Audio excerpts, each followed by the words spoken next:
marathon running again today. This one is on GST. While we are sitting here, this will also be uploaded later, and it will help benefit other students as well who are giving the September exam.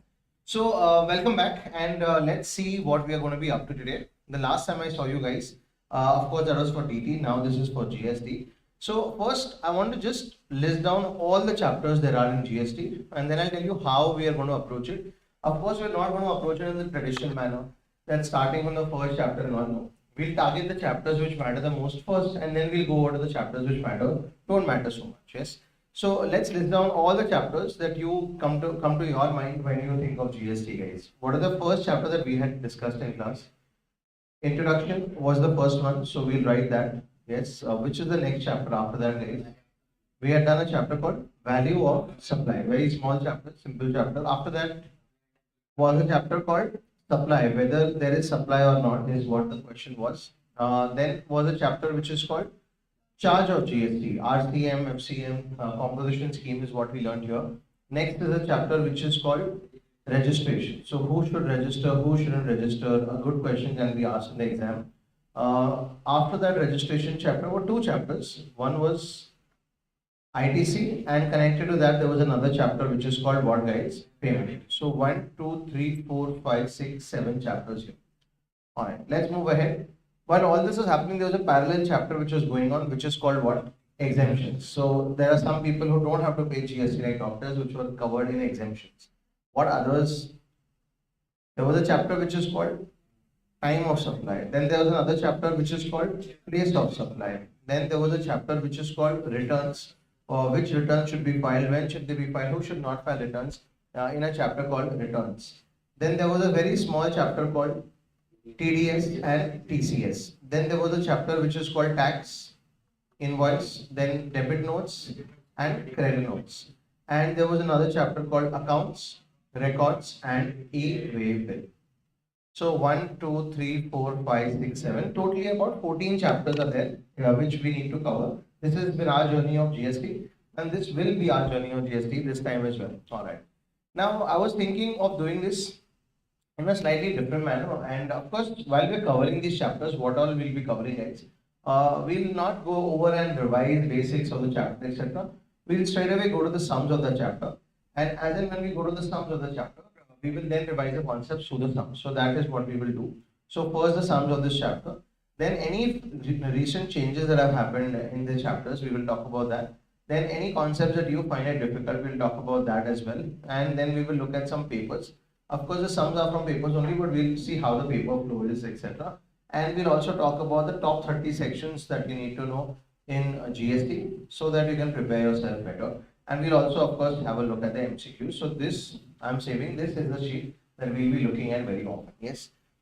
I'm thinking of taking this alphabetically. Let's see how it works or doesn't work, guys. Alphabetically, guys, which is the first chapter that comes up. Accounts, Records and E-Way Bill. Okay, so that chapter we will do. Next, which chapter will happen alphabetically? Exemption. Charge. So then the next is charge of GST. What is the next one which comes alphabetically? Exemption. So charge of GST, accounts, records, E-Way Bills, exemptions. Which is the next one? IDC, and if of course I am doing IDC, then I have to do payment also. So guys, 1, 2, 3, 4, 5. We have to do 2 more today. Which is the next one?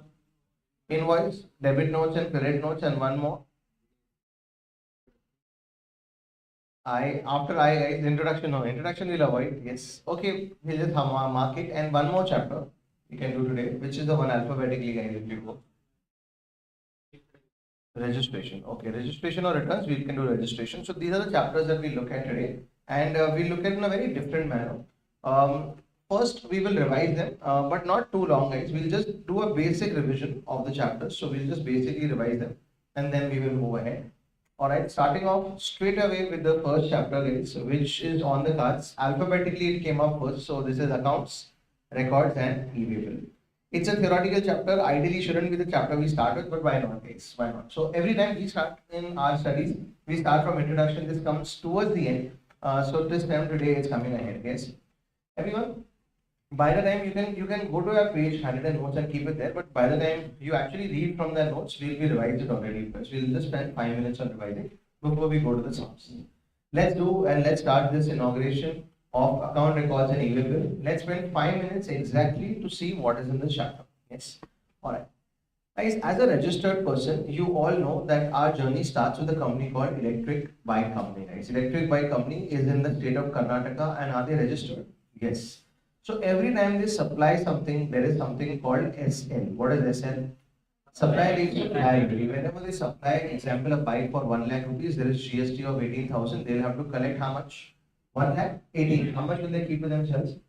1 lakh, and they will pay to the government how many thousand, guys? 18,000. So whenever there is SL, who gets happy, guys? Government. And in relation to that, guys, whenever there is any purchase, it leads to what, guys? Credit. So PC and SL are basically at the heart of GST, and every sum that we will solve today from an exam, I'll show you how to use PC and SL better. Alright. Next, as EBC is a registered person, should they maintain some accounts and records? Yes. You need to remember there is a section called section 35, and you need to remember any 5 accounts and records that you should maintain. So let's think like EBC and tell me, guys, what are they doing first? Supply. So they should have details of what, guys? Supply. On supply there is what? So they should have details of liability. Next, what are they doing? Purchase. On purchase they will get what, guys? IDC. So these are 1, 2, 3, 4. Then, guys, are they utilizing the credit? Yes. Then, guys, can they export also? Yes. Can they have some exempt supply also? Yes. And these are some purchases: opening stock and closing stock. So basically, remember any 5 accounts and records they should maintain. That's it. If in the exam a question comes, which are the accounts and records they should maintain, you should remember any 5. Alright. A very important question which is after that is a section called section 36, which says that how long should the accounts and records be maintained for. So they have mentioned 2 parts, A and B, whichever is later. Till then you have to maintain your accounts and records. The first A part says 72 months. 72 months basically means 6 years, and this is 1 year, guys. Now let's put some more details. 72 months or 6 years from when? Guys, in GST, after the year ends on which month? 31st March. In December, you have to file your annual return. Which month, guys? December. So after that annual return due date on 31st December, after that 6 years. Are we okay, everyone? So from that, and 1 year, if you've gone for A for appeal, R for revision, R for rectification, or A for assessment. Can we repeat, guys? A for appeal, revision, rectification, assessment. Then once the final order has come, after that till 1 year you need to keep the accounts and records. Be clear with this, guys? Yes. So this is how long you should maintain the accounts and records. Now let's talk about some specific people.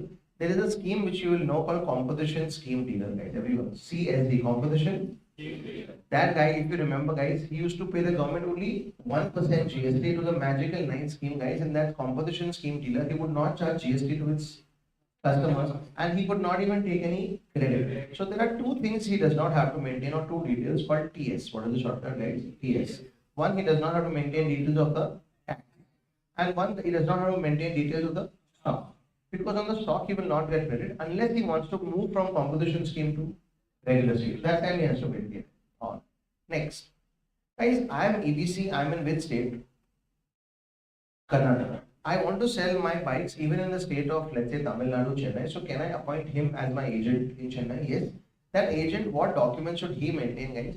He should maintain all these documents or accounts, plus he should maintain some more, which I'm going to talk about. Guys, we'll have to authorize him. So authorization received from the principal. Can I have repetition? Authorization received from the principal. Goods received on behalf of the principal. Goods supplied on behalf of the principal. Amount paid on behalf of the principal. Guys, these are some details that he has to maintain in addition to normal amounts. It will be authorization received from the goods received from the goods supplied on behalf of the amount paid and received from the principal. Right? Okay, so these are some extra accounts and records he should maintain. Next, guys, can I have a go down and can I store EBC's bikes? Yes. Can I be a transporter and can I transport their bikes? Yes. In that case, guys, the go down owner and the transporter, guys, should have details of these accounts and records of what they are holding. If they don't have accounts and records, it will be held that it's their goods. Are we okay with this? Yes. And next, guys, just like on a check, you change some amount and you have to attest it. Attest means sign. Same way here, guys, even if there are some errors, what are they, guys? Errors. Or if there is some omission, example, EBC in their accounts and records, there is some error and they are making manual changes to it. It has to be along with what, guys? Attestation. Are we okay? So if I want to change some number in my accounts and records, it has to be with attestation. Of course, in real life, it does not happen because we don't maintain manual books of accounts. We maintain Electronic. So we can maintain any of them. And electronic, guys, there is no attestation, but we know who's made the last change. All right. Guys, this is the heart of accounts and records, that part. Now we go to the e-way bill part. This morning, guys, you were coming to a class and you sat on your Activa. You check for two things. One, if you have your helmet, fuel, yeah. If you have helmet, yeah. Assuming fuel is already there, guys. So you check for two things. One, if you have your helmet. Second, if you have your license. Same way, guys, in GST, whenever we transport what goods, we need to have a license which is called e-way bill. Guys, but I already have an invoice, sir. No, invoice does not matter. Invoice is one layer, or second layer, just like helmet and license both matter. Here also your invoice also has to be there and e-way bill also has to be there. So let's take an example, guys. We are in the state of Karnataka and we are supplying bikes in a tempo all the way to the state of Maharashtra. So guys, in this case, will we have to create e-way bill? Yes. Separate for Karnataka, separate for Maharashtra? No. E-way bill is centralized. E-way bill is what, guys? That means, guys, even if I'm sending it from Maharashtra to Delhi, guys, there will be only one e-way bill. Now, e-way bill has to be created for only and only for goods, not for what, guys? Service. But not for small goods. Example, I'm transporting a pen through courier. You don't need a e-way bill. Only the value of supply is more than how many thousand, guys? 50,000. And for the first time, they said including GST. Including what, guys? So my value of supply is 48,000. Plus GST 52,000. Yes. So you have to see inclusive of what, guys? GST. Hear me out, guys. This is only taxable value. Which value, guys? So if I'm making 45,000 of taxable supply, 7,000 of exempt supply, will their e-way bill be required? No. Because it has to be more than 50,000 of taxable supply. Are we okay with this, guys? Yes. In three cases, guys, they will not check this value. First, if I want to voluntarily make e-way bills. If I feel like, for every supply I want to make voluntary e-way bills, then that value does not matter. If I'm a seller of handicraft goods, which goods, guys? In that case, and if I'm sending goods to a job worker. So what is a job worker? Example, I'm selling bikes. I want these bikes to be painted. I send it to a painter. That painter becomes my job worker. A concept that you will study at CA, not at CA. But in these three cases, guys, I don't have to look at what value it is. You have to create e-way bills in these three cases. Are we clear with this, guys? Yes. Who can create e-way bill, guys? Can the supplier create e-way bills? Yes. Can the recipient create e-way bills? Yes. And sometimes even the transporter can create e-way bills if he is authorized. If he is what, guys? Authorized. So we learned when should e-way bill be created. We learned who should create the e-way bill. And now let's go to the next. Guys, e-way bills have two parts, part A and part B.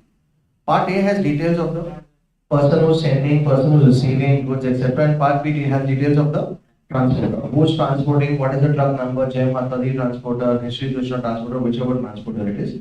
And part A, guys, once you fill, you cannot change. Part B, can I change? Yes. As long as the transporter is changing, you need to keep changing the part B. Are we okay? So we cannot modify part A, we can only modify. So what if I make an e-way bill and suddenly the customer cancels the order? Can I cancel the e-way bill? Yes, you can cancel the e-way bill in how many hours? 24 hours. But not after movement starts. So once the movement starts, or 24 hours, whichever is earlier. Alright. Next. Is e-way bill required in all cases? No. In some cases it is not required. You have to remember any 5 cases, guys. Generally, guys, whenever anything transport you are doing of something precious. Example, what are you transporting? Gold. What are you transporting? Jewelry. What are you transporting, guys? Corals. What else are you transporting, guys? Pearls. What else can you transport? Currency. What else can you transport? Defense goods. Guys, remember those 5 products on which GST does not apply: petrol, diesel, etc.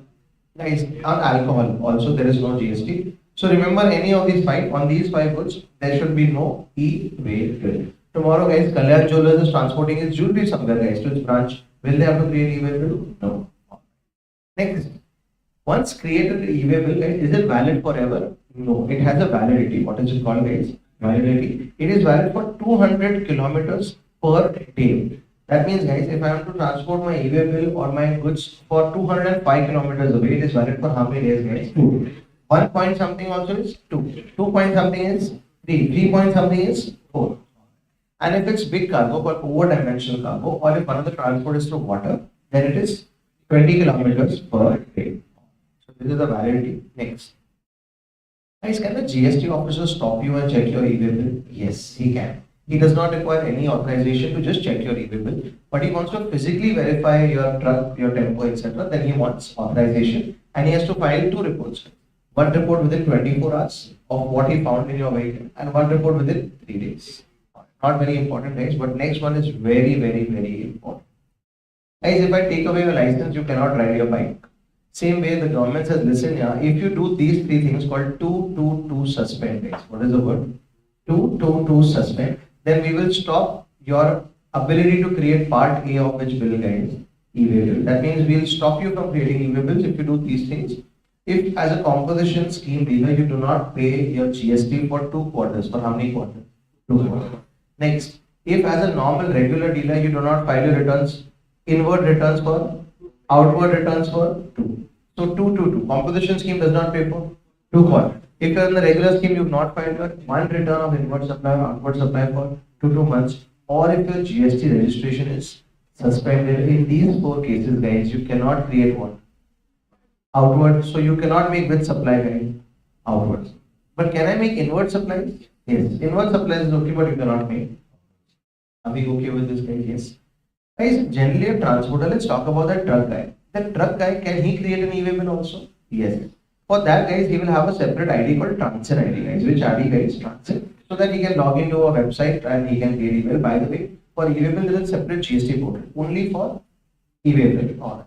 Let's talk a little about the transporter, guys. He will get, sometimes, guys, in my truck there are multiple goods being transported. So if there are multiple e-way bills, repeat, right? If there are multiple e-way bills, can I consolidate them? Yes, I can have a consolidated e-way bill also. It is basically like a trip sheet. It will tell me where all I need to drop my goods. Alright. This is more or less what is e-way bill.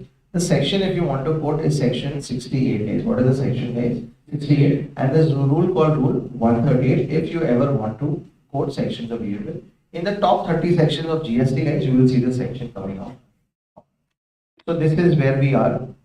This is the first chapter. We spent almost 12 minutes revising the chapter, no problem. Now let's go to the GST scanner. Let's see what kind of sums have come from this chapter. This is e-way bill. And let's try and see if you can answer these sums, guys. There are 3 easy sums, 1, 2, 3, 4, 5 medium sums and 2 difficult sums, guys. Let's quickly have a look on this few sums. Let's start with the medium one, guys. Question number 7B, November 19 paper. ICI papers, November 19. Question number 7B. Alright, everyone, this is question number 7. You will read it and we will see how to write this question. Alright, please read question number 7B. This is for 5 marks. It's a question that you are aware of, maybe. If you are not, please start. Alright, guys, they are talking about the procedure regarding what, guys? E-way bill. Now, guys, when a question like this comes for 5 marks, how do you present it, guys? First, you present the facts. What is the fact, guys? Who is the consignor? Mr. Shah. He is sending goods from Ahmedabad, Gujarat to another place in Gujarat called Nadia. Full stop. He appoints Mehta transporter for movement of goods. Just the basic fact. Full stop. Then, guys, at Kheda, the transporter is changing from Mehta transporter to Pari transporter. So these 4-5 lines will be your basic facts. You will put a full stop and you write next. As per section 68 and rule 138 and e-way bill, see, it's 5 marks. You have to give a little background about e-way bill, guys. And e-way bill is always required in case of movement of goods above a certain value. Full stop. In case of e-way bills, there are 2 parts. Part A contains details of the consignor, consignee, goods, etc. Part B contains details of the transporter.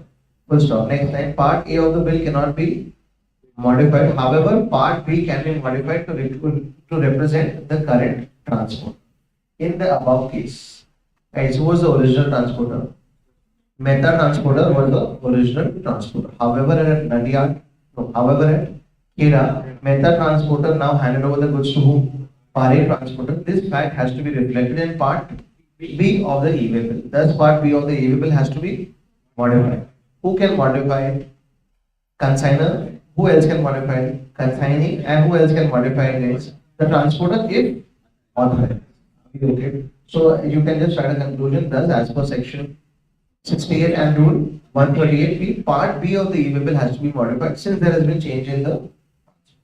Are we okay? So this is one more question, or a question that is very common in the exam on Part B. That Part B has to be changed. I am highlighting this. Next is 7B, Jan 21 ICI paper. Let's look at 7B. This is Jan 21 ICI paper. 7A, 7B. Yes, everyone, this is for 3 marks, very simple. You will read. Yes. Take a calculator, guys. Take 368 on the calculator, divide by 200. How many days, guys? 1.84, which is 2 days. And again, take 368, divide by 20. Guys, 1.84, which is how many days, guys? 19 days. So, how will you present this for 3 marks? Very, very basic, guys. First, the facts. Who's the transporter? Sorry, who's the supplier? Agni. Transport goods by road between two cities at a distance of how many kilometers? 360. As per section 68 and rule 138, validity of EV bill is 200 kilometers or part thereof per day. And in case of over-dimensional cargo, 20 kilometers or part thereof per day. You have to present all this, guys. Full stop. Thus, the validity will be as under A. Other than over-dimensional cargo, how much will it be? You have to show it. 368 divided by 200 is equal to 1.48 is equal to how many days, guys? 2 days. And part B, over-dimensional cargo, 368 divided by 20 is equal to 18.4 is equal to how many days? 98 days. And then conclusion, thus in the above case, e-waiver will be valid for 2 days and 19 days respectively. That final number will be 100. Are we okay? This is how we present it, even if it's for 3 marks. Ultimately, guys, we will choose any 2 questions which you will write, and I want to see how you write. This is the next one. We go to the next question number 7B, May 22 ICA paper. This is May 22, and let's check question number 7B here as well. Okay. This is question number 7 and question number 7B. Please read. We will discuss this, but we can discuss this point, guys. If I'm sending goods more than how many thousand? 50,000. Should I create e-way bill? Yes. But let's say the goods are going into different tempos. Then how many e-way bills will you require? 2. It's like a license. 2 tempos will require how many licenses? 2. Same way 2 e-way bills. Yeah. And in case, guys, the same supply is broken into 2 invoices, guys. Each invoice more than 50,000. Will I create e-way bill? Yes. Example, guys. Let's say there was a sum which we did in class, and I cannot transport all the goods from my showroom. There are 2 showrooms in Bangalore, and some goods are going from one showroom worth 60,000. Another showroom is selling the same goods, another one on 70,000. How many e-way bills will we create? So if there are multiple invoices, there will be multiple e-way bills. But can you consolidate them? Yes. One consolidated e-way bill can be generated for multiple invoices. Comment on the validity of the above reference to GST law. Guys, this is wrong. For multiple invoices, we will require multiple e-way bills for each invoice more than how many thousand? 50,000. However, such individual e-way bills can then be consolidated and that does not have any validity. It's like a fish. Are we okay with this? It's only for how many months, guys? 3 months. So we just have to quote the sections, quote the law, and quote the point that this is the invalid, this is the wrong. Are we okay? Alright. Guys, what are they trying to say? Guys, what are they trying to say? That for multiple invoices can be consolidated and make one e-way bill? No. Guys, for multiple e-way bills you can consolidate and make one e-way bill. That should be. Yes, alright. That's one more paper. We'll do about writing of 2-3 questions, but first we'll discuss all of them.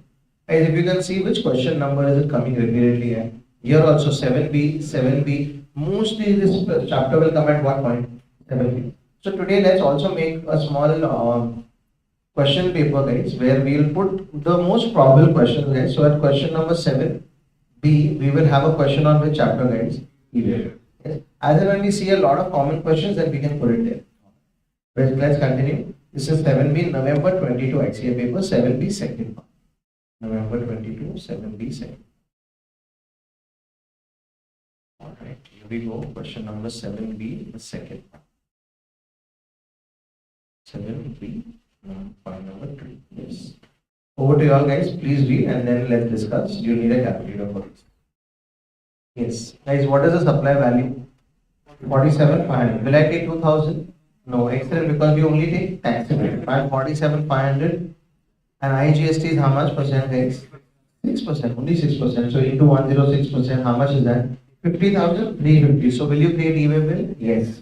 So very briefly, guys, here first facts 19. Then as per section 68 and told 138. If the taxable value of supply including GST is more than 50,000, an e-way bill will have to be created. In the above case, value of supply is 47,500 plus 6% is equal to 50,350, and hence an e-way bill will have to be created. And you can write a small note that the value of exempt supply will be ignored or will not be included in the computation of exempt supply of this calculation of e-way.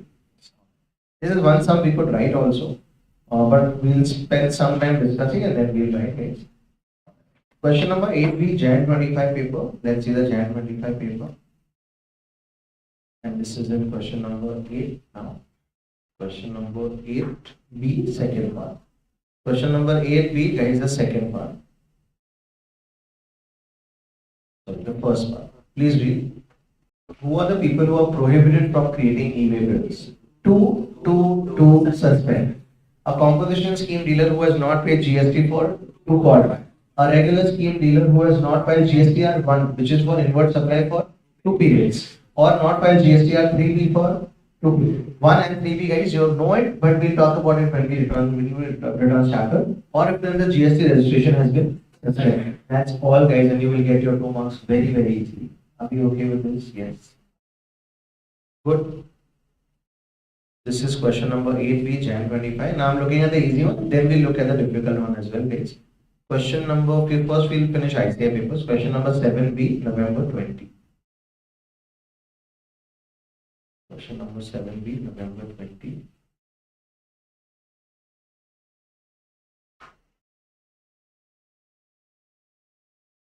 Alright, this is question number 7 and this is the B part. Guys, everyone please read and then we will discuss. We again forgot to mention this, but no problem, we'll discuss it and we'll talk.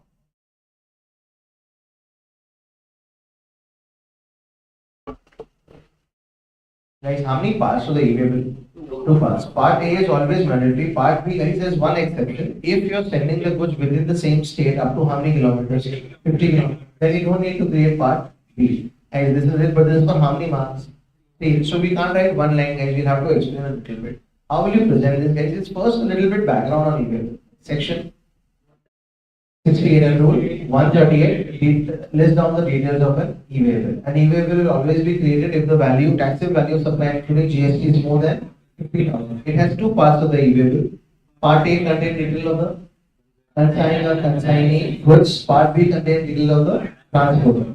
Such part B of the e-way bill will not be required in case goods are transported within the same state up to 50 kilometers. In all other cases, part B of the e-way will also be.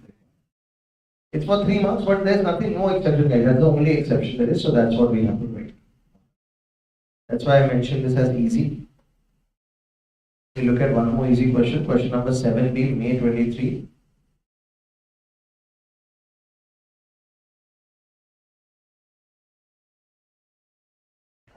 Here we go. Question number 7B.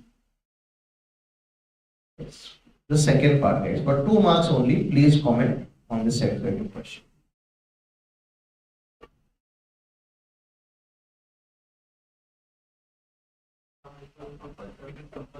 Yes, guys, when goods are transferred by principal to a job worker, guys, is it required to issue a bill? Yes, it is required. But this is interstate transport of the job worker. I'll just read out the question, answer to you as well. So look at this.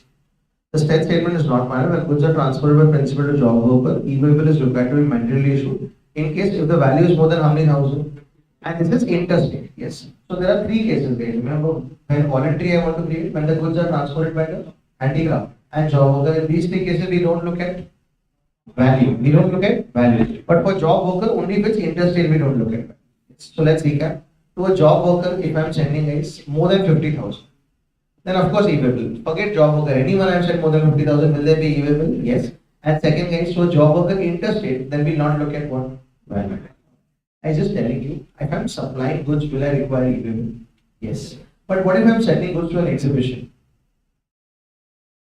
No, then also I require e-way bill. Because e-way bill is for movement. E-way bill is for what, guys? Movement. There's shortcut called EM. What is the shortcut? E-way. E-way bill is always for movement. Example, guys, I'm selling some bikes to a customer. Will I require e-way bill? Yes. I'm sending some bikes to an exhibition. Will I require e-way bill? Yes. As long as there is movement of more than how many thousand? 50,000, guys, there will be e-way bill required. So this is another question here. This is question number 7B, May 23. I think I will take this and put it here in medium. Now that these questions are done, guys, let's look at the RTP questions and the difficult questions as well. Question number 5, RTP May 2022.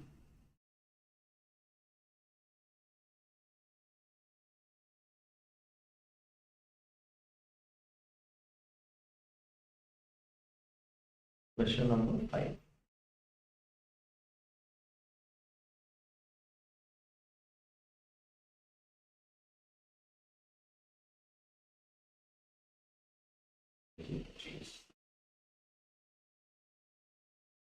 Here we go, guys. This is question number 5.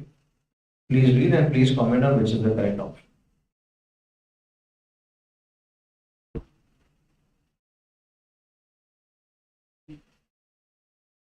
One generated e-bill cannot be cancelled. Is that right? No way. It can be cancelled in how many hours? 24 hours. Yes, so this was easy, definitely easy. Now let's go to the difficult ones. Question number 8B, optional, December 21 ICA paper. December 21.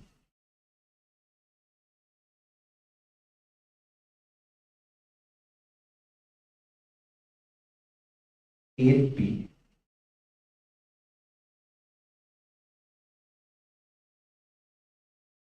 This one right here. Of course, there are many things here. First one is a dynamic QR code which we not. This is from Invoice chapter. This is the only this part is from e-bill. Everyone, please read. Alright, here guys, slightly tricky. That's why it's a difficult part. 1 minute, guys. Does e-bill have a validity? Yes. When did you hand over the goods for transportation? Friday. And when did he start the transportation, guys? Monday. In this case, guys, there will be a problem because the moment you create a e-bill, from next day, guys, validity will start. So you gave the goods to him on Friday. So 600 divided by 200 is how many days, guys? 3. So the 3 days will start on Saturday only. So Saturday, Sunday, and Monday. It is basically whenever you generate an e-bill, the next day, guys, the period starts. So in this case, when will the e-bill be generated, and for how many days will it be valid, guys? The e-bill should be generated when? Monday, and it should be valid for how many days, guys? 3 days. Let's see the answer here, guys. Let's see. E-bill will be generated before commencement of movement of goods by the transporter on which date, guys? Monday. The valid period of validity from is how many days? 200 kilometers or part thereof per day. Therefore, validity is given how many days, guys? 3 days. Guys, what if you start on Friday only? Guys, then it will be a problem because in the period will start on Saturday, Sunday, and Monday it will end. So ideally, it should be whenever you are transporting the goods, only then you should generate the e-bill. So this is a good question. We can write this question, guys. This will be a good question to answer. Then question number 7 in November 23. Question number 7 in November 23.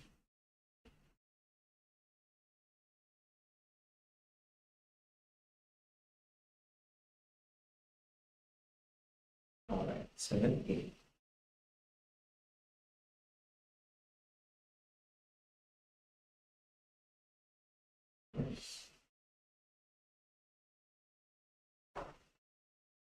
Please read, guys. This is a question for 3 marks. It looks very big, but it's only for 3 marks. Read and then we'll talk about.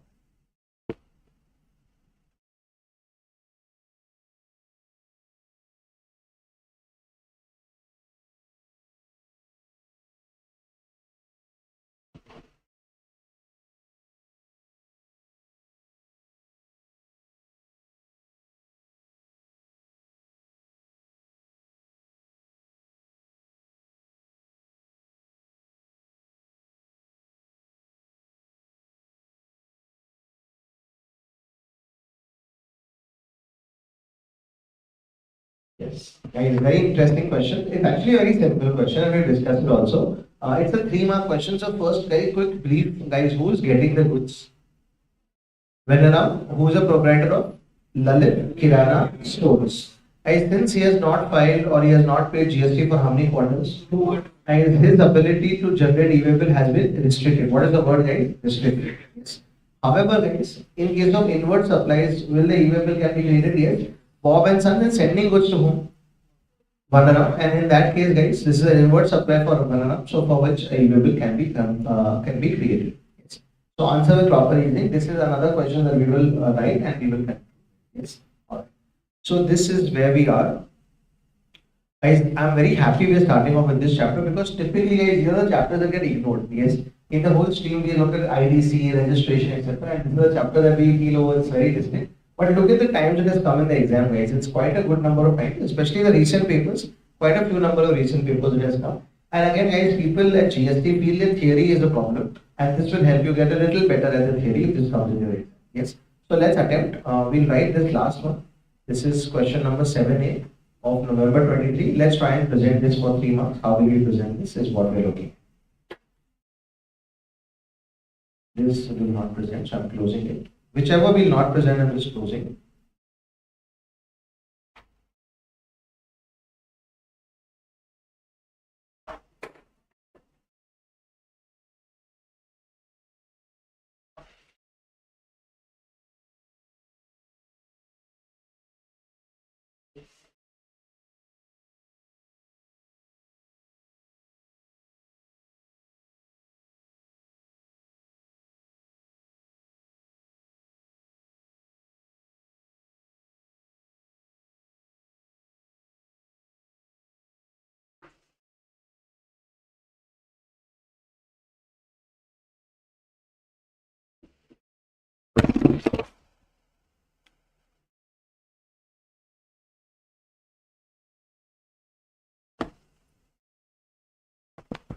It's on 23. If it gets really cold, let me know. We'll switch it off. Right now, it's on.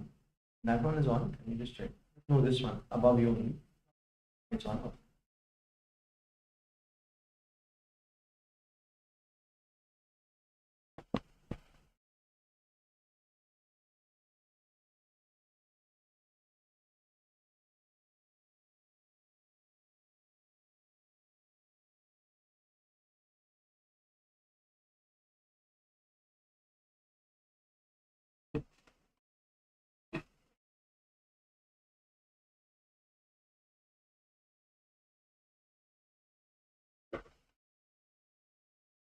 Yes, I'd like to hear from 1 to people how you've written, so I can give inputs and we can do better if there is a possibility there.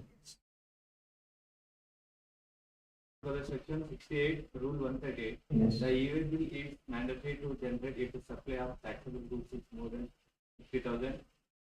However, if a composition dealer fails to file the GST form for 2 consecutive quarters, then he is restricted to generate e-way bill. In the above case, Mr. Veneram has placed an order for purchase of taxable goods worth 5,50,000 with Ms. Bob and Son. Thus, as it is for the inward supplies, Mr. Veneram can generate the e-way bill for taxable goods worth. Good, but a little framing better, but otherwise good, well answered, yes. In the above case, Mr. Veneram, operator of Lalit Kirana stores, has been furnished the statement of self-assessment and in the last 2 consecutive quarters. His ability to generate e-way bill is respected. However, Mrs. Bob and Sons are the one supplying the goods, and it is an inward supply to Mrs. Lalit Kirana stores.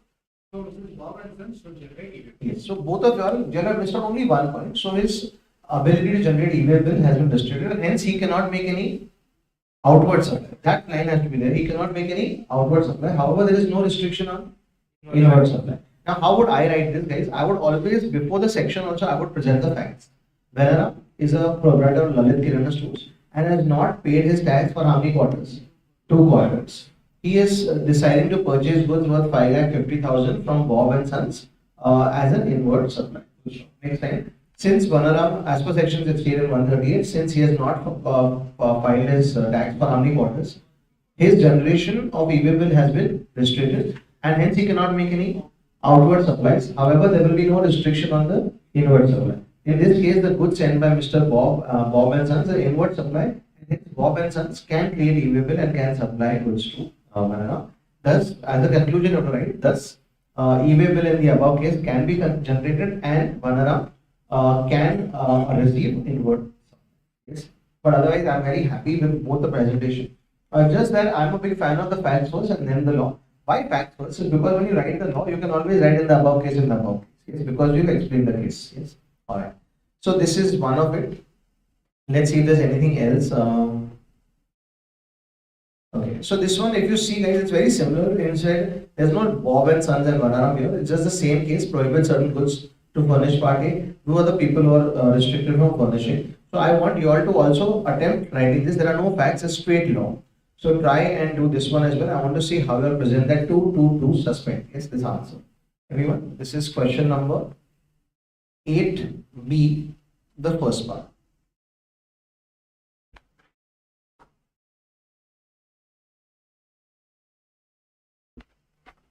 2 marks, so 4 minutes is what you get, guys. Right now it's 8:55. By 8:59 you should have wrapped up, or maximum 9 o'clock.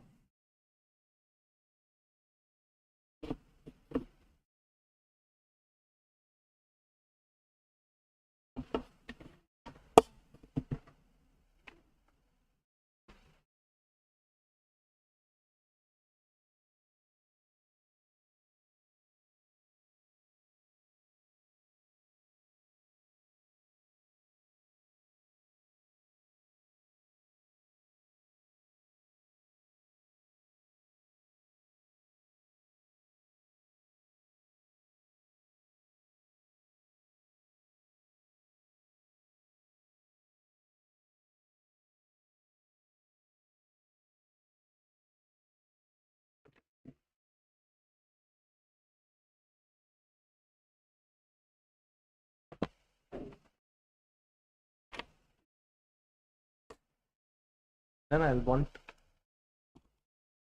to hear 2 more people's answers to this. So let's see how we have done on this.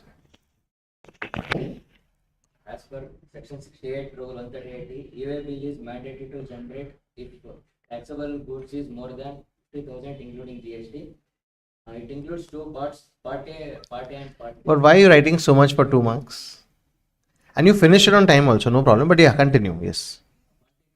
Part A includes the details of consignor, consignee, and part B includes the details of transporter. However, there is prohibition for certain persons to furnish the information in part A. The following are if composition skill dealer is not filed a return for 2 consecutive quarters. Not paid GST Not paid GST for 2 consecutive quarters. Yes. Second, regular scheme dealer is not filed return for 2 periods. which return? GSTR 1. GST. Yes. And if GST registration is suspended. Okay, so one you missed, GSTR 1 also and GSTR 3B. Anything you don't file for 2 periods. This is periods because some people file monthly, some people file quarterly, and that composition scheme is always quarter. Yes, are we okay with this, everyone? All right. So what I would do is first line was great. Second line is not required. Part A has part B has what, doesn't matter. Just that, and then the continuation is perfect. You mentioned 3 people. There are 4 people. 2, and suspend. Yes. All right. Then you can write, but they generally know how much is it. So 2-3 marks beyond that, they will not give you this question. But your answer is absolutely right. You can write also that part A, part B. But I think to save time in the exam, if you can avoid, it will be better. Yes. All right. So this is where we bring an end to this chapter, guys. Alphabetically, we started this chapter. This is chapter accounts, records, and e-way bill.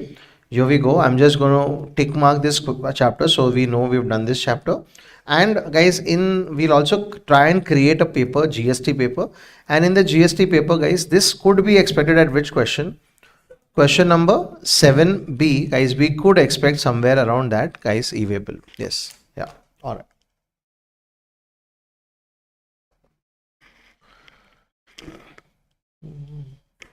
Just 2 minutes.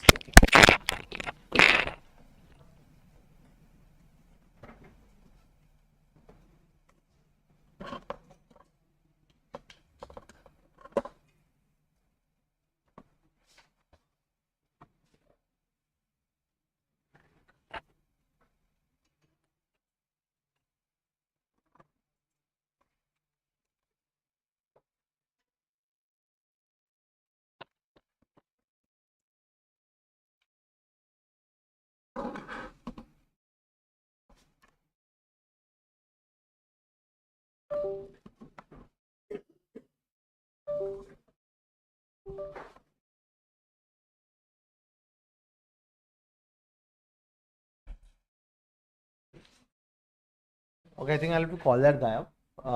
5 minutes and we'll start the next chapter after this.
TV ಬರ್ತಾ ಇಲ್ಲ loose ಆಗಿದೆ ಅಯ್ಯೋ ಲೈಟೇ ಬರ್ತಾ ಇಲ್ಲ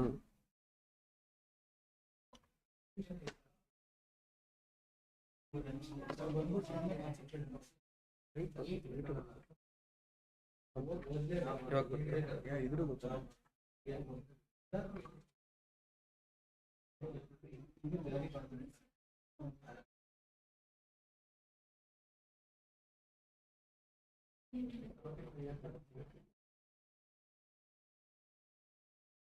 game capture heat ಆಗ್ತದೆ loose ಇದೆಯಾ heat ಆಗ್ತದೆ laptop ಇಂದ ಇರುತ್ತೆ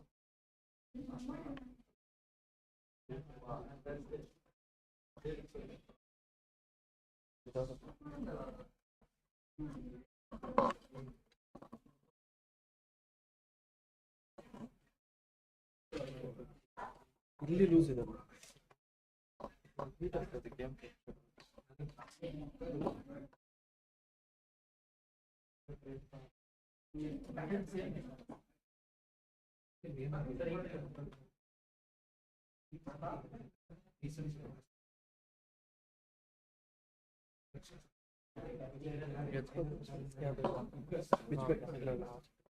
ಹಿಂಗೆ ತಿರುಗಿಸೋದು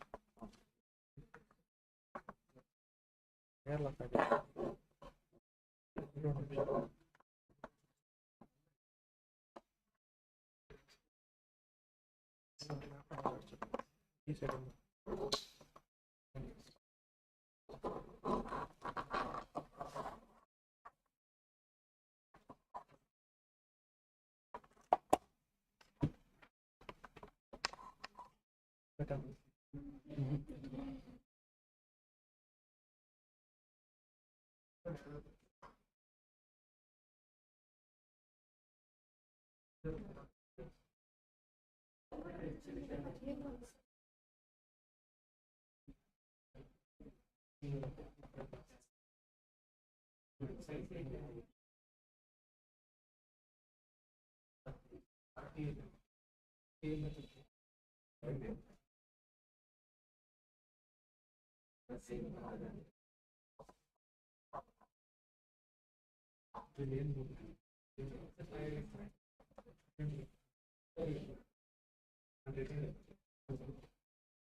It's a little dark actually here.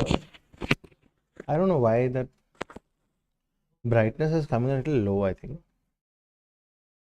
Can you just check, is this proper? I'm too.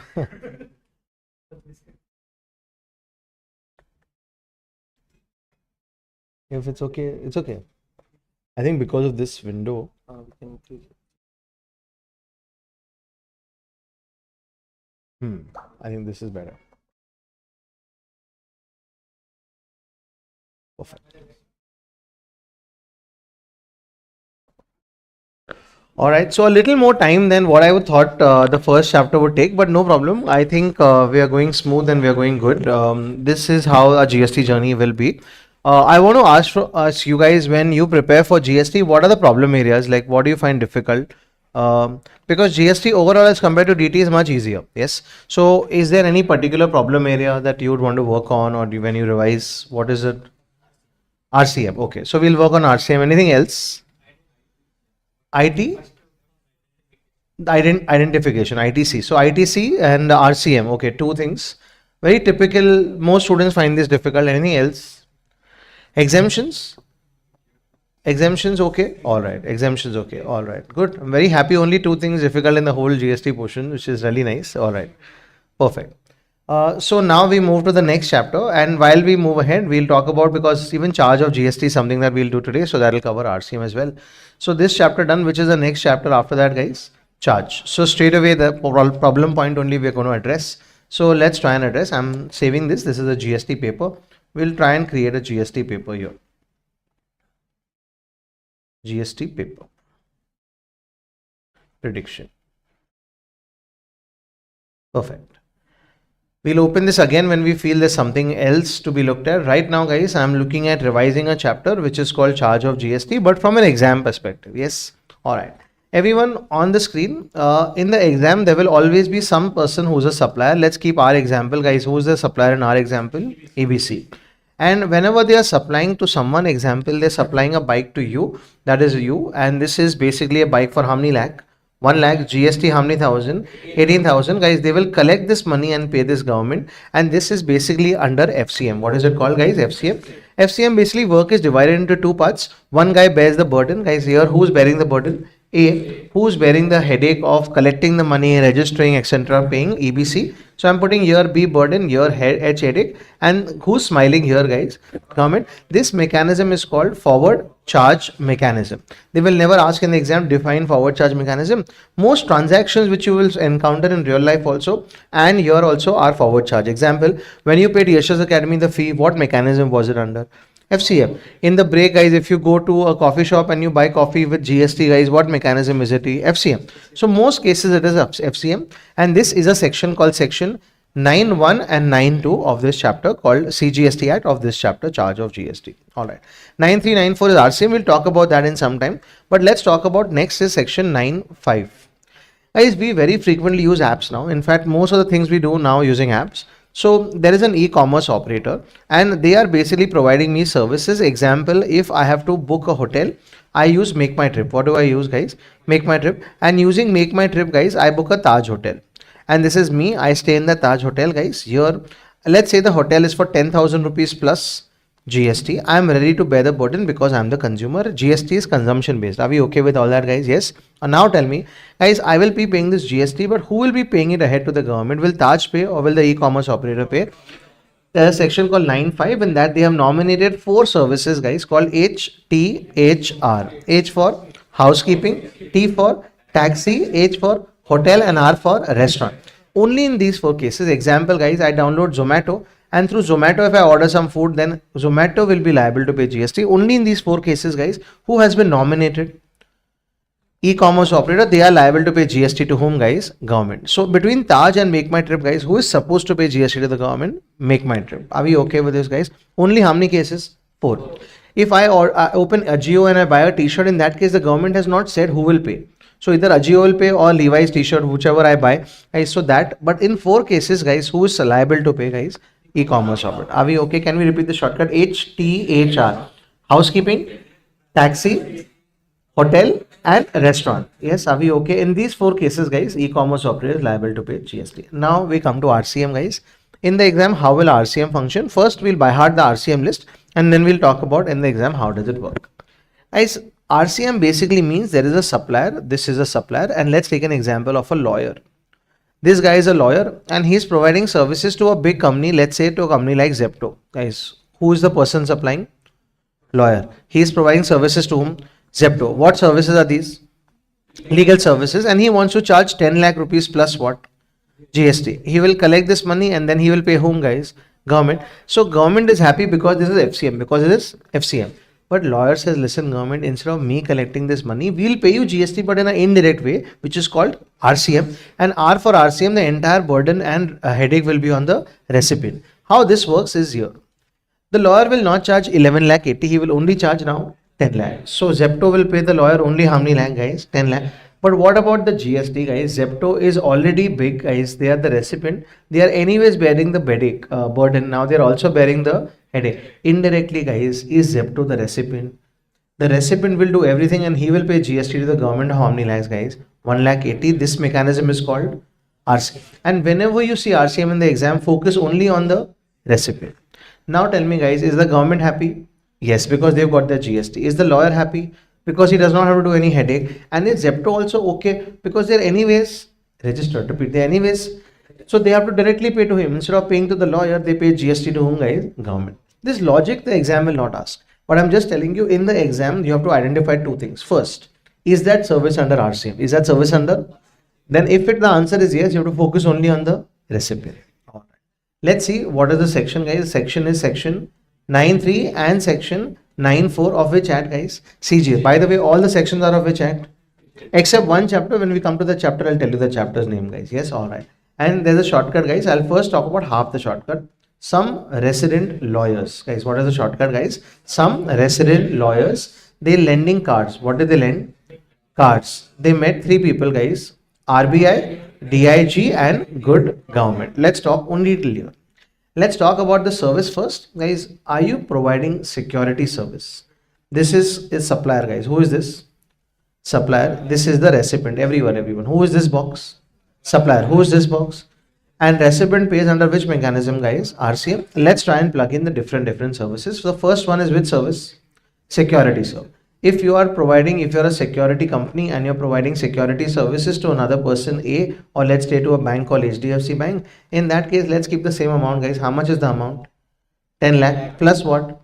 GST, but there will be no GST plus because HDFC will pay directly to whom, guys? Government. The only condition here is a security service provider should not be a company. Should not be a Because companies are big. If it's a security service private limited, then they will collect it and pay to the government, guys. If it's not RCM, it will be FCM. Guys, it's like going to a restaurant with your parents, guys. If you pay the bill, will your parents pay? No. But if you don't pay the bill, one of them has to pay FCM or RCM, one of them has to happen. Next, resident we'll talk about separately in exemptions, guys. This is lawyers with service, legal service, guys. With service, guys, legal service. This is also under RCM. Next, I have some extra cars. Can I rent them out? Yes. If I have an extra house, can I rent it out? Same way, if I have extra securities, can I rent it out? Yes, I can rent it to a broker like Motilal Oswal and he will pay me money. How much is he paying me? 10 lakh. But on that GST, who will pay?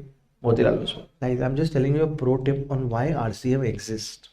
The reason of existence of RCM is because a supplier is generally a small guy and the recipient is generally a big. So the government says, let the big guy do the headache. Why are you doing the headache? That's the whole logic of RCM. All right. Next. Guys, if you're a car rental agency, who are you? Let's say example, you rent out cars to call centers so that their employees can get transported at home at after office. So this is basically a BPO and you are a car rental agency. You're providing service. How much money are you charging? 10 lakh. On that GST will be paid by the BPO to the government under which mechanism? RCA. Yes, can we repeat as for? This is legal service, lending of securities, renting of cars. Next, you're a musician. Who are you? You're selling your music to T series, guys. Who's the bigger guy? T series, so they will pay under which mechanism? RCM. Next, you are a committee called overseeing committee. Which committee, guys? Guys, you all basically keep a watch on the banking sector in India and you're providing services. You give a report to RBI and you charge how many lakh, guys? 10 lakh. On that also there is GST, but who will pay the GST? RBI. Next, guys, you're a direct selling agent. Who are you? But sir, what does a direct selling agent do? Guys, what does insurance agent sell? Insurance. Same way direct selling agent sells financial products like mutual funds, etc. He sells and he provides services and he gets commission from mutual funds. Where does he get commission from? Mutual fund. Example, today I want to buy mutual funds not from my demat. I want suggestion. Can I go to a direct selling agent? Yes. And if he sells me some mutual funds, he will get what? Commission. This is he getting commission of how many lakh? 10 lakh. On that GST will be paid by whom, guys? These mutual funds under which mechanism? RCM. Can we repeat what is D for? Direct selling agent. RBI which committee? M for? This for car rental. This for lending security. This for lawyer. This for security. One more condition here also on direct selling agent, that it has to be an individual only. Has to be a, sir, I am a direct selling agent but I am a company. Then FCM. Then which mechanism? FCM. I am a partnership firm. FCM. It has to be only an individual. Next, same insurance agent. Which agent, guys? Guys, insurance agent also same condition, guys. He was also getting commission of how many lakh? These are all insurance companies. They will pay under which mechanism? RCM. Next, GTA. Who am I? But sir, can you tell us what is a GTA? Goods transport agent. Simple, guys. In simple language, he is a truck company which transports your goods across India. So I am transporting these ACs across India and I am a goods transport agent and I am transporting this for Daikin. For whom, guys? Daikin.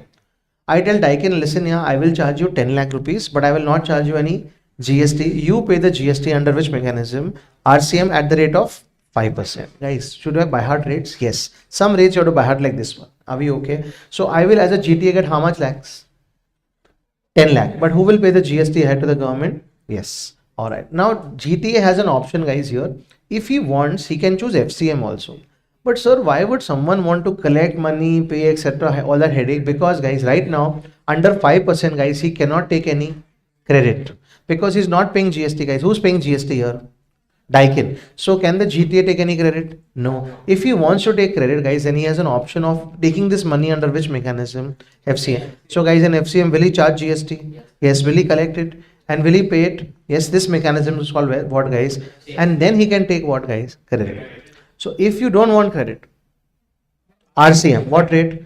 5. If you want credit, FCM, which is at the rate of 12%. Are we okay? So 2% you have to buy heart, guys. RCM 5, but you won't get any credit. FCM 12% you'll get some credit. All right. Next, good government, guys. Again, these 3 will be done with exemption chapter when we do exemption chapter. Next, guys, we continue the shortcut ahead and we finish RCM. RCM here you can by heart it easily. When it comes in the exam is a problem. So don't worry, we'll talk about that part as well. So some resident lawyers, everyone lending what? cars. Met whom? RBI, DIG and good government. Let's continue ahead, guys. They met them at CCD, guys. Where did they meet them?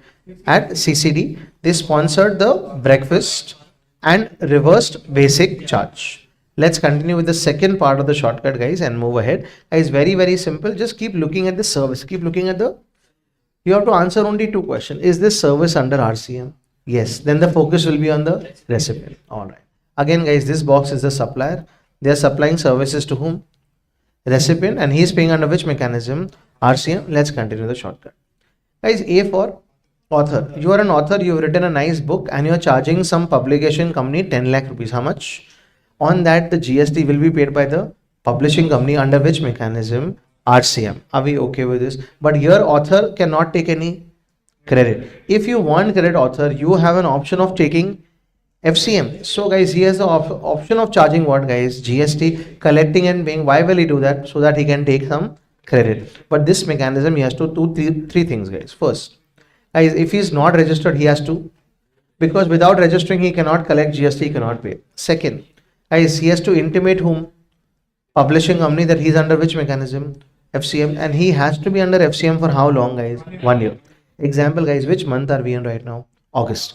August, he collects the money, pays it to the government, takes credit. Very smart. But September, he tells the publishing company, you pay. No. If it's like that, if you've taken it for 1 month, you have to be in this scheme for how long? 1 year. Are we okay with this? All right. No problem, guys. If you're not understanding too many details of the shortcut, maybe, so don't worry. Just understand the service. This is author. Next is tribunal service. Which service? Same like legal service, guys. Next, this CC will come again under exemption, so we'll not discuss it here. I'm a director. Who am I? Example, guys, I'm a director in a company called Reliance. Everyone, I'm a director in a company called Reliance. Everyone, eyes again on this. Guys, as a director, can I get sitting fees? Yes, everyone. Can I get commission, sitting fees, etc.? On that, the government says, listen, director, you only collect how much? 10 lakh. The GST will be paid by Reliance under which mechanism? RC. Yes, everyone. But sir, as a director, what if I'm getting salary? What if I'm getting what? Salary of 1 crore. Then on that salary, guys, there is no GST. Everyone. On salary, there is no... Everyone, guys, you know, are aware, guys, there's no GST on the salary. Tomorrow as a CA, guys, if you get a job at EY, 12 lakh plus GST? No, there's no GST on salary. Are we okay with this? All right. Next, sponsorship. Before we go to sponsorship, guys, there's one in Pro Kabaddi League, PKL, who has come to you guys, and let's say you're a famous Bollywood or Tollywood or Collywood, whatever actor, and they've come to you for sponsorship. You paid 1 crore rupees. You paid how much? And your posters are everywhere in that Pro Kabaddi League. Now tell me, guys, who is the supplier of service? Who's the recipient? I'll tell you an easier way, guys. Who's paying? Who's paying? In my example, guys, was the actor paying? Yes. So whoever is paying is the recipient. Everyone. Whoever is paying is the recipient. So please tell me, guys, who was the supplier? Pro Kabaddi League. And let's say they come to Daikin ACs that can you sponsor our program, guys? Everyone. And for 10 lakh rupees, everyone. Who's the supplier? Pro Kabaddi League. Who's the recipient? Daikin. In this, GST will be paid by the Daikin under which mechanism? Only condition is Daikin has to be a company or a partnership firm or a LLP. What if this is a Bollywood actor? Then FCM. Are we okay with this, guys? Yes, very, very important. Sponsorship services. In the exam, how will you identify who's the supplier, who's the recipient? The one who's paying is the recipient. Can we repeat, guys? The one who's paying is the recipient. Next, guys, banks cannot be everywhere. Because they cannot be everywhere, they have someone called bank facilitators and business correspondents. So we're talking about them. This is a bank facilitator or a business correspondent. And when they provide services to a bank, how much are they charging? Example, 10 lakh. On that, GST will be given by the bank under which mechanism? RCM. Everyone okay with this? Yes. And last is recovery agent. These are called people who do vasuli, guys. Recovery agent, again of a bank. How much is he charging? 10 lakh. But only if it's of a bank, financial institution, NBFC. What if you're a recovery agent of Kalyan Jewelers? Then FCM. Then which mechanism? Guys, everyone, whenever there is no RCM, it will be FCM. All right. So this is where we are bearing some things which we will say in exemptions. This is what it is. Now let's take an exam question, or let's imagine an exam question, guys, and let's see if it is FCM, RCM, guys. In the exam, there will be some company called Star Limited, guys. What is the company, guys? Star Limited, and they are a supplier of machines. What are they supplier of? Each machine costs 3,08,000 rupees. In a month, they have supplied 3 machines, guys. What have they supplied? 3 machines. All the machines have been supplied. Interstate GST rate is how much percent, guys? 18%. All right. Besides that, they have some inward supplies. They have purchased some spare parts. What have they purchased, guys? So this is SL. What is SL? Supply leads to liability. This is PC. So they have purchased what? Spare parts. Random number I'm taking, guys. How many lakh? 1 lakh. On that GST is how much percent, guys? 12%. And they've also taken some legal services worth 1 lakh rupees. On that GST is under which mechanism? RCM at 18%. Now suddenly everyone's changed the expression because RCM. Yes. So no problem. Let's try and see how this works. First you tell me, guys, in my liability ledger, guys, is this SL? So there will be 3 kinds of liabilities: IGST, CGST, SGST. Take your calculators, everyone. Star Limited is supplying how many machines? 3. Each machine is for 3 lakh 8. So do 3 lakh 8,000 into 3 machines. How much is that? 9 lakh 24. Into what rate? 18%. Guys, please do 1 lakh 66,320. Is this a liability to pay? Yes. Now, guys, I'm creating a credit ledger. Guys, here I'm creating a credit ledger on the screen. Everyone on the screen only. IGST, CGST, SGST. What is the first purchase has he made? 1 lakh into 12,000. How much, guys? 12,000. So will I get IGST credit of 12,000? CGST nothing. SGST nothing. Stop. Now these legal services, guys, are they under RCM? Yes. Guys, RCM is the same. Is it a purchase? Guys, everyone, please tell me, is it purchase? Purchase will always lead to credit. Whether it's RCM, FCM, guys, forget this, everyone. Forget this. Is it a purchase? Purchase leads to what? Credit. So doesn't matter. Even if it's RCM, doesn't matter, guys. You will still get credit of it. So please calculate, guys. 1 lakh into 18,000. 18,000. So I will get credit, guys. That's my first impact. I will get what? Credit. RCM has 3 impacts. Repeat with me, guys. RCM has 3 impacts. First, it will get credit. Everyone, why will it get you get credit for this? Simple. PC. Purchase leads to credit. How many impact? First. Second impact. Guys, are you liable to pay this to the government? Yes. In RCM, guys, you yourself are liable to the government. So in liability also, you will be liable to pay how much thousand, guys? 18,000.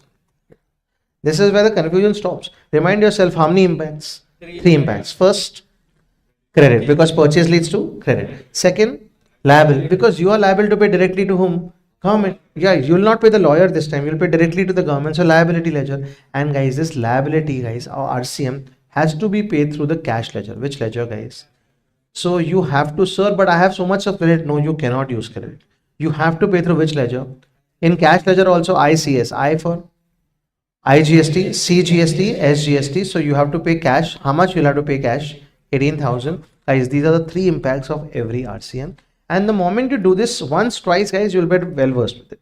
So RCM has how many impacts? 3. Guys, everyone. First, PC. Purchase leads to credit. Will you get credit? Yes, because it's a purchase. RCM, FCM doesn't matter. It's a purchase. Second, are you liable to pay the government? So it will go in which ledger? Liability. And you have to pay that liability through cash. That means, guys, RCM impacts all the 3 books. There are in GST how many books, guys? 3. Guys, liability, credit and cash, it impacts all 3 of them.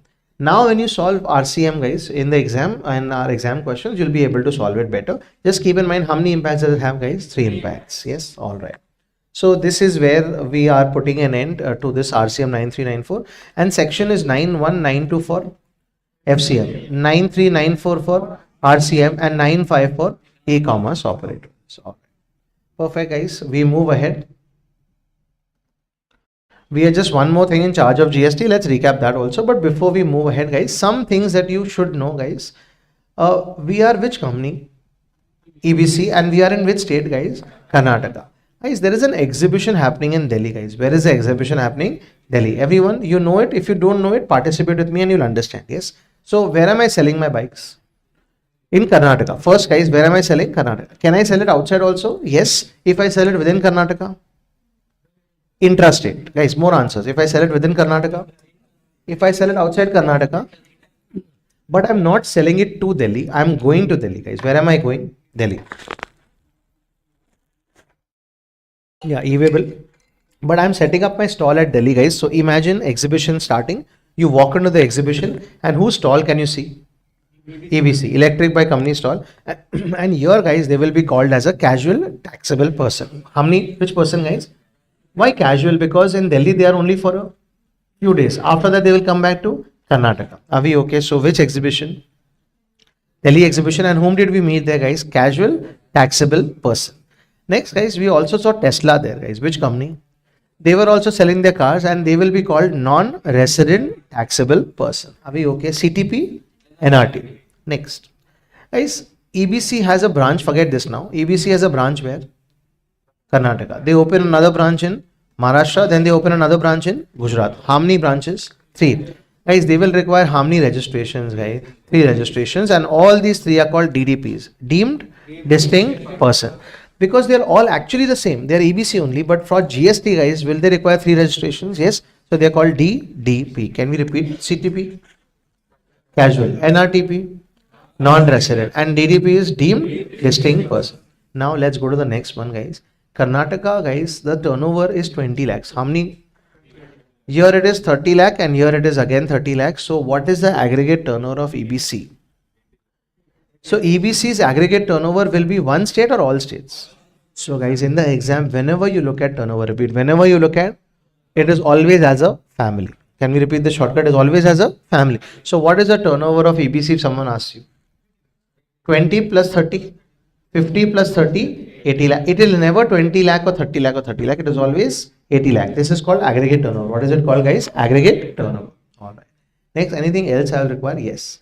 Guys, there are some goods which the government has called prohibited goods under GST. The shortcut is pita bread, guys. What is the shortcut? Pita bread. These goods are not illegal, guys. They are legal, but the government has called them as prohibited goods. One is ice cream. What is I for? A for aerated water. P for Zuban Kesri, all that, yes. And T for tobacco. Yes, everyone okay with this? And B is for bricks and tiles. These 5 goods are considered as what, guys? Prohibited. So are they allowed? Yes. Can you have pan masala?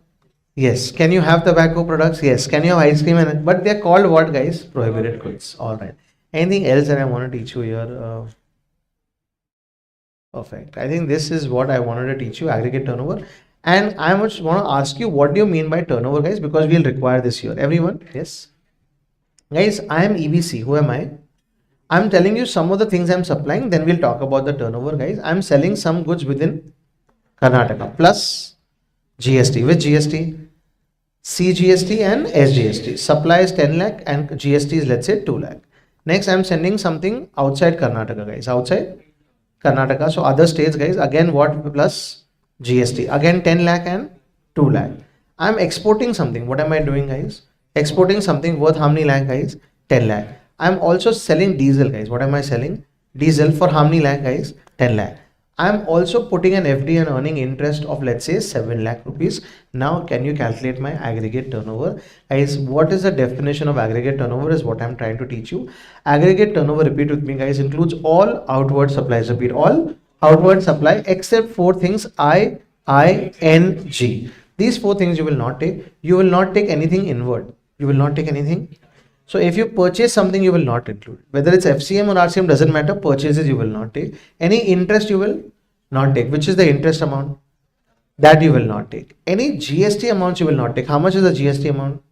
2 lakh. Here, 2 lakh. That you will not take. And guys, any non-taxable, but schedule 3. But which schedule 3? Which you will learn in supply chapter, guys. That schedule 3 non-taxable will not take. That means, guys, will you take diesel? But sir, diesel also not taxable. No, don't do calculation, guys. Diesel is also not, but only schedule 3 non-taxable will not take. Otherwise, everything you will take. So please take your calculators. How much is the aggregate turnover, guys? 10 lakh plus 10 lakh plus 10 lakh plus diesel also 10 lakh. How many lakh, guys? 40 lakhs. Are we okay? Guys, this definition is very important. So please tell me, how do you calculate aggregate turnover, guys? Is it family or individual? Family. First, we will take everything except ING. No inward supply. No interest, no non-taxable, but only schedule 3. How will you remember? Because the third point I put N, guys. So that remembers only schedule 3. Petrol, I will include diesel. But so there is no GST on that. Yes, guys, aggregate turnover is not used to pay GST. It is only used to see how big or small you are, guys. Are we okay with this, guys? Yes.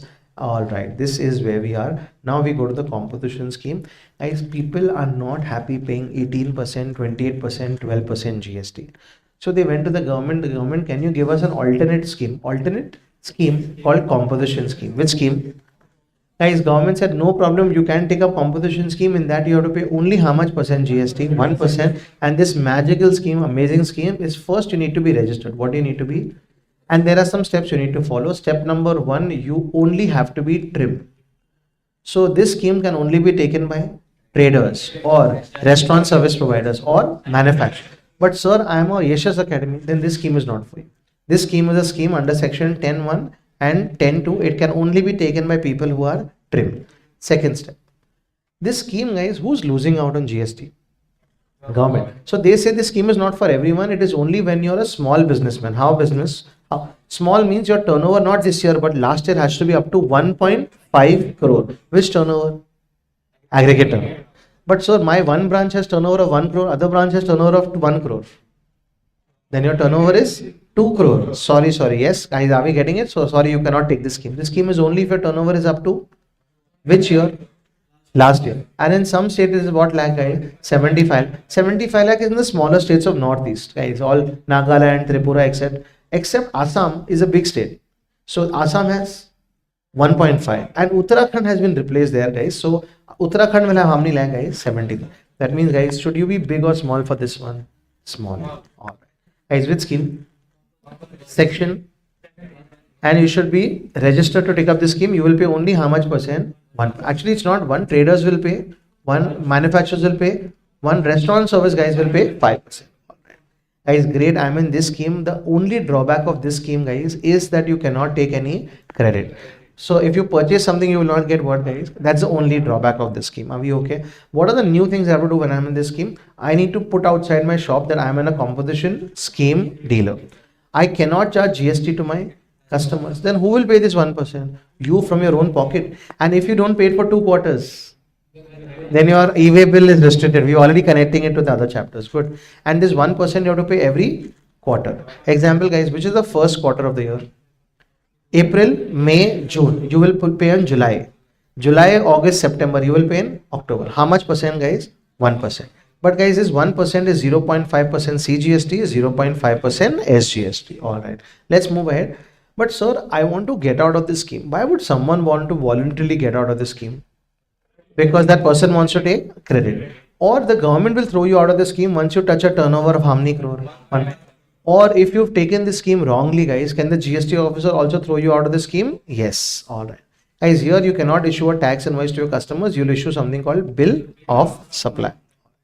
Guys, this scheme is great, but under this scheme, once you choose this scheme, you cannot do 6 things, which are the shortcut is here, guys. Casually needing ice cream. Can we repeat the shortcut? Casually needing ice cream, studying inter or income tax online. Guys, what is the shortcut? That means these 6 things you cannot do once you take up which scheme? Before composition scheme?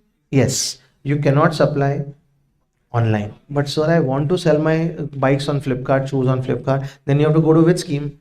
Regular scheme. In this scheme, you cannot sell online. You cannot sell your goods interstate. You cannot supply any service except if you're in which service? Restaurant. Can we repeat, guys? No online, no interstate, and you cannot provide any service. If you want to do all of that, regular scheme. Next, you cannot supply ice cream. This is any prohibited goods. You cannot manufacture, but you can trade. Guys, are we okay? Next, you cannot supply any non-taxable supply, and you cannot be a CTP and a NRTP. Are we okay? These are 6 things that who cannot do, guys? Composition scheme dealers cannot do. Are we okay? Mainly interstate, online, ice cream, etc. You cannot trade. Sorry, you cannot manufacture, but you can trade. All right. Anything else in the composition scheme? That's about it. As composition scheme was not there for service providers, so they got upset. Yeshas Academy got upset. A salon got upset.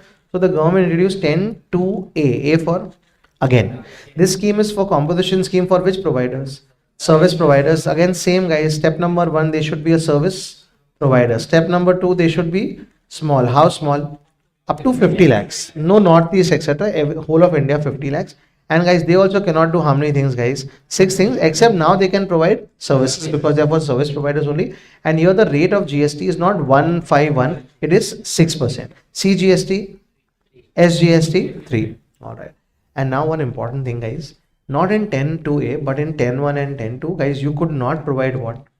Services. Now you're allowed to provide some marginal service, some small amount of services you can provide, A or B, whichever is higher. A is 5 lakh. A is how many lakh? Always. And B is last year's turnover is 10%. If last year's turnover is 90 lakh, then 9 lakhs. And 9 lakh and 5 lakh, which is higher? Up to 9 lakh of services I can provide. But sir, I want to provide more services, then go under which scheme? Regular scheme. Guys, this is not compulsory. This is only if you want. And who's not happy with the scheme? Government, because they get only how much percent GST? 1%. Are we okay? So sir, today on the 9th of August, can I choose a scheme? No. If you're already registered, then you can move to the scheme only on 1st April. If you're not registered and if you're registering in GST for the first time, then you can go under the scheme anytime. Are we okay with this, guys? Yes. This is your chapter called Charge of GST, section 9, section 10. 10.1, 10.2. No, 10.1, 10.2 is composition scheme. 10.2a is composition scheme for service providers. Now that the revision of this chapter is over, let's look at the GST scanner. This is charge of GST alphabetically. Here we go, guys. These are the questions. Let's target. Question number 8A, Jan 21, ICI paper.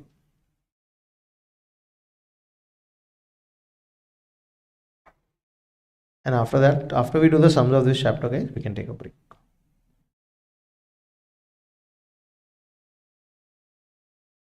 All right. Let's go. Here we go. This is ICI paper. Jan 21 ICI paper. Same way, guys, we'll discuss all the question and 1-2 questions we will write. Here we go, guys. Over to you all, please. Very simple question. Yes, everyone on the screen, you will be reading question number 8A.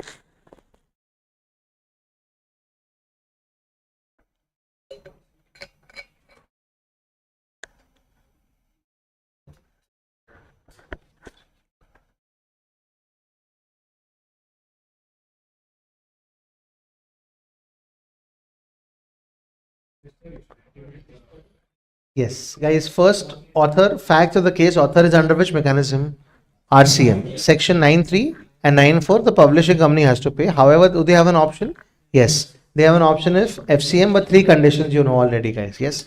All right, very simple question. We've written this in the exam, in our preparation also. And if you haven't, we'll write about 2 questions. This is one of them we could write. Okay. And why would someone, famous author, choose FCM? Mainly for credit. All right. Let's look at the next one.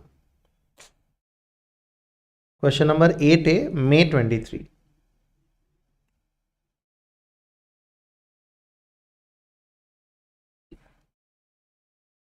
All right, guys, over to you all. 8A, the first.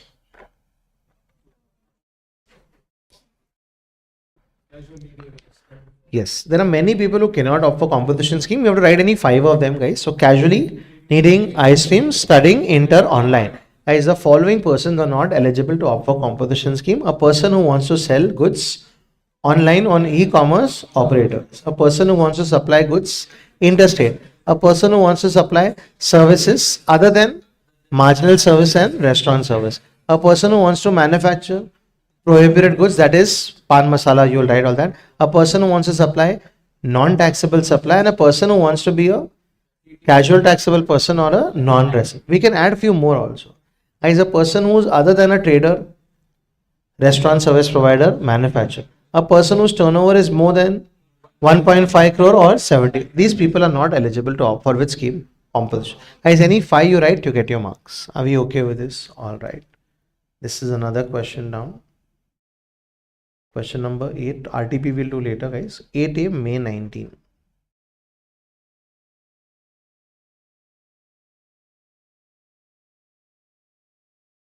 Yes, everyone, please read. Yes, same question. Yes, ICI papers, guys. Repetition happens. Hoping some repetition happens for our exam also. Yes. So I'll move it from difficult to, from medium to easy. Okay. Next, guys, question number 6A, November 19.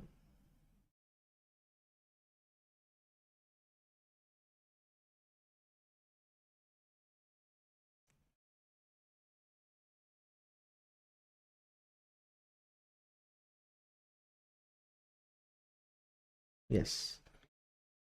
We've done this question while we were studying, but no problem, guys. We'll quickly discuss it. There is a person called Zafar who is from where? Assam. Guys, we need to compute his aggregate turnover and whether he is eligible for which, guys. So aggregate turnover, let's calculate, guys. You read and tell me what is aggregate turnover. Take a calculator and keep calculating, guys.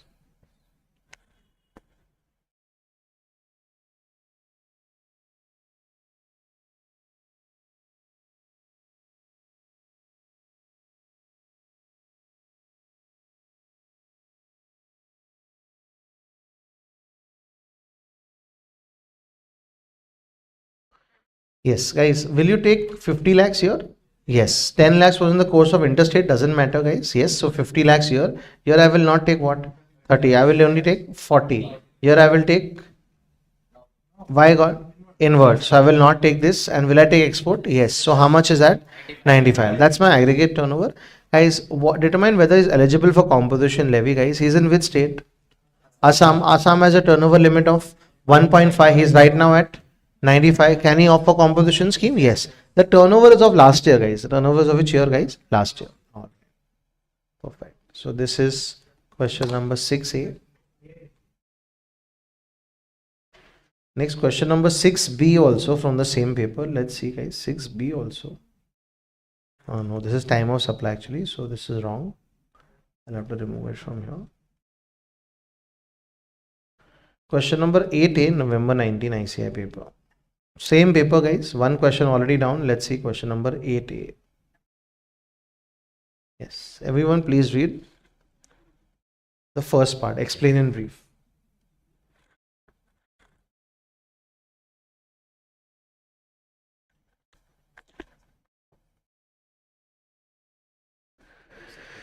Guys, I don't know this notification number because we haven't done this notification number, but this 6% rate I already know, guys. Who is this person who charges 6%, guys?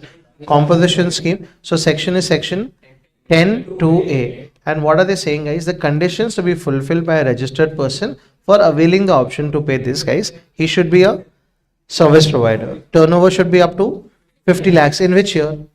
Preceding year or last year, you can say. And he should not be doing the following things. Composition scheme, sorry, CTP, NRTP cannot be, not supplying non-taxable, not manufacturing prohibited goods, should not be doing interstate, should not be doing online. Services you can do, guys. So among the 6 things you can not do how many things, guys? 5. All right. So this is that notification number. Question number 6B, November 20.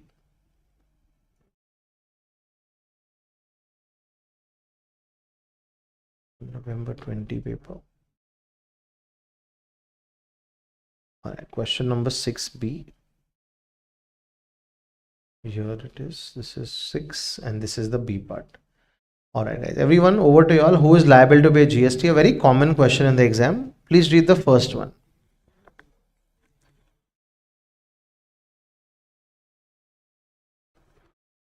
Who is the supplier?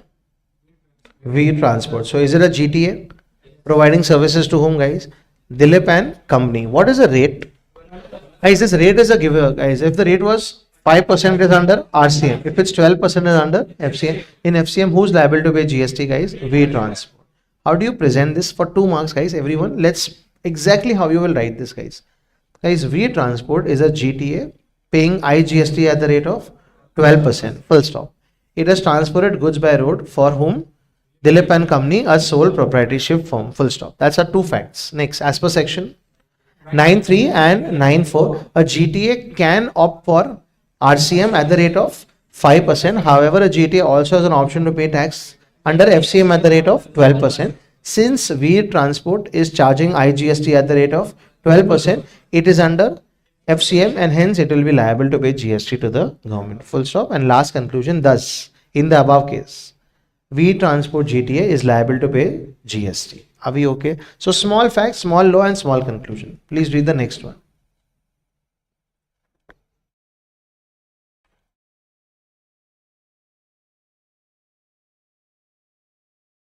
Is it an author? Yes, guys, but author also have an option. But have they asked for that option? No. So how do we present this and sir, how do we give that option? I'll explain, guys. First, the facts. Can you tell me the facts, guys? Kamal Jain is an unregistered author and providing services to PQR publication, full stop.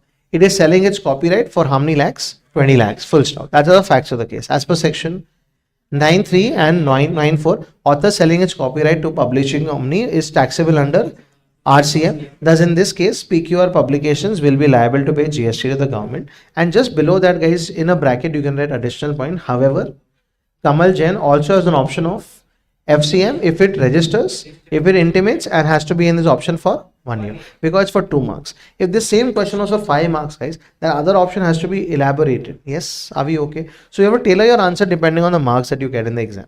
All right. So this is another question done. Let's move ahead to question number 9, RTP. No. First, let's finish all these questions. Question number 8A, May 22 ICA paper.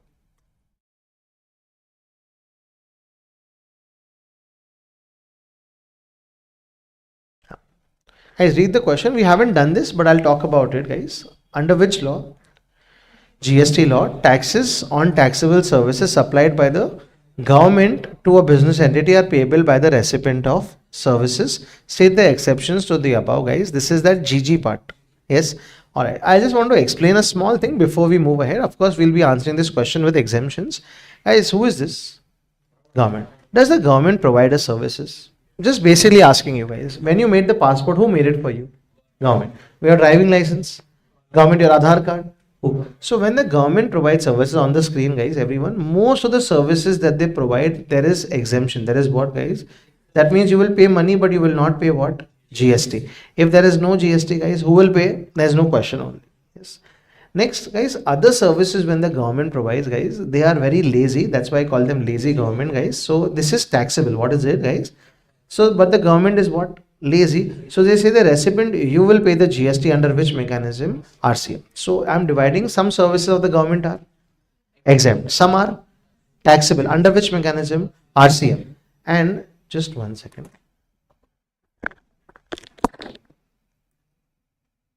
Hello? Yes. That's right. Yes.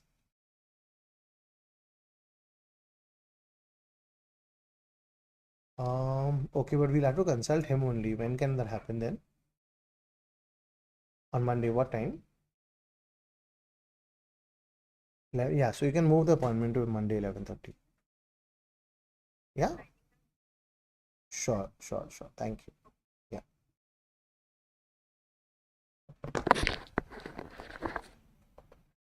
Yes. So here, guys, so it's lazy. In most of the cases, the RCM will apply, but in 4 cases, how many cases, guys? 4. Let me just check and ask you a question, guys. When you went to the post office last, which office?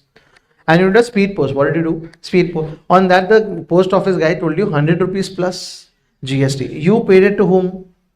Post office, and they paying ahead to whom, guys? Government. So in 4 cases, the shortcut is called trap. What is the shortcut called, guys? Trap. In 4 cases, the government said, listen, recipient, you will not pay. I will collect it from you and I will pay under which mechanism? FCM. So for government services, guys, first, everyone, some services are exempt. Repeat, guys, some services are taxable under RCM and some services are taxable under FCM. FCM, it is only and only 4 services called what, guys?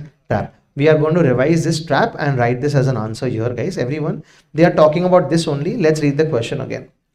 Under the GST law, taxes on taxable services supplied by whom? Government. Are payable are by whom, guys? Recipient. That means most of them are payable under RCM. State the exceptions, guys. Exceptions are only 4. What is the shortcut? Trap. Everyone hear me out. If the government is giving transportation of goods on passengers, what is T for? Transport. Example, you went in the Indian Railways, you took a AC train ticket. Which ticket? AC. You pay GST to whom? Railways. So what T for? Transport of passengers and goods. Everyone, one more repetition. What is TRAP? Transport of goods and passengers. Next, postal service. What is P for? Postal. A is aircraft and vessel leasing. A is aircraft and vessel leasing. And R is basically, this is renting. What is this for? Renting of property. Guys, can we repeat? What are the 4 cases? T for transport. Transport of what? Goods and passengers. R for renting of immovable property. A for aircraft and vessel leasing, and P for postal. Guys, R was earlier for railways, but now I've included this here only, transport on passengers and goods. Are we okay? In these four cases, guys, will they collect the GST from you? Yes. So these are four exceptions where it will be paid under which mechanism? FCM. Yes. I is repeating this because it's complicated. It's a great time to do this, guys. Government services are generally exempt. Some of them are taxable under RCM. As exemption and RCM, we'll see an exemption, but there are four cases where the government collects it from you and pays it ahead, which is called TRAP. T for transportation of passengers and goods. R for renting of immovable property. A for aircraft and vessel leasing, and P for postal. As if you're confused here, just remember postal services. The next time you go to a post office, will you pay GST to the post guy? And they will collect it and pay it ahead to whom, guys? Government. Yes. In these four cases, under which mechanism? FCM. All right. This is the question that we will be writing. Question number 8A, May 22. That's why it's difficult, guys. Question number 6A, September.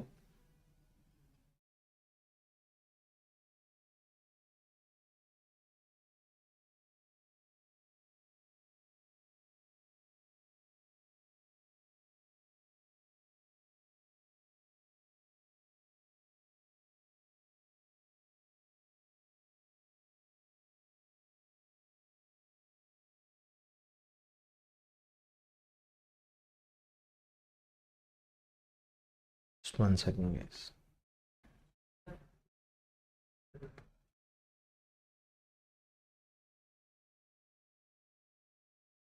Question number 6.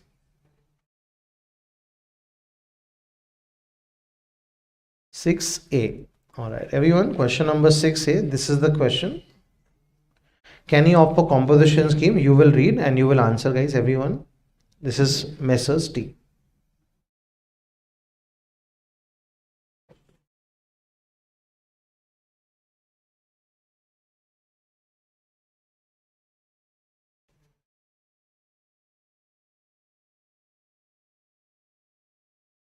Under 10.1, 10.2 and 10.2A. Guys, very good question. 5 marks. Don't miss out on all these questions.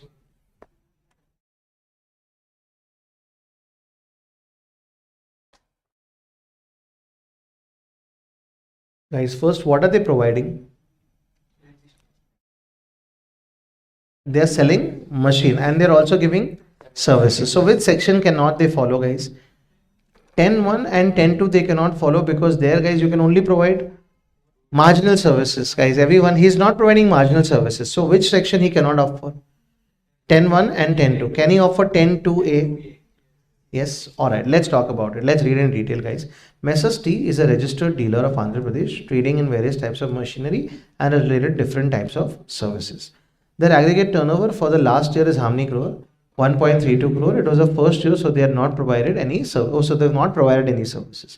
From this year, they want to provide services of how many lakh? For which they all have to purchase. Okay. So now, guys, can they opt for 10.1 and 10.2? Yes. They can provide for which services?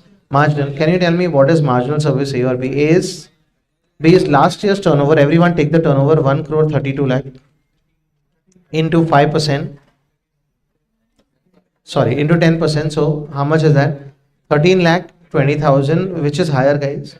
So can they provide up to these bunch of services? Yes. So can they offer 10.1 and 10.2? Absolutely yes. 10.2A is only for which providers? So they are not in 10.2A, only 10.1 and 10.2. From the information given above, examine whether Messrs T can offer composition scheme of the CGST Act. This is a very good question to write. I'm very tempted to write this one as well and make you write one more question. This is a good question to write, guys. Question number 6A.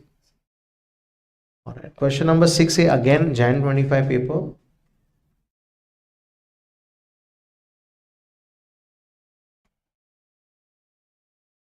All right. Here we go. Question number 6A again. Let's see if you're able to answer this one.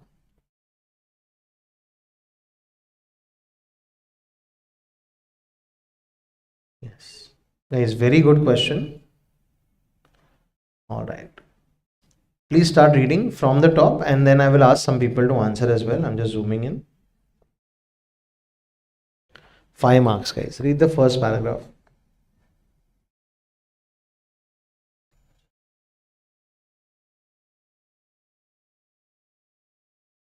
Who's the supplier? Or who's the person in the first paragraph, guys? Nutan. Guys, Nutan is where? Indore, Madhya Pradesh. Is it registered? Yes. Alright, Nutan Limited. Let's take the first one. Paid remuneration to whom, guys?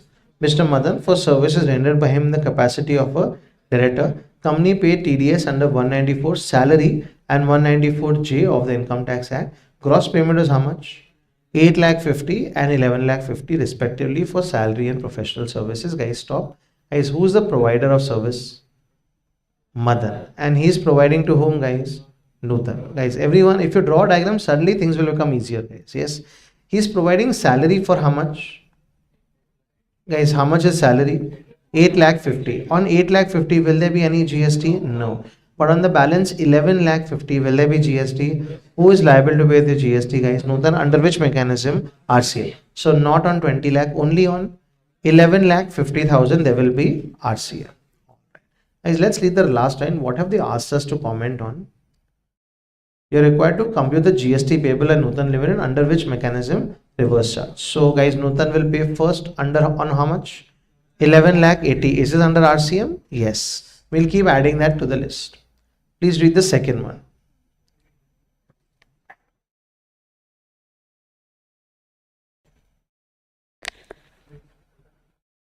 Alright, who's providing the service? Indian Railways. Can I say it's the government only? And are they renting property? They are renting property to whom, guys? Nutan. In this case, guys, will be under FCM? Yes. So this one will not be under RCM. How much will I write here, guys? In the second case, how much under RCM? 0. Guys, do you remember trap? This is the trap part. Can you repeat trap? Transport, renting, aviation and vessel leasing, and P for postal. Not convinced. Once again, guys, please tell me full form of trap. Transport of goods and passengers, renting of immobile property, vessel and aircraft leasing, and postal. Please read the next one. It's a tricky question.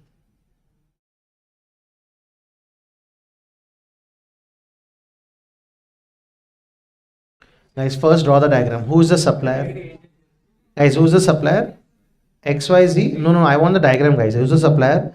X. People who are doing this without, your problem is you are doing it without the diagram, guys. If you do this without the diagram, it will go definitely wrong. So if you do it with me on the diagram, guys, XYZ Private Limited, they are supplying to whom, guys? Nutan. Now stop. What kind of service is it? Security service, generally under which mechanism? But guys, they should not be a company. Do you remember that? We just discussed. Are they a company? Then RCM will not apply. Then what will apply? But sir, is not registered. If you're not registered, you have to register. Guys, 1 minute. Sir, you were never registered under ICI, but if you want to do CA course, what do you have to do? Register. So same way, they will have to register. But is it under RCM? No, it is not under RCM. The third case also is what, guys? 0. Read the fourth one.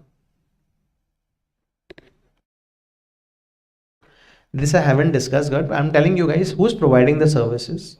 Government. When they provide services, some of the services are exempt. Someone is RCM and 4 are under FCM. There is an exemption chapter we will do tomorrow. In that it said that if it's up to 5,000 rupees, up to how many thousand? Small amounts, guys. In that case, it will be exempt. There will be no GST. So how much will be under RCM, guys? 0. So total will be how much, guys? 11 lakh 50. Yes. Let's check the answer also. Okay, this is our PDF. We don't have the answer, but this is 11 lakh 50. Another very good question, guys, on RCM dedicated. Yes. Perfect. And let's look at the last question, guys. This is question number 8, RTP. Or let's look at the RTP questions. This also we had done. RTP May 2020, question number 8.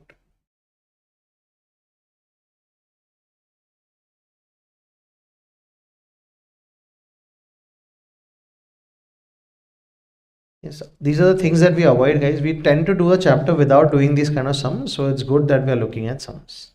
Everyone, a question that we've done in our books also, but quickly read it, guys, and see what they're saying. Over to you all.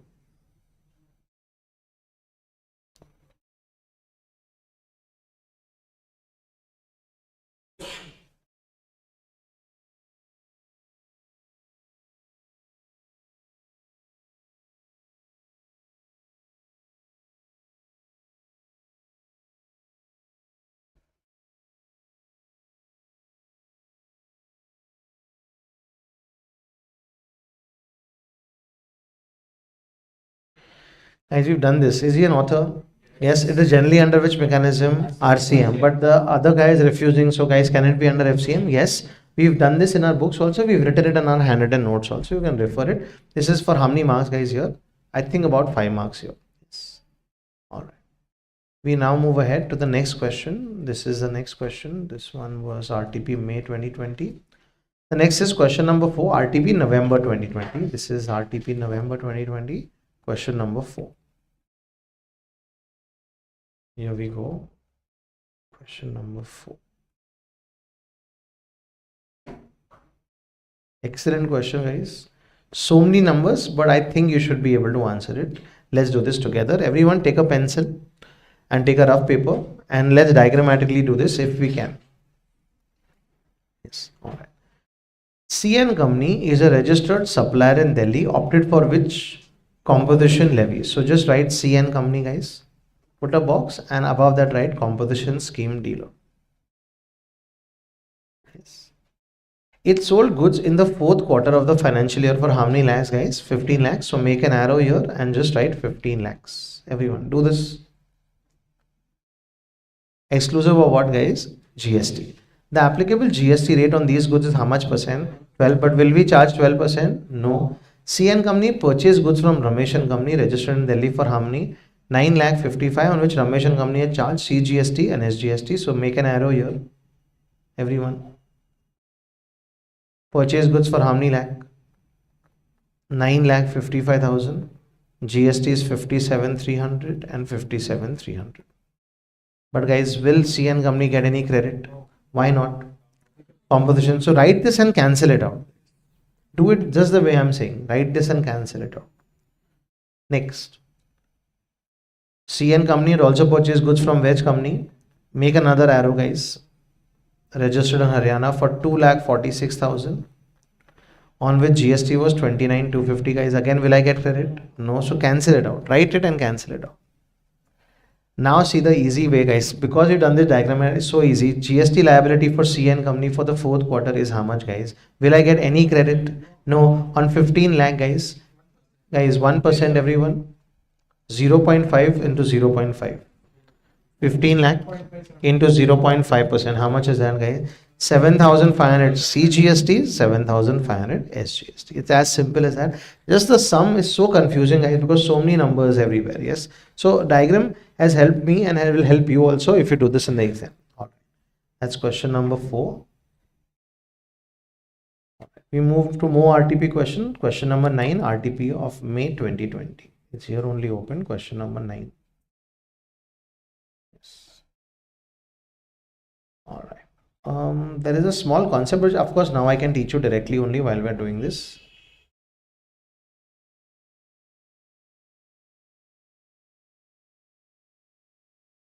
Okay.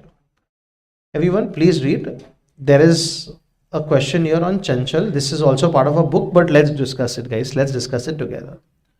Chanchal is providing beauty and grooming services and inaugurated Care and Care Beauty Center in Janakpuri, Delhi on which date?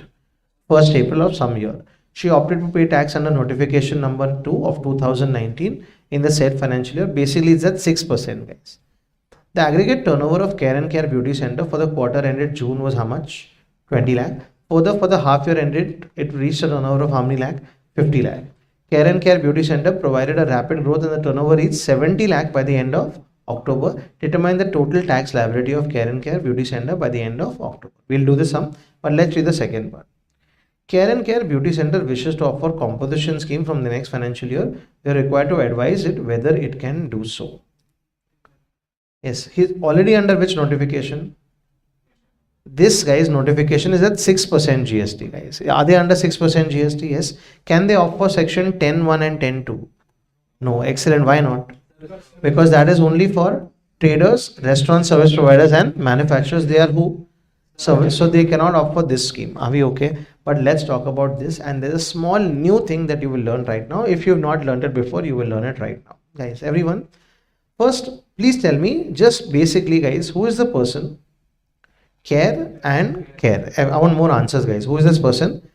Care and Care. And what is, when they started their beauty parlor, guys, or whatever the beauty services, what is the turnover till June? I want more answers. Till June, what is it, guys? 20 lakhs. Next guys, till September how much did they reach? 50 lakhs. And till October how much did they reach guys? 70 lakh. Is that the right number guys? Yes, it's cumulative. It is cumulative. Stop. So overall guys, in the year till October how many lakh? Into 3%, don't do any calculation guys, into 3% into 3%, everyone guys. Which scheme have they opted for? Composition. What is the GST rate there?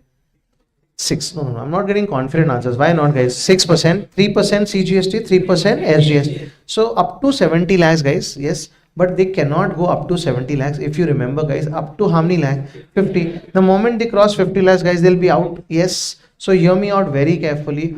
On the first 50 lakhs guys, can they be under composition scheme, and then will they be thrown out? Yes. Now here guys, there's a small twist.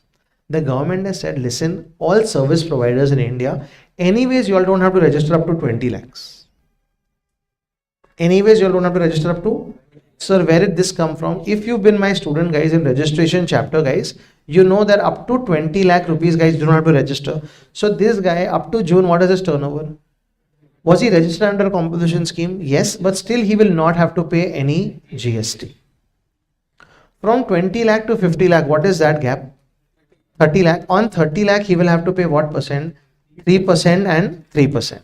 Yes, everyone. Why? Because he's under which scheme now? And now he'll be out of the scheme when? After 50 lakhs. So on this rate, 18% guys. I'll repeat it. No problem guys. It's difficult this sum. So we'll do this once again. Guys, who is the person? Care and Care. Which scheme are they under? Composition scheme 10-2A. What is your first turnover?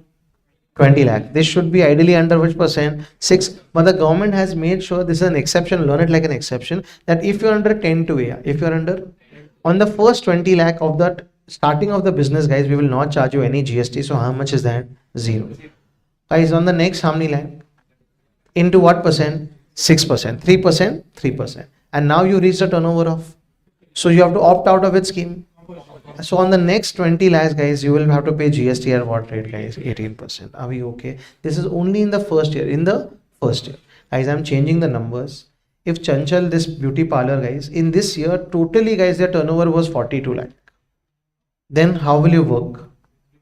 First 20 lakh, 0. Excellent guys. Next 22 lakh, 6%. And next year, can they continue in the competition scheme? Yeah. Next year they will not get this 20 lakh. This is only in the first year. Because up to 20 lakh you don't have to register. That's the idea guys. Yes everyone. This is question number 9. And assuming guys they are talking about the same competition scheme 10-2A. Guys, next year can they follow 10-2A? No, because you have to check which turnover. Last year, and last year's turnover is how many lakh now? 70 lakhs. So you cannot opt for 10-2A. Are we okay? All right. Guys, let's write this before we move ahead. Everyone, let's start writing this question guys. Question number 9. Is it question number 9? Yes, question number 9. I'll show you how to present this guys. Question number 9A. RTP May 2020.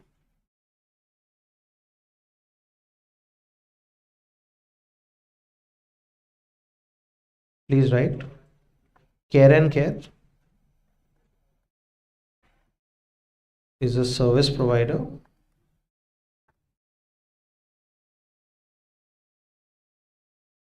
and has opted for competition scheme under section 10-2A for its services. Turnover for the year is as under. Up to June 20 lakhs, up to September 50 lakhs, and up to October 70 lakhs.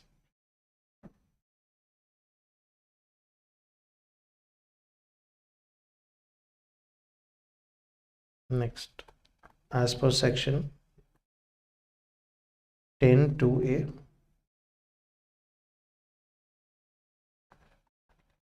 CNC will have to pay GST at the rate of 6%, 3%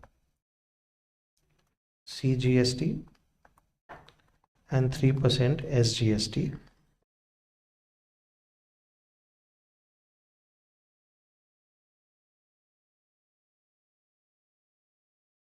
As under.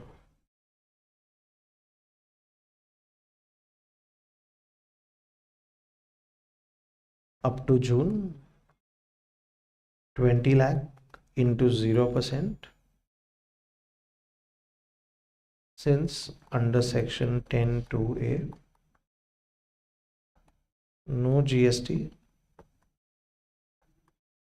on the first 20 lakh turnover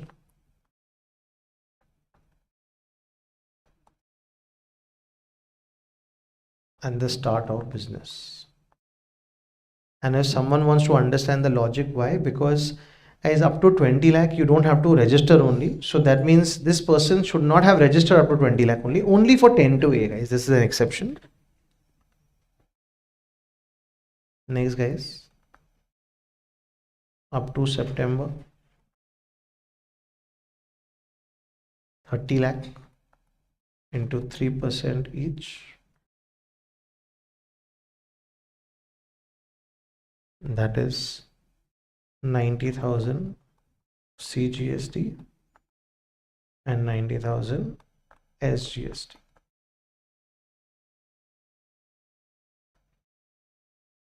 And up to October 70. So up to October, 20 lakh into 18%.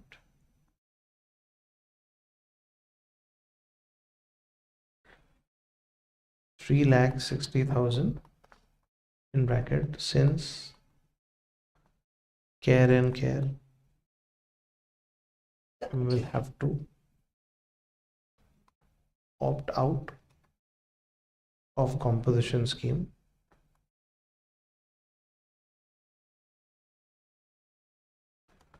after 50 lakh of turnover.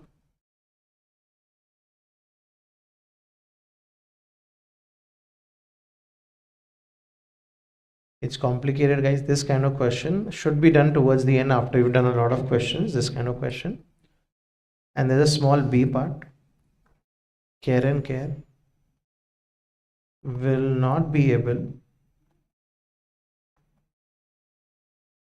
to opt for composition scheme under section 10(2)(a)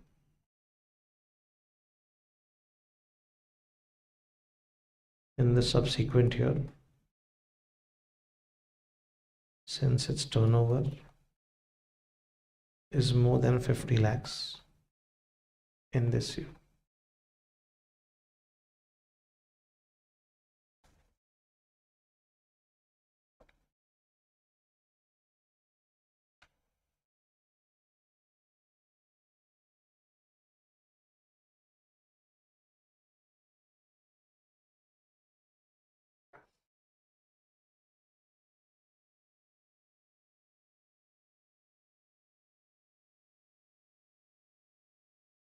Yes. So what is the new thing that we learned here? Only one, that if you're under which section? 10(2)(a), only in 10(2)(a, guys, up to the first 20 lakh, there is no liability to pay GST from 20 to 50. And because you crossed 50, you were out of this composition scheme in this case. Yes. So this is question number 9, A and B. I'm just saving this. This is GST, question number 9, May 22. RTP. Okay.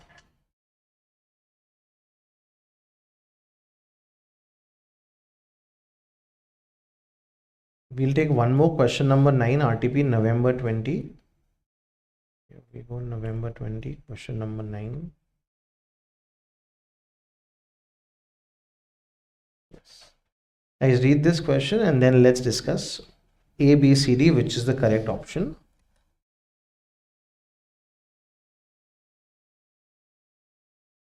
If you draw a diagram, it will get better and easier.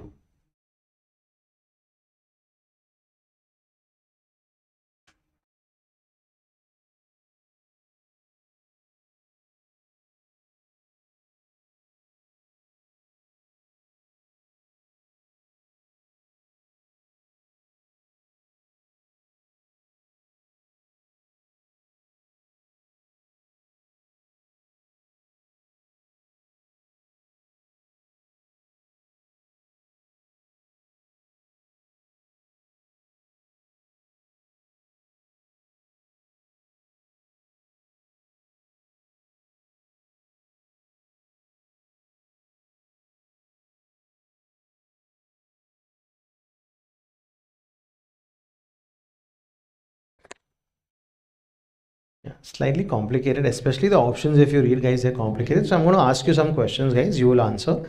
Guys, who's the supplier of services of transport of goods? GTA. So there is GTA, guys, and they are supplying the services to whom, guys? Guys, they are supplying it to XX, because here, guys, XX arrange the transport of these goods from a GTA. So they are the supplier. And how much is the goods transport agency charging? 9,000. GST is payable at, this is the giver, guys. Yes, the moment you give 5%, guys, that means excess has to pay under which mechanism? RCM. Yes, so GST, please do 9,000 into 5%, guys. 450. GST of 450 is payable by excess on which mechanism, guys? Reverse charge mechanism. What if this was 12%? Then FCM. All right, GST of 50 is payable by GTA? No. And guys, this is not the question here, because we are not taking anything combined. We are only and only taking what, guys? GTA services. Which services, guys? GTA. Are we okay? Guys, when will it be combined? When will it be composite or mixed? Example, guys, I am buying books from you. What am I buying? Books. And you're sending the books also plus the transport also. Is it one price? Yes. Now, 1 minute. Let's take an example. I'm someone who wants to buy books worth 20,000 rupees from you. You're a publishing company, but you're in Chennai. You transport the goods to me, and for the books you're charging me 20,000 plus, guys, on GTA. Together you're charging me how many? 20,000. Now, guys, if you remember, composite supply and mixed supply. Are these books and the transport naturally bundled? Yes. And which is the principal supply? Books. So whatever GST is applicable on books will apply on the entire supply. Why was the case not this in this one?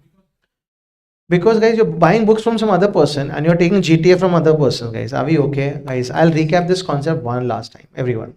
Guys, these two guys are book suppliers. I'm buying books from them and they're also transporting the books to me. And together, guys, they're charging me 10,000 rupees. How much? Is it composite or mixed supply, guys? Composite, because is it naturally bundled? And what did I want to buy? Books. But let's say I'm buying books from them. They said, listen, we can't arrange for transport. And I take transport from you guys. Then is it two services? On books, it will be GST of books. And on this, it will be 5% RCM, 12% FCM. Are we okay? This was the second case. All right. That's another RTP question. And last question, guys, and then we can take away question number 10, RTP May 21.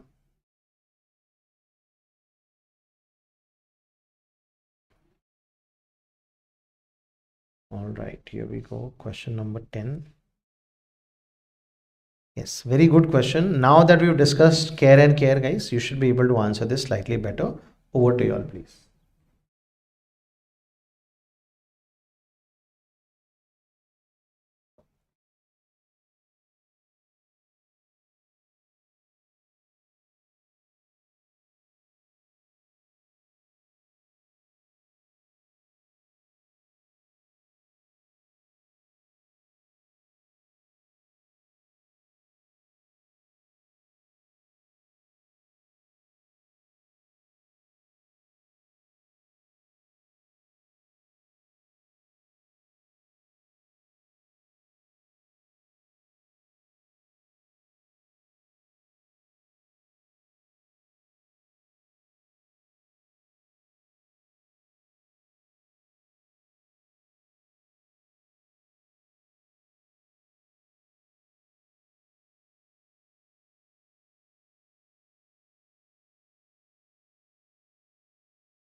Yes. Guys, is he a wedding photographer? And he has opted for which scheme, guys? A wedding bell wishes to opt to pay at a lower rate and opt for which scheme? Composition scheme. And guys, this is how it is. Up to 20 lakh, guys, what will be the GST? 0. On this, 6%. Is it the same answer, guys? Yes. And on the next 40 lakh, guys, can he be under composition scheme? No. So it will be at what rate, guys? 18%. And you are required to advise whether it can do so and calculate the amount of tax payable for each quarter. Are we okay with this, guys? Yes. I'll just show you the answer, guys, here.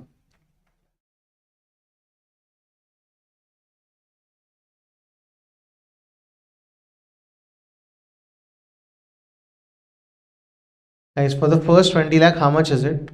0. On the next 30 lakh, what is it, guys? 6%. On the next 40 lakh, how much is it going to be? 18%. Are we okay? Let's try and see if this is okay. This one, all right. Perfect. Guys, we'll see a few more RCM when we do ITC sums, because if you see a sum like this, I'll just show you one more sum here.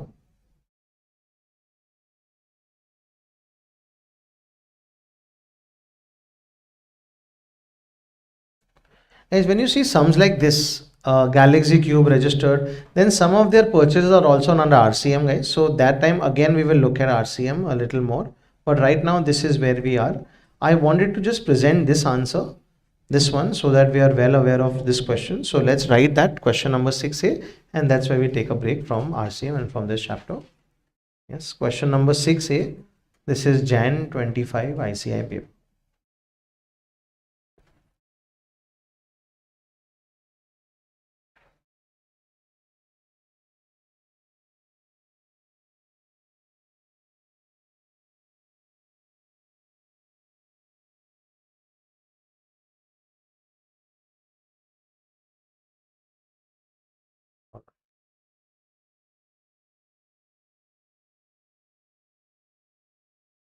This is question number 6A, Jan 25 ICI paper. We'll do the exact presentation like how it's supposed to be presented. What is the last line, guys? You're required to compute the GST payable by whom? Mutha Limited under reverse charge basis for the month of June. Reason for treatment of each item should form part of the answers. All the figures are exclusive of taxes. Rate of GST is 9918%. Turnover of Nutan for the last year is how many lakh? Guys, why are they telling you this? Guys, if your turnover is more than 40 lakh, 10 lakh, 20 lakh, are you liable to be registered? So they are liable to be registered. All right, let's start. Guys, this is the first one. Computation of GST payable by Nutan Limited under RCM.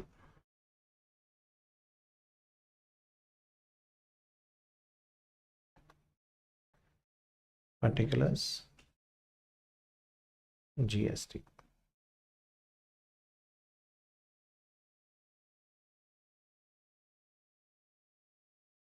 The first one.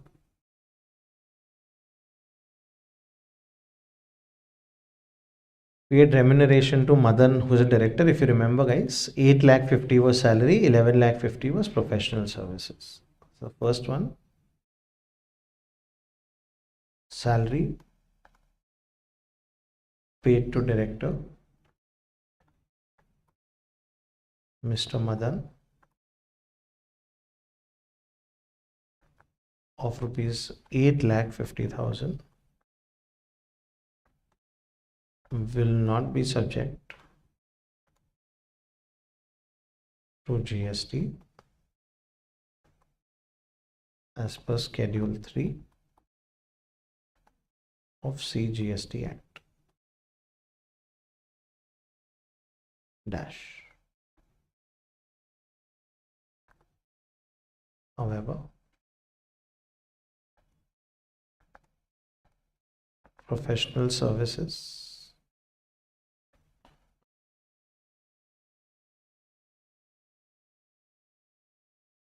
professional service fee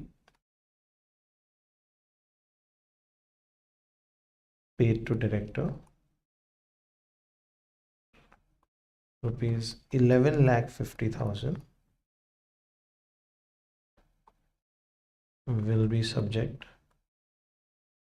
to GST under RCM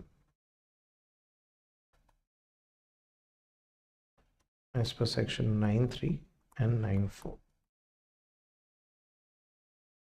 11 lakh 50,000. Are they in the same state? Intrastate supply into 9% each.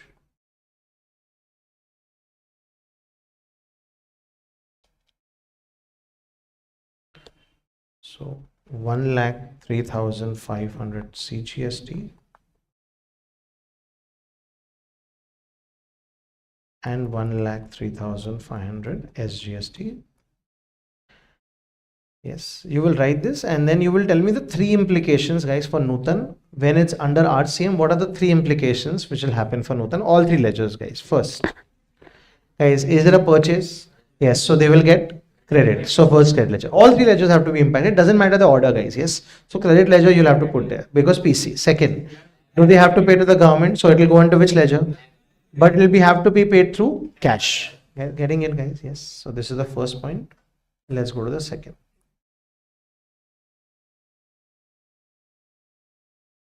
Paid to Indian Railways, Madhya Pradesh for property located in the same state, again intrastate supply, which was taken on lease by the company. So please write rent paid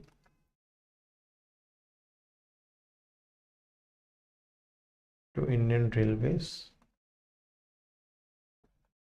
in bracket government entity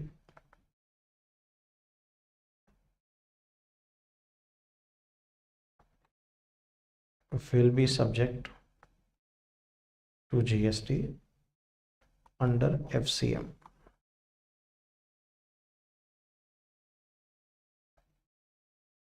How much is the rent paid? 1,25,000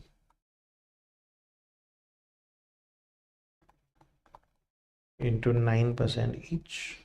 But since we are talking about RCM will be dash.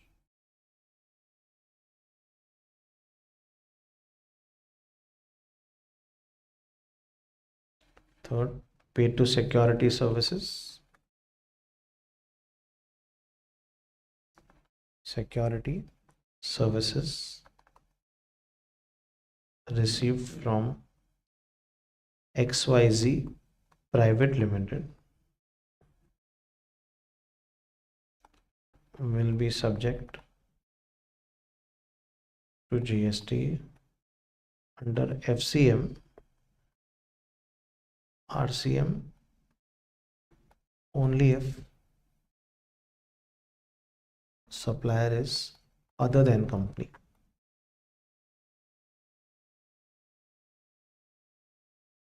So there is GST but under FCM. 5,35,000.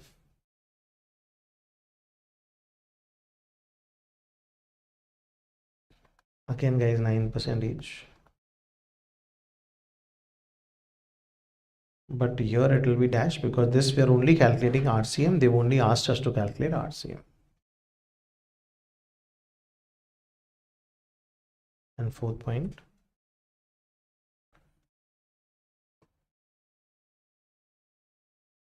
Services received from municipality up to 5,000 is exempt as per notification. So for exemption, guys, there is only one notification, number 12 of 2017. So again dash. Therefore, total GST to be paid by Nutan Limited under RCM. How much is the total, guys? What is the first amount?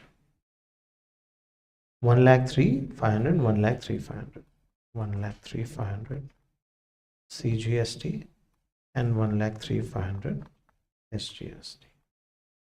This is the final answer.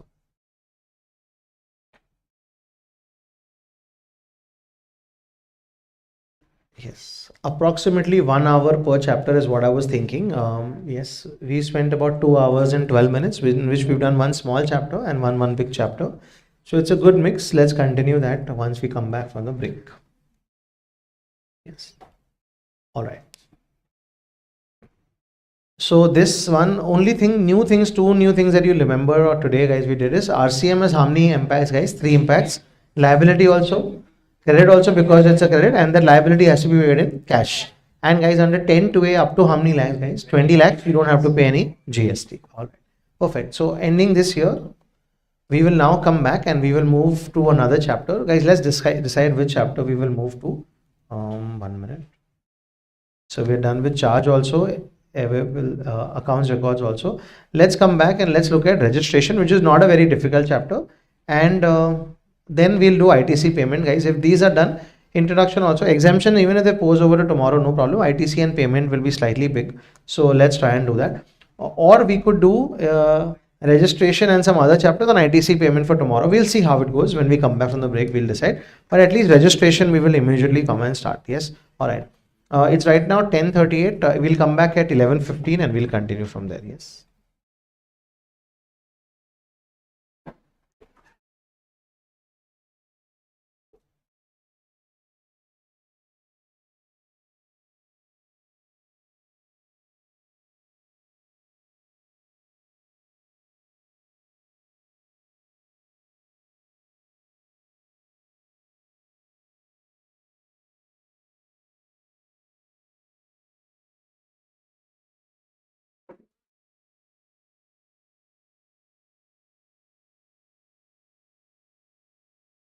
You and me here, and we can record just the revision of the registration chapter.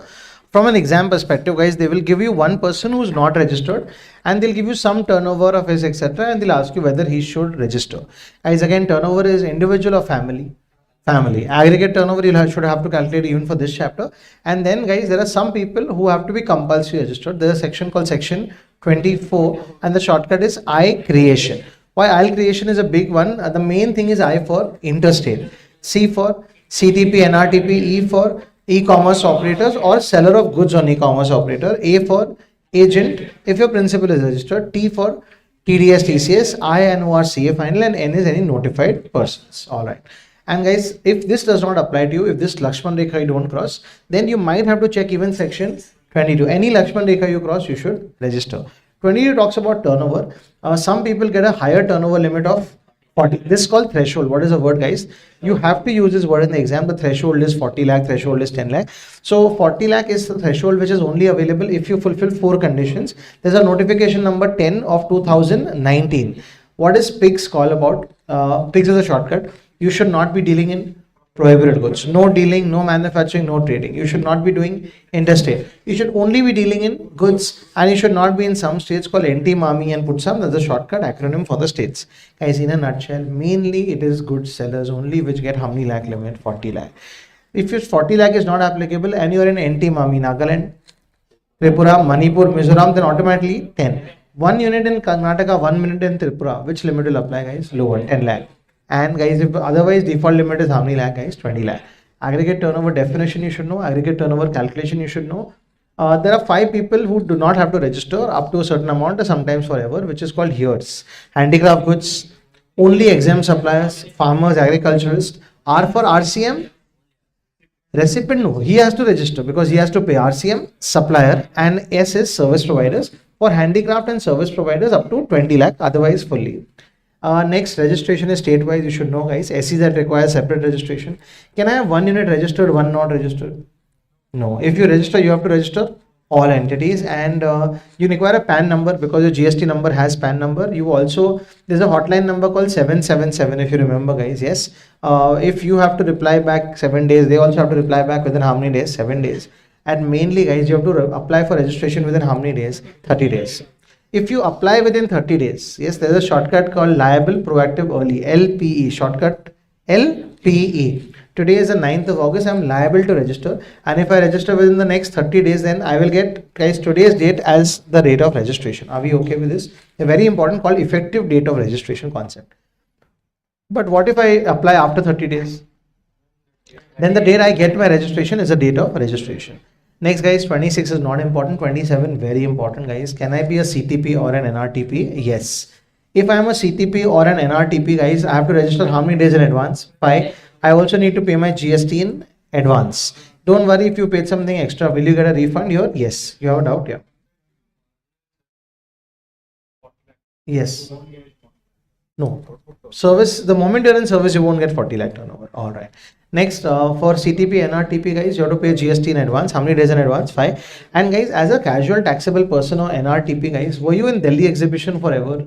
No, you are only for how many days, guys? 27. That's a shortcut because section is section 27. Your registration is valid for a 90 days. Up period you apply for or 90 days, whichever is earlier, and you can extend it once again by a 90 days. All right. And guys, the NRTP will not have his PAN number, so he'll have to give something called PPF, PAN number of his local representative, passport details, and foreign registration number. Guys, all this not very important. Next one, which is very important, is section 29. If the government feels that you have done something wrong, can they cancel your GST registration? And the saddest part is your credit will lapse. Guys, when can the GST officer cancel registration? Can immediately commence 36 frauds. That's a shortcut. If you have contravened any provision of GST law, if can immediately, if you issued invoices without making actual supply, you go to a restaurant, guys, you get a bill but no food, that's something wrong with it then. Yes, then can immediately not commence business for 6 months. If you've not filed a return for 3 periods or 6 periods, guys, 3 for composition scheme, 6 for regular scheme, and if you have got a registration through fraud, misrepresentation or suppression of facts called FMS. Are we okay? Any 5 reasons, that is the GST officer. Can you yourself also apply for cancellation? Yes, guys, you can also apply, but again the same thing, guys, your GST credit will lapse. And very important, guys, revocation. Guys, if your GST registration has been cancelled, can you ask the officer to revoke it? That means cancellation को cancel कर सकते हो क्या? Yes, you can under section 30. Guys, there earlier the period used to be 30 days. Now the period has been extended to 90 days. So you have 90 days to apply for revocation, and in that also, if you miss it, can you ask for an extension? Yes, because guys, understand it's a very dangerous thing because your credit will lapse. So you have been given a huge period of 90 days to apply for revocation, and if they revoke your cancellation, then whatever wrong you've done, you have to correct it in the next 30 days. This more or less is registration chapter. The sections, main sections are 24, compulsory, 22, turnover based registration, 29, cancellation of registration. These 3 sections are very, very important. Yes. Alright, this is our chapter's revision.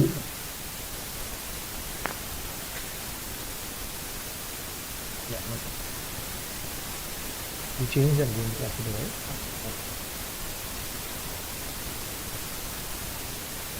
You can bring it to that white thing also, you can do it. Just 1 minute, yeah. What happened?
We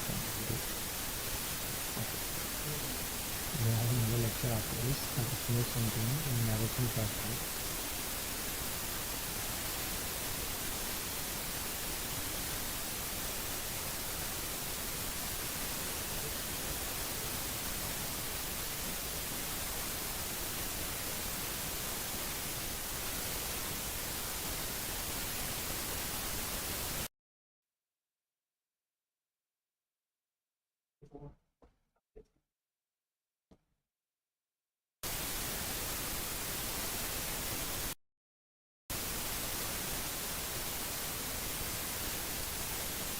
Thank you.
Netflix है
Okay, so while this is happening and we can't move ahead on the sums, we can move ahead on revision of another chapter. Let's take a very small chapter and let's try and revise a chapter. So registration chapter is an introduction, guys, because one sum came from introduction chapter very recently.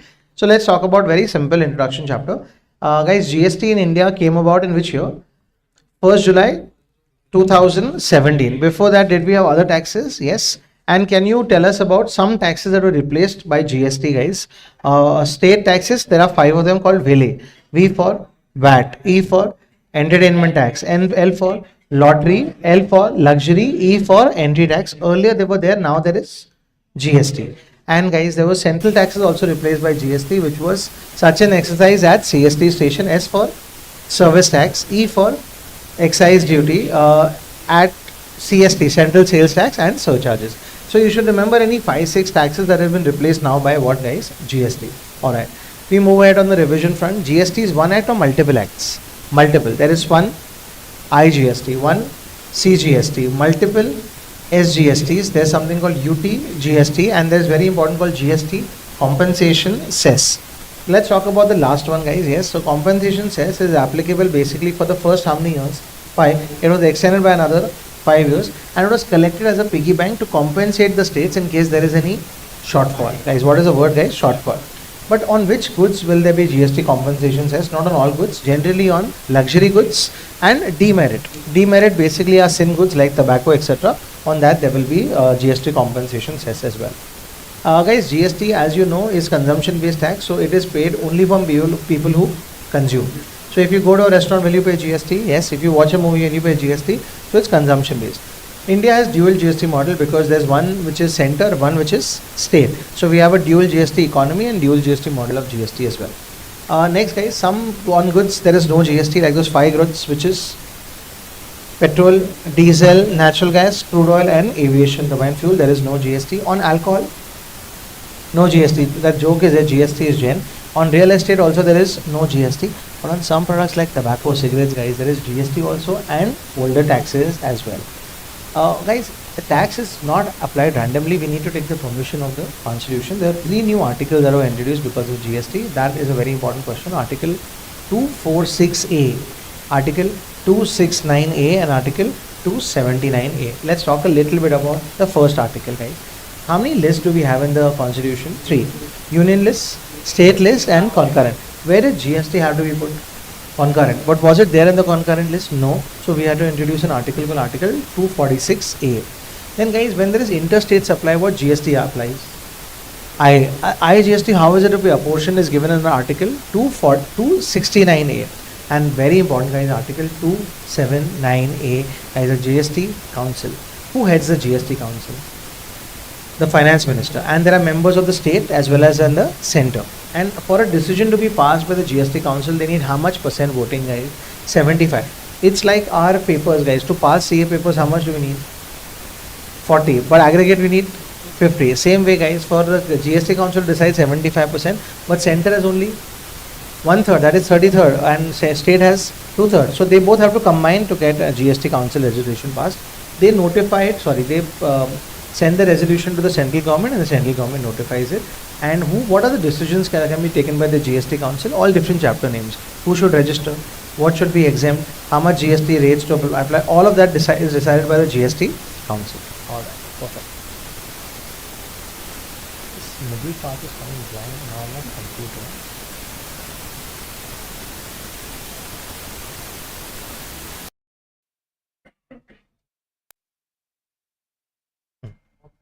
Okay, perfect.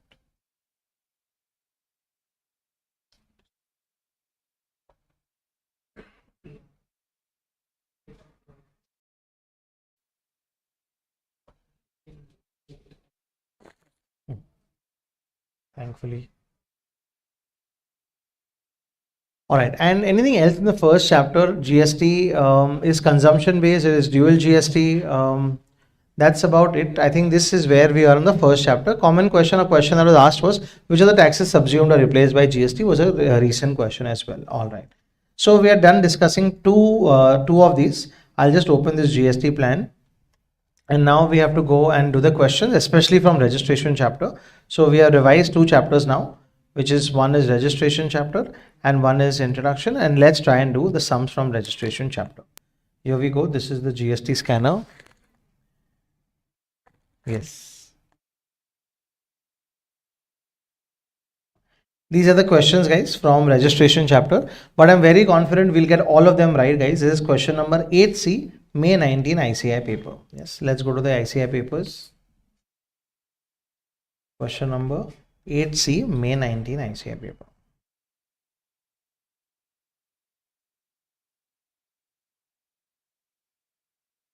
Okay, 8C. Over to you all, guys. 4-mark question. First you get the answer and then we'll see how to present it in the exam as well. Yes.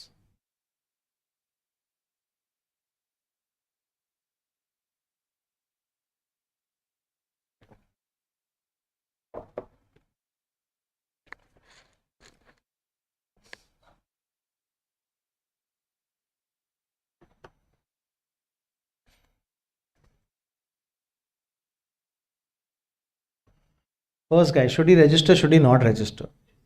Guys, the moment you see interstate supply, he has to compulsorily register. Section 24. The next one.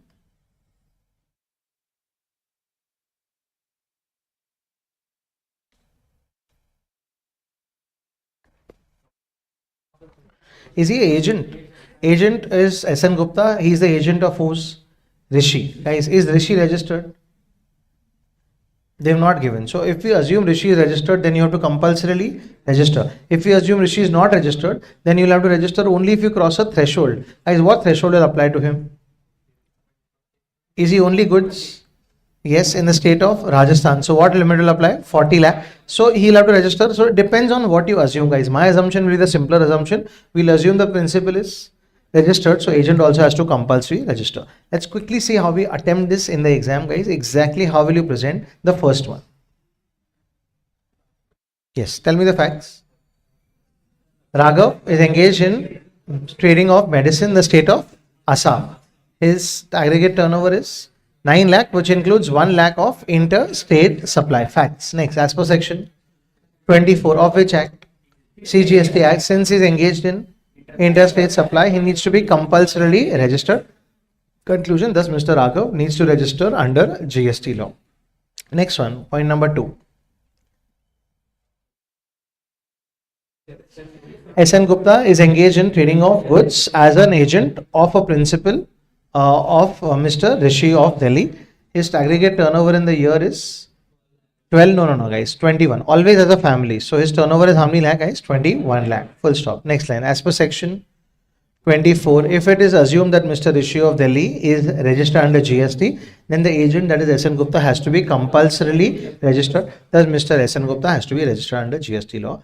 Next point, additional point, in case you don't have to give both, guys, I'm just saying, in case you are assuming that he is not supposed to, he is not, principal is not registered, then the section will change to section 22. His threshold is 40 lakh. He has reached a turnover of 21, so he need not register. Depending on which, I will always choose the easier one in the exam because you get the same marks. Yes, all right. That's one of the questions. Let's look at the next one.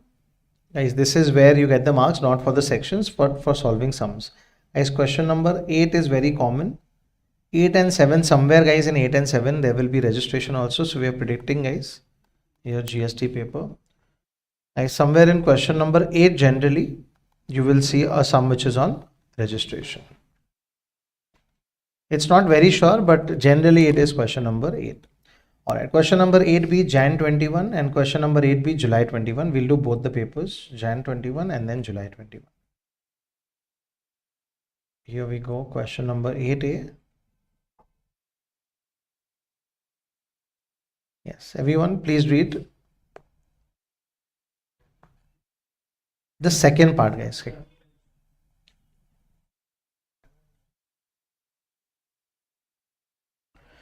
Can he cancel the registration? Yes, we'll not talk about it, guys. We know the 5 reasons you have to give. And what about this, guys? Can your GST registration be suspended? Let's talk about this because I have not discussed it. There's a section called section 29. What is the section? In section 29(1), guys, can you apply for GST registration to be cancelled? Yes. This, guys, you can apply because if you're shutting down your business, etc. In that case, they may suspend your registration. What they may do, guys, suspend, during which you cannot make any taxable supply and you don't have to file any returns also. All right. I'm just reading.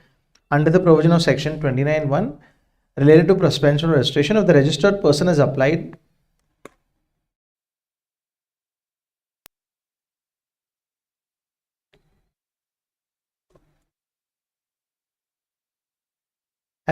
for cancellation or registration, what is the period and manner of suspension or registration? Guys, it will be suspended till they're evaluating your cancellation, and during that period, what is the manner? You will not have to apply for, you will not have to make any taxable supplies and you don't even have to file a return.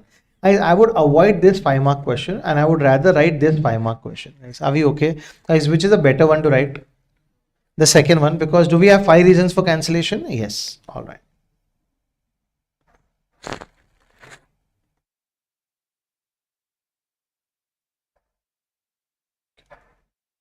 We go to the next one, that is July 21, again question number 8.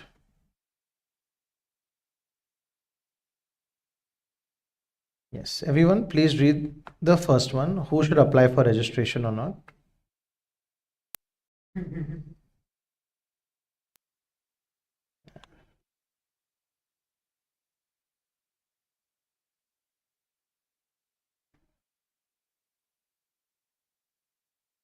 Yes, we're back. Hopefully, guys, let's do this.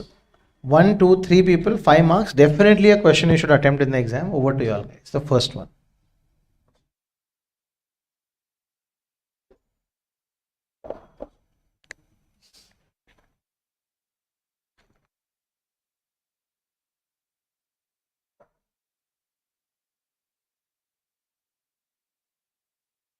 Yes, please tell me his aggregate turnover. No, my question is different, guys. Please tell me his aggregate turnover.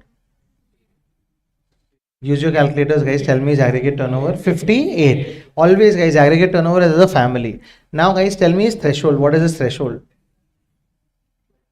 Is he in Manipur? The moment it's in Manipur, what is the threshold? 10. And he's already at how many lakh? 58. So, should he register? Definitely. And which state he has to register? All. Guys, once you register, you have to register under all. All right. Please read the next one. So, first one you have to register. Second one.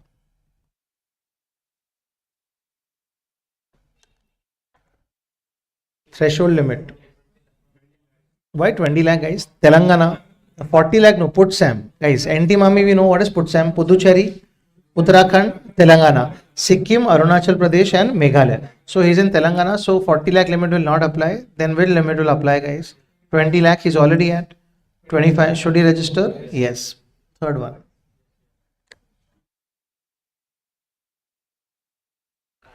Pan masala, so what limit will not apply? 40 lakh, automatically which limit will apply? 20, he's currently at 30. Should he register? Yes, all three of them have to register. Are we okay? Let's try only for the last one, guys. How will you explain the last one?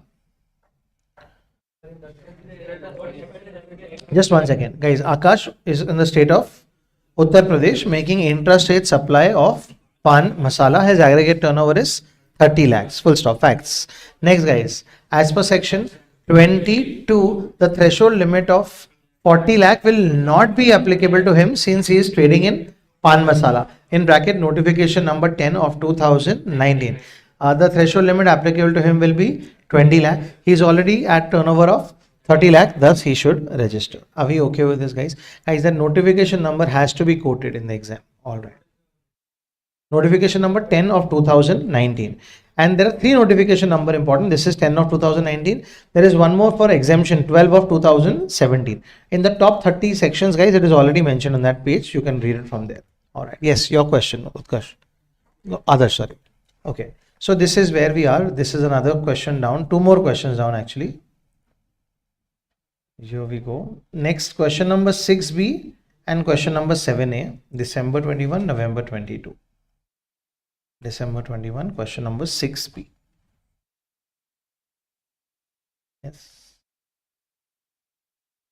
All right, here we go. Question number 6B. Is really good question. Here we go. 4 marks. This is something that we will discuss also, and you will try and write it also for 4 marks, guys. First, let's discuss.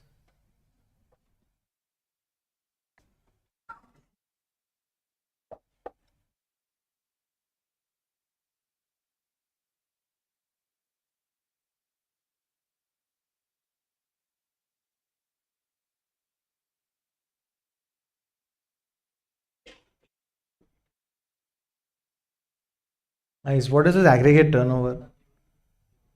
No, I want one answer, guys. Everyone, what is his aggregate turnover? 31 lakh. All right. And is he in Tripura? So what is the threshold limit? 10 lakh. Is he cross the threshold limit? Should he register? Yes. In which state? All 3 states. Obviously, if you have to register all 3 states. So Q limit seeks to know whether it's liable for registration. Give your explanation. Here, guys, how will you give your explanation? First, the facts. Then aggregate turnover. Then you will use the word threshold. Which word? Has to happen, that word threshold has to happen. Section 22. What is the threshold? 10 lakh. He's already at 31. All that you have to explain, guys. Yes. So facts, law, and conclusion. He has to register. Please read the next one. What if he supplied only petrol and diesel from Tripura? Guys, aggregate turnover will still be what, guys? 31 lakh. Then we will not look at Tripura's threshold of 10 lakh, guys.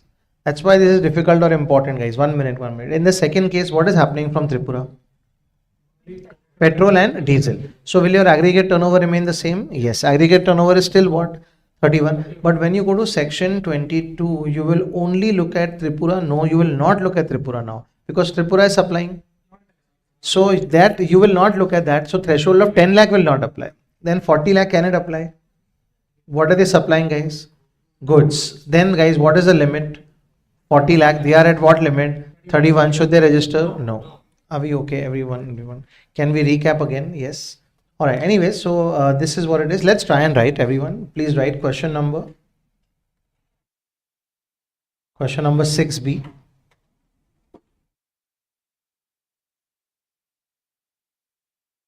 See, we got the answer. Just check the answer, guys. In the first case, what is the threshold limit? 10 lakh. You were at what limit? No, I'm not getting the right answers. What was the first threshold limit in Tripura? 10. And you were at aggregate turnover? So were you supposed to register? Yes, it's liable to register. In the second case, petrol and diesel, guys, what is the aggregate turnover still? But which limit will not apply, guys? 10 lakh. It will be which lakh? 40. Notification number 10 of 2019. All right. Guys, this is what it is. If you're wondering how much should I write for a 4-mark question, guys, this more than enough.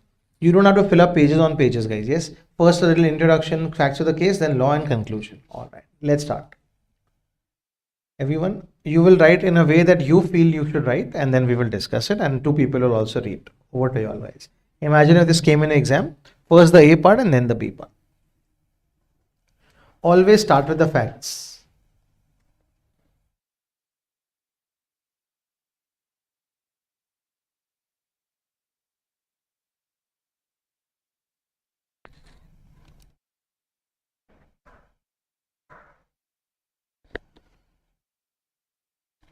Yes, once you're done, guys, any 1-2 people, if you can share what you've written, it'll be great for me to understand how we're writing.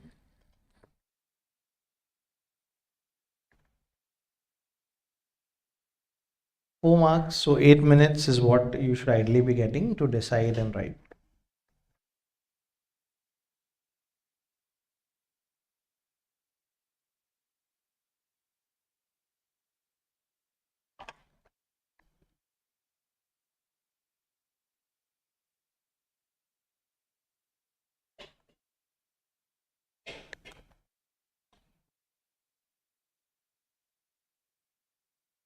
All right, let's hear some people who finished writing what they've written. Yes. Aggregate turnover sums up to 31 lakhs. As Q Limited supplying goods in Tripura, as per section. So now you've gone to the second paragraph. Okay. As Q Limited is supplying goods in Tripura, as per section 22, the threshold limit of 40 lakhs won't apply, but a threshold limit of 10 lakh will apply. As the company has crossed the threshold limit, it has to compulsory register. It has to, no, not compulsory, apply for registration. All right. So the facts have to be a little more elaborate here. Q Limited is engaged in supply of taxable goods in the states of Madhya Pradesh, Gujarat and Tripura. The aggregate turnover, the word is aggregate. The aggregate turnover of Q Limited is 31 lakhs. Then the law was profit and has to register. Point number 2. If you can, someone who's written point number 2, yes, what have you written in point number 2? Q Limited supplies only petrol and diesel, not in the scope of GST. Does not change the aggregate turnover. However, threshold limit. So instead of saying does not change, the aggregate turnover would still be 31 lakhs. However, yes, continue.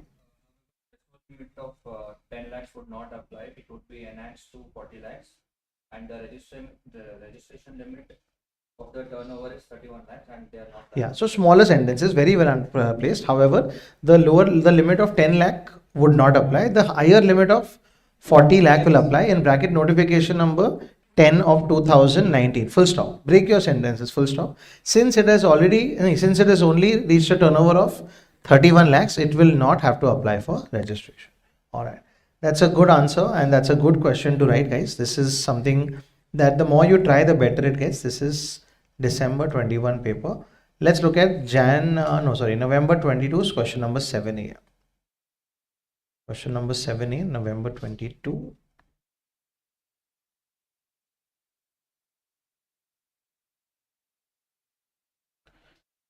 Yes.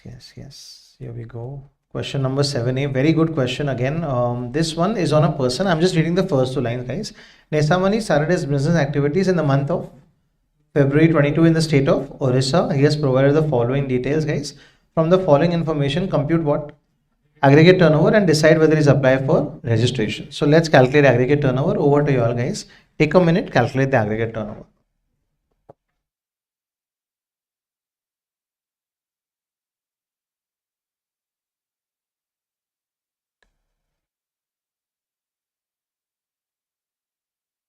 Will you take outward supply of petrol? Yes. Will you take outward supply to his branch in Rajasthan? Yes. Guys, all outward supplies you have to take, even to his branch? Yes. Outward supply to a branch in Uttar Pradesh? Yes. Outward supply on which tax is payable under RCM doesn't matter as long as it's with supply. Outward, will I take it? Yes. Inward supply. No words are under RCM, doesn't matter. Inward supply should not be taken. So if you total it, how much is it? 17. Now guys, let's look at the registration details guys. Should he register? Is there any interstate supply? He is in which state? Orissa, and he's making supplies to the state of Rajasthan, Uttar Pradesh, etc. guys, intrastate also. So as per section 24, he will have to compulsorily register. The main point is an aggregate turnover. This definition of aggregate turnover guys has to be done really well. Yes. All right. So this is another question. All right. Now let's go to the difficult question guys. Question number 7A, November 20.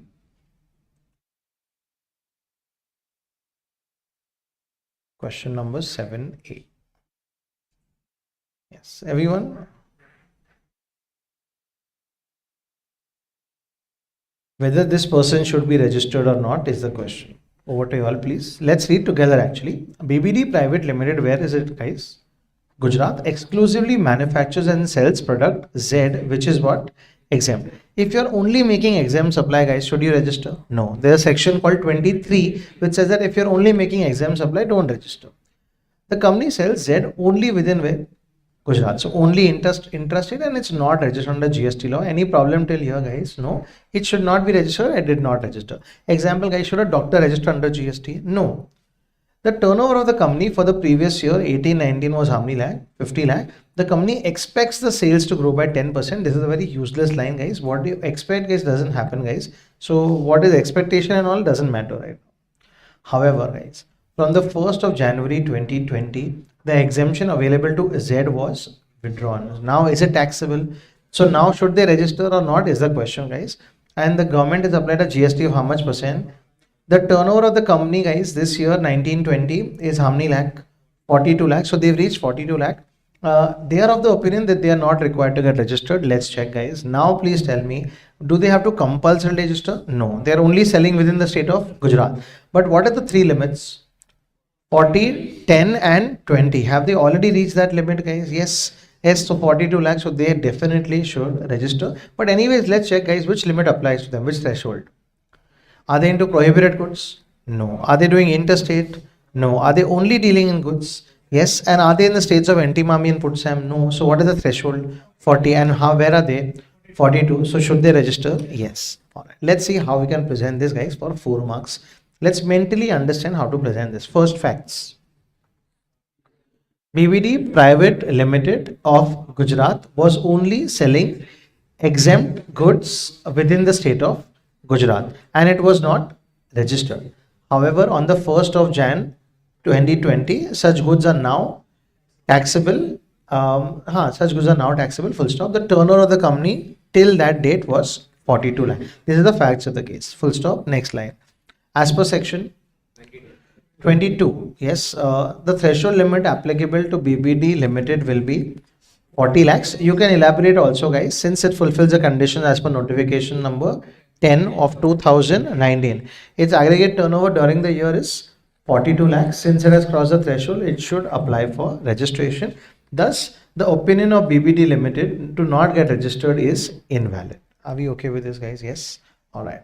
So this is question number 7A. Here we go. This is question number 7A. We go to question number 7A of July 21 ICI paper. This is July 21.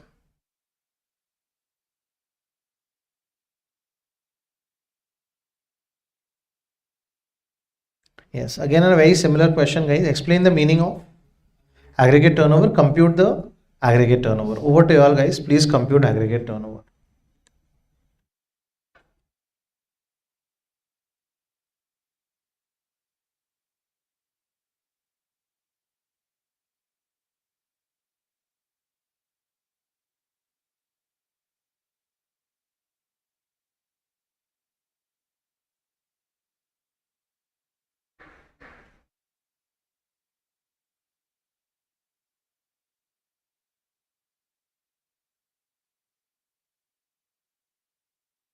Yes, let's see what all we'll take, guys. First, what is the meaning of aggregate turnover? Aggregate turnover is basically the turnover of enterprise in which we take all outward supplies. However, we do not take the following amounts. First, inward supply, any interest, any non-taxable Schedule 3 supplies, and any GST on the supplies.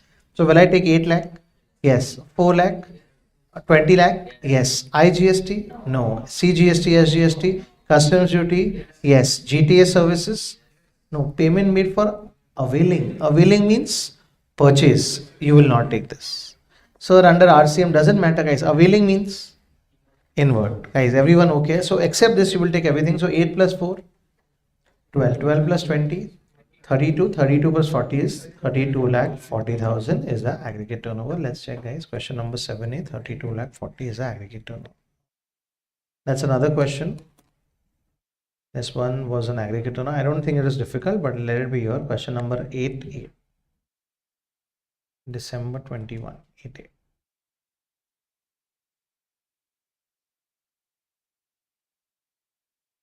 By the way, guys, this had another question, guys. December had 2 questions.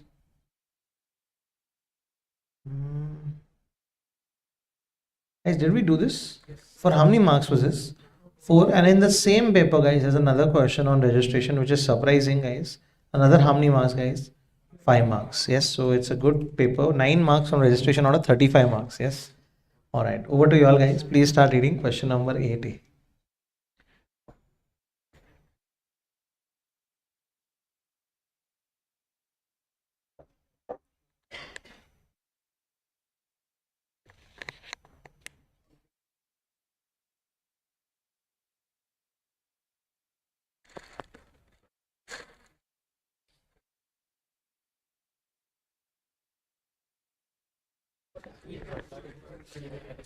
Okay, first let's see, guys, who is this person? Q is a casual taxable person of Gujarat, and but mainly is selling which goods, guys? Handicraft. Guys, for handicraft person, the government has a soft corner. They said up to 20 lakh, you don't have to register. But sir, I'm CTP, doesn't matter. ICE, that's shortcut, guys. Even if you sell interstate, even if you sell as CTP or you sell through e-commerce operators, up to how many lakh? So in the first case, guys, will Mr. Q be liable for registration? No. Next, please read the next one.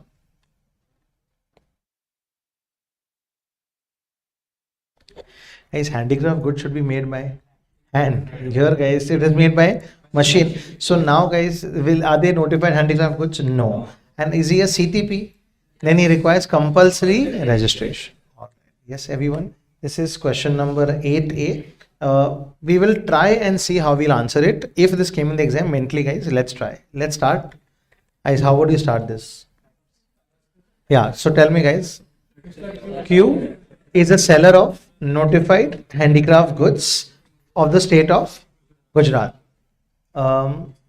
It supplies to other states of Maharashtra, Rajasthan, and Andhra Pradesh. Its aggregate turnover is 18 lakhs. Then, as per section 23, a person selling notified handicraft goods is not liable to registration up to an aggregate turnover of 20 lakh, even if the same is supplied as a CTP. Thus, Mr. Q is not liable for registration. Second point.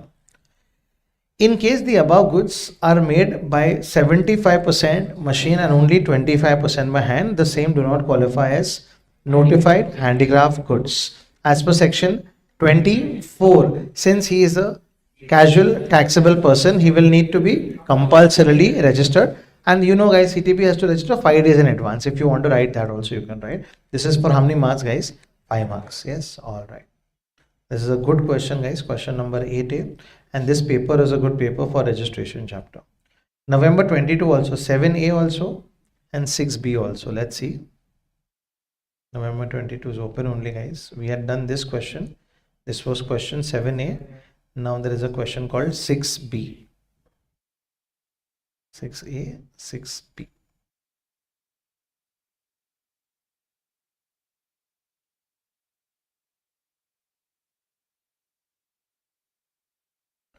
Answer the following after reading the below paragraphs. Briefly discuss the relevant provision, decide the correct conclusion, and determine the validity of the advice.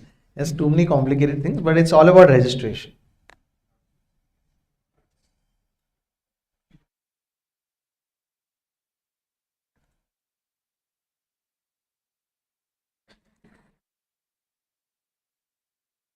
Yes, this is from charge of GST chapter, but we will be able to answer it, guys. In the first case, what are the facts? Raju is engaged in manufacture of flash books, which are prohibited goods. His activity started in the month of April 22 and is only dealing in which supply? Intra-state supply. As per section, what is composition scheme? 10(1) and 10(2). A person opting for composition scheme cannot be manufacturing prohibited goods. Trading is allowed, but manufacturing is not okay. Since Mr. Raju is engaged in the manufacturing of prohibited goods, he is not eligible to register under which scheme? Thus, the advice given by the tax consultant is incorrect. All right. Please read the next one.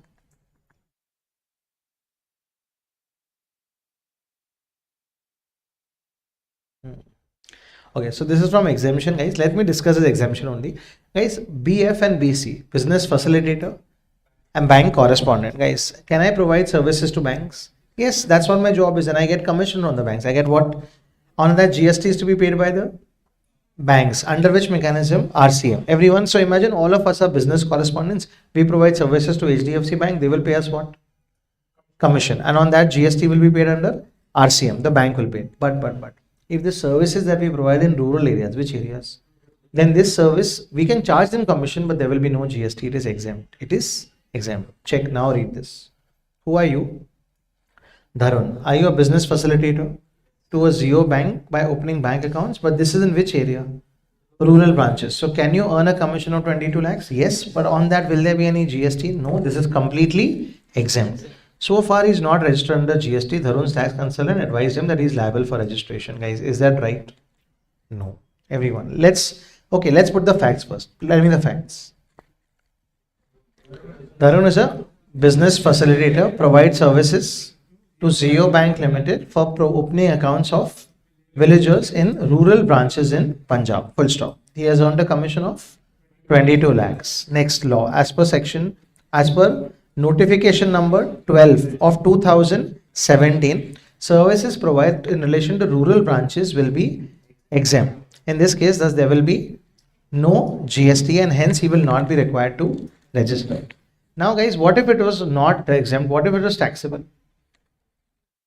Even this, it is taxable under which mechanism? RCM. So who will pay the GST? Bank. So in this case also, he is an RCM supplier. He is an RCM supplier, hence he will not be required to register. Let's write this, guys. Both of these questions we will write together. Everyone, let's start writing. This is November 22, question number 6B.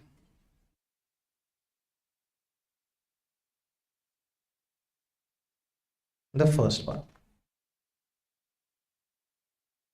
Raju is a manufacturer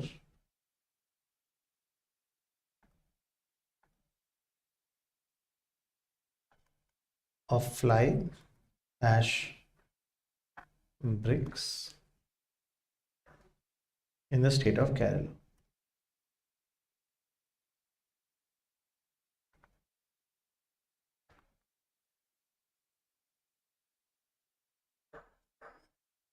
Only intrastate and turnover is below 1 crore.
Guys, what if instead of manufacturing he was trading in fly ash bricks? Then it's okay, guys, because first of all, intrastate only within turnover of 1 crore, 1.5 crore is the limit.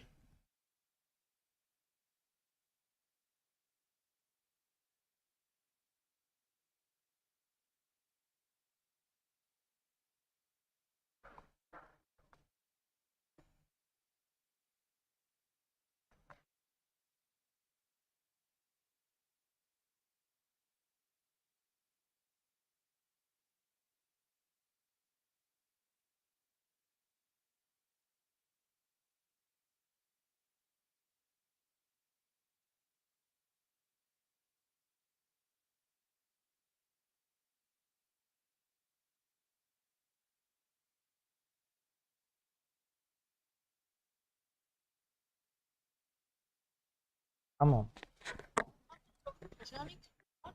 अरे हाँ मैं भूल गया मैं lecture में था actually इसलिए okay okay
First up, guys, these services are exempt. Even if taxable, such services will be taxed under RCM. That is, Zero Bank will be liable to pay GST.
All right. What is the question number, guys? This one was question number 6B. Question number 6B, November 22.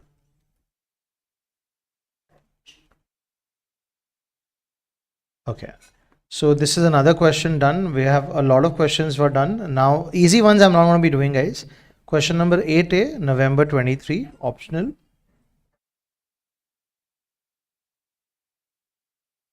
Yes. Question number 8A, optional. All right. Please read the point and let's discuss.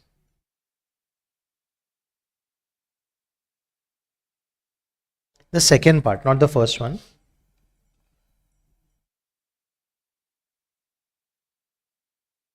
Guys, for 5 marks, I don't think there is enough to write, but we'll still try, guys. Revocation happens under which section?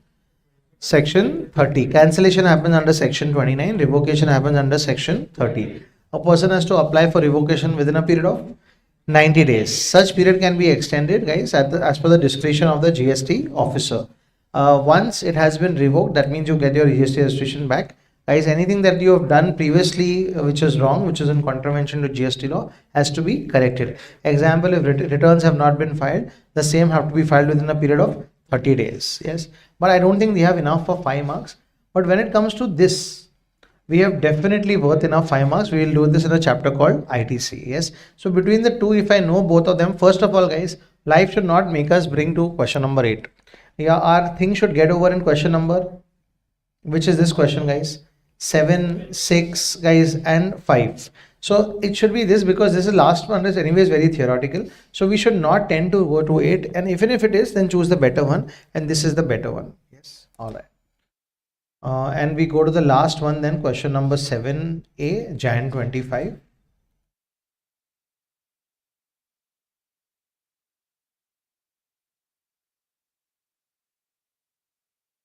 All right, question number 7A.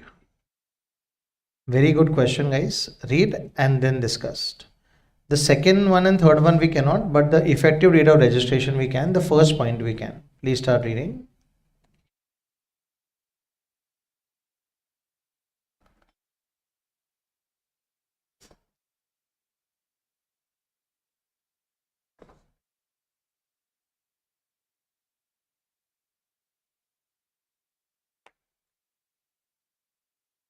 What are they manufacturing? Semiconductor. Is it only goods, guys? Yes. In which state? Assam. And they are only making what supplies? Intrastate. So, guys, they don't require compulsory registration. What is the threshold for Rameshwar Industries? 40. Guys, are they doing prohibited goods? No. Interstate? No. Only goods? Yes. And they are not in the states of Antimami and Putsam. What is Putsam? Puducherry, Uttarakhand, Telangana, Sikkim, Arunachal Pradesh, Meghalaya. So what is the threshold limit? 40 lakh. When are they crossing the threshold limit, guys? April 28th. Excellent. So this date is just to confuse you. This date is just to confuse you. And when did they apply? Guys, are they liable? Yes. Were they proactive? Yes. So what is the date of registration, guys? April 28th. Guys, your effective date of registration is April 28th. Are we okay with this? Period for which revised tax invoices, we will do this in a tax invoice chapter, but just saying, guys, you have to revise your tax invoices within a period of 30 days from the date you get your registration number. From this date you have to issue within how many days, guys? 30. And timeline, period for which the revised tax invoice has to be issued. The period is for this period. Between which date? April 20th and May 29th. During this period, whatever purchase you made, whatever supplies you made, you need to revise the invoice within a period of how many days? 30 days from this date. If this is what you not understood, guys, no problem. When we do invoice chapter, maybe tomorrow you'll understand it better. But this is effective date of registration. How will you present this, guys, everyone? Yeah, Rameshwar Industries engaged in manufacturing of semiconductors in the state of Assam only does intra-state supply. As per section 22, the threshold limit applicable is 40 lakhs. Notification number 10 of 2019. It has crossed the threshold only on April 28th, applied within a period of 30 days, and hence their effective date of registration will be April 28th. Are we okay? Thus, the effective date of registration will be April. That line, guys, has to be there underlined. Even in box, no problem, because the examiner, when they're checking your exam next month, guys, or whenever you're giving the exam next, I'm hoping September is the exam that you're giving, guys, that examiner should not have to hunt for the answer. That last line underlined nicely has to be the answer, guys. Yes? All right. There are some papers I've seen so method, so good, guys. They write the entire paper, and how many answers are there? How many questions? 3. So last at the bottom of the answer question, guys, there is thus. First, effective date of registration. What is the date, guys? April 28th. Period for which tax invoice to be issued? April 28 to May 29. Timeline within which is revised tax invoice? 30 days from May 29. They also give a small conclusion. If you have the time, you can give that also, so the examiner know exactly what you've written. All right. So this is where we put an end to registration chapter. Yes, an important chapter, done really well. It's taken us some about 50 minutes to do this chapter, but worthy of 50 minutes. As you can see, a lot of questions come, and generally, which section, which question number? Generally, it is question number 7, 8. This is RTP, so I'm not looking at that. But generally, somewhere in question number 7, 8, very rarely in question number 6, it has been asked. Yes, everyone? All right. With that, guys, putting an end to this chapter of registration, now we begin the next chapter. 2 minutes and we'll begin. It's right now 12:30. I want to take a lunch break at 1 o'clock. Yes. So for that, we'll take a chapter which fits that half an hour. Yes. So that we can take a break. And now I just want to plan today, tomorrow's day also, today's day also. If we take a break at 1 o'clock or 1:30, I'm not keeping a full day because I have another lecture at 3. So I'm going to meet you guys again tomorrow. Yes. So that's how we'll divide it. Is tomorrow okay or Monday? You tell me, guys. You all choose. Tomorrow, okay. Tomorrow, what we can do is same time, 8 o'clock we'll meet, and again 8 to 1 we'll try and cover. In case, let's say we are not able to finish, let's say we'll pour it over the third day, but I don't want you all to travel. So third day we can do online if there's something which is pending. Yes. Otherwise, guys, between today and tomorrow we'll try and finish. All right. Yes. Okay. So which chapter can we choose, guys, so that we can finish it? 1, 2, 3, and 4 done. Guys, can we do a small chapter like supply? Supply will get over also in that much time. Yes. All right. So let's try and do supply. It's not alphabetically in that order, but what we can do tomorrow when we start the day, we'll start with ITC and payment. Yes. And then we will move ahead. So I'm doing supply chapter instead. Okay. And TDS, TCS also we could do, but no, we'll do supply. I'll just end this.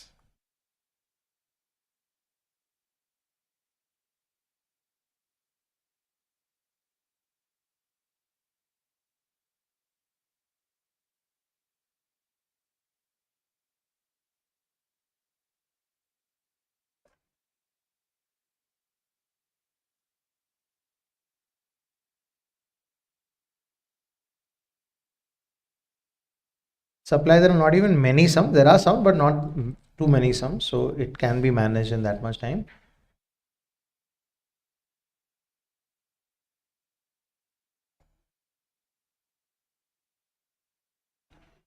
All right.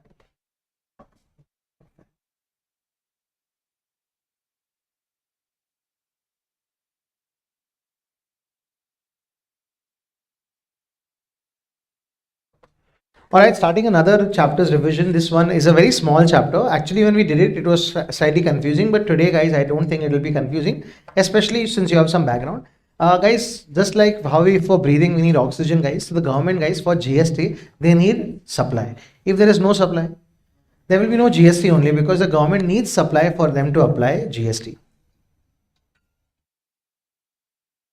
Some things that we already know, guys. If supply is within the same state, what kind of supply will it be called? Intrastate. And if supply is within another state, what kind of supply it will be called? Intra. But sir, what about supply in the continental shelf water? If it's close, example, guys, Mumbai has a seashore. So what if it's in the ocean or what if it's in the sea, guys, close by? Then nearest state, whichever is the nearest state, guys, that will be the supply. But that's not important, has come before, so I'm just clarifying it. All right. Anyways, for supply, guys, the section is section 7.1a. 7.1a says for supply to happen, there should be two things, B and C. Your supply should be in the course of and there should be consideration. Consideration means some quid pro quo. Example, guys, today, this lecture that you're sitting, guys, you haven't paid Yeshas Academy. So in that case, guys, is there any consideration? No. But is there some purpose of business? Yes. So in that case, guys, will it be supply? No. And will there be GST? No. But what if this is the next course that I'm going to take at 3 o'clock where they have paid? In that case, guys, is it in the course of business also? And will there be consideration also? So on that, we'll have to pay what, guys? GST. Now, there's a schedule called Schedule 2, which says that whether you're providing goods or whether you're providing services. How do you know, guys? This is very natural. Salon is service. Yeshas Academy is service. CA firm is service. Buying a laptop, goods. Buying a car, goods. It's very easy, and they have spoken about something called title. What is it called? If the title gets transferred to you today or in the future, then it is goods. Otherwise, it is service. But some things will always be service, like tenancy rights, service, restaurant, service, works contract, service. Tenancy rights are not important, guys. Works contract basically means if I go and purchase this bench from IKEA, it is goods. But if someone makes the bench for me, if I give him specification and material, it is service. That is 7.1a. 7.1b says that if you're getting bahar se service, B for what, guys? बाहर से. Example guys, I take architectural services but not an architect from Bangalore, an architect from Singapore. Then they do not care guys whether it's for business purpose or not. Example, whether I'm getting my office renovated or my house, doesn't matter. As long as there is what guys, consideration. In this case also, will there be GST? Yes. So in the exam, if there is bahar se services, just check the amount and there will be GST. Oh, by the way, I'm taking architectural services from an architect in Singapore. Is it bahar se service? So section 7(1)(b) and I'm paying him 10 lakh rupees on that. Will there be GST? Yes. Will that guy supplier pay the GST or me recipient will pay? Recipient. So this is also under which mechanism guys? RCM. Just saying. And there is no schedule attached to this guys. That is 7(1)(b). Now guys, generally if something is given free of cost, will there be any GST? No. Example, I think I met you all for DT marathon and that time I was joking that some people call and give free gifts etc. Just yesterday it happened again. Yesterday was some occasion here, so I got a message from the Starbucks manager that we've introduced some new jaggery latte. We'd like you to come and try it. So I went there. He gave me with that one mood and two other things, and I didn't have to pay anything for it, guys. Yes, so that's a perk. Now tell me guys, that is section which section guys? 7(1)(c). Feels really nice here, true. But in 7(1)(c), if there is no supply guys, did Starbucks have to pay GST on that? No, because I did not pay anything. They will also not have to pay any GST. But guys, there are 4 cases given in schedule 1. Related, agent, imported, BA. If Starbucks or any person is supplying to which person? Related person. But what is the definition of related person guys? A family can cope 25%. If you are supplying to your agent or family members, we'll talk about family members or anyone who has control or common control, officers in the same company, partners in a partnership firm, employee and employer, and if you hold how much percent? 25. I'm not going to details, you should know all this by now guys. Then they are related persons. Even if you supply something to them for free guys, there will be what? GST. Nice. Section 7(1)(c), when there is no C, when there is no consideration, but it should be in the course of what guys? Business. Guys, if you supply free to related person, including DDPs, including deemed distinct person, one branch sending goods to another branch, everyone, hear me out. Extra question. Guys, you are in Karnataka, you are sending goods to your branch in Chennai. Is that supply? Free. Still, I want more confident answers. Is it supply? Yes. But what if you are in Bangalore and you're supplying it to a neighboring office in Bangalore only? No. It is to DDP. DDP means different registration. Are we okay with this guys? Yes. All right. Next, if you're supplying to whom? Agent. If you're importing services, if you're guys, bahar se services here also and here also? Yes. Everyone. Here when you are paying some money, here when you are not paying. Repeat guys. Bahar se service can go under which section? 2. 7(1)(b) also? 7(1)(b) when will it go? When you are paying. When you are paying. When you are not paying? 7(1)(c), and here there are 2 conditions guys. It should be BR. What is the condition? BR. Your importing services should be for the purpose of business and it should be from a related person. Can we repeat guys? Guys, you are sending goods free to how many people? 4. Related, agent, imported, BA. Guys, to whom? Including, to whom are you selling? Agent. Importing services but BR. What is BR? For purpose of business and from related person. Guys, I'm importing it for the purpose of personal. No. In 7(1)(c) it has to be BR and R is related person. And if I have any business asset, repeat, if I have any example on this AC guys, has Yeshas Academy taken credit? Yes. What if we remove this and take it free of cost to the owner's house and put it there guys? Is it a permanent disposal? I want more answers guys. P for permanent disposal. On which you have taken what guys? Credit. And in that case, this free supply will also be liable to GST. Revise this better guys and you'll get stronger at the overall concept. Guys, only thing I want to talk about is family guys. Who is family for you right now? Parents, spouse? No, right now guys, you tell me. Parents, siblings. So the Raksha Bandhan guys, yeah, sibling is a family. But for GST, what is family guys? Everyone, it's the clock. This side, sibling, children, spouse, parents and grand. But with a small twist. Guys, your spouse and your children, repeat, spouse and children are always your relatives. Even if your spouse earns more than you, even if your spouse gives you pocket money guys, yes, even in that case, for always. Children also guys, even if they earn more than you, they're always relatives. But siblings, parents and grandparents are your relatives only if They are financially dependent on you. Are we okay? So I'm giving you example. Raksha Bandhan, my sister stays in Australia. She has a good job. She earns a lot. Is she my relative for GST? No, because she is not financially dependent. My parents, they are financially independent, guys. Are they my relatives for GST? No. Are we getting the point, guys? Yes. All right. Next, guys, there is a schedule called Schedule 3, which is called the negative list. What is it called? Means on this there will be no GST, and this mainly a salary, guys. Employee, partner, director. Shortcut, guys. Employee, partner, director. They moved a constitutional code. Which code, guys? Constitutional code for a license of AC burial of MPs. Let's talk about salaries. Employees get salary. Partners can also get. Directors can also get. Constitutional positions can also get. MPs, MLAs also get salary. On salary, there is no GST. Guys, on license of alcohol, no GST. Alcohol also and license of alcohol also. On burial, cremation, etc., no GST. On court fees, no GST. And actionable claims. What are actionable claims? If I have given money to him and I am demanding that money is called actionable claim. On that, there is no GST. If I have given him 100, I can take 100 plus GST? No. But actionable claims like lottery, betting, gambling, guys, there will be GST. So if you buy a lottery ticket, GST. If you go and bet on a horse race, GST. So actionable claims except lottery, betting and gambling, no GST. And movement, guys, if I drive here, I frequently go on long drives, guys. If I take my car and drive from here to Mumbai, guys, on that, will there be any GST? No. On the movement of any vehicle, guys, there is no GST. When I buy the vehicle, yes, all right. So there is schedule 3, and then there is a section called section 8. Guys, sometimes you have two things together. Example, Yeshas Academy, when you enroll, you get education services and books together, guys. Are they naturally bundled? And what is the principal supply? Education service. So that rate will apply, guys. This is called composite supply. What is it called, guys? Composite supply. You take a flight, they give you a sandwich in it. Guys, did you go to the flight for the sandwich? No. So which is the principal supply, guys? Flight. Are we okay? But laptop with warranty. Laptop. So all this is called which supply? And if it's not naturally bundled, guys, then and there is no principal supply, then it is called which supply? Mixed supply. Example, guys, I buy a laptop, a PS and a shoes together for 1 lakh. Guys, in that case, mixed supply, what rate will apply, guys? Highest. Guys, toothbrush and toothpaste together for 100 rupees. Is it composite or mixed? Let's check, guys. Are they naturally bundled? Yes, toothbrush and toothpaste naturally bundled, guys. Who is using it alone? Yes, naturally bundled. But which is the principal supply? We don't know.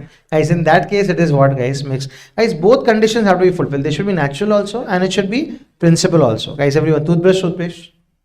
Naturally bundled. Okay, forget. Toothbrush and soap together for 100. Naturally bundled? No, guys. So again, they are with supply, mix up. Both have to be there, only then it is with supply, guys, composite supply. Are we okay with this? Yes. All right. Now some important points, guys, everyone. If I make a pure donation to a charitable trust, example, I give 1 lakh rupees to Tirupati Trust, guys, is that consideration? No, because I'm not getting something in return. But I give 1 crore and they put an ad of my company, guys, then, yes. What if they just put my name, will receive thanks Saurabh Mutha? No. If it's a condition only, then it is consideration. Guys, what if I send my goods to an exhibition? Is it supply? Is it a course on the business? Yes. But is there any consideration? No. When it's sold, then it will be supply. So remember this exhibition point, remember donation point, and remember one more, buy one, get one free. Guys, Alan Sol is running an offer, buy 1 shirt, get 1 shirt free. How many shirts you will purchase? 2. But you will pay only for 1 shirt. Let's say you paid 700 rupees for 1 shirt and you got how many shirts? 2.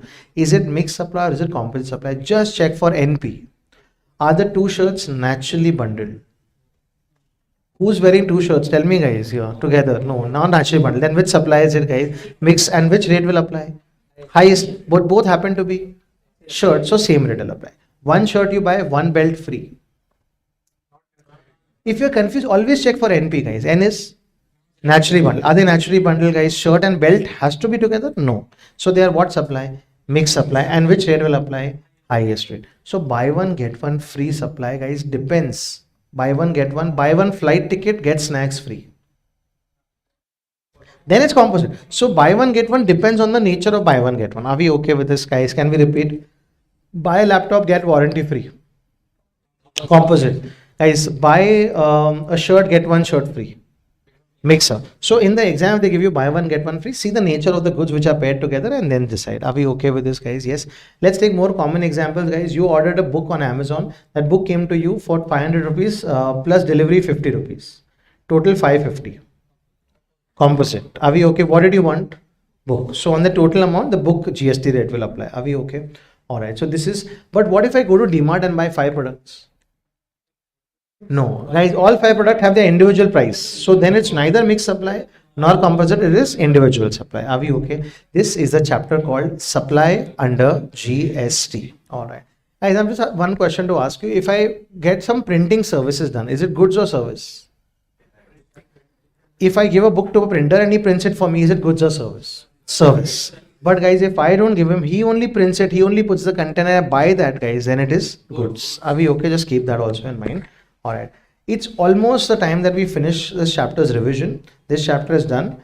And now we go to the sums and let's see what kind of sums are there, guys. Again, we'll not do the easy ones. We'll do the medium and we'll do the difficult ones.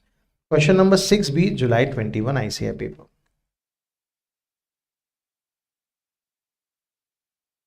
Question number 6B.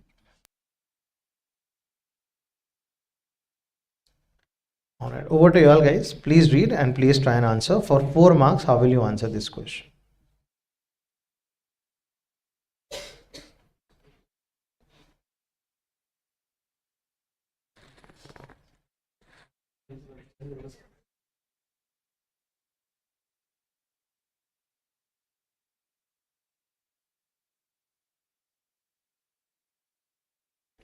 All right, first explain composite supply and mixed supply, guys. How will you explain that? As per section 8, in case there is a supply of 2 or more goods or services. Repeat again, as per section 8, if there is supply of 2 or more goods or services together and they are naturally bundled and there is a principal supply, example laptop and warranty, then the same will be considered as composite supply. However, if they are not naturally bundled or not and or there is no principal supply, then it is a case of mixed supply, example toothbrush and soap. Yes, so this is the example of mixed and composite supply. Then in the above case, a trader is selling double bed, refrigerator, washing machine, wardrobe at a single rate. However, the invoice is indicating different prices. Thus in this case, it is neither going to be composite nor it is going to be mixed supply. It will be individual supply and individual rates will apply. Sorry, I forgot to mention, when you explain composite and mixed supply, mention that for composite supply the GST rate will be the GST rate applicable to the principal supply, and in mixed supply the GST rate will be the highest rate of the goods. All right, that's question number 6B.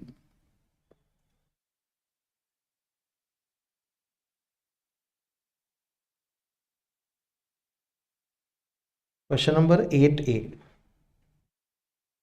May 23.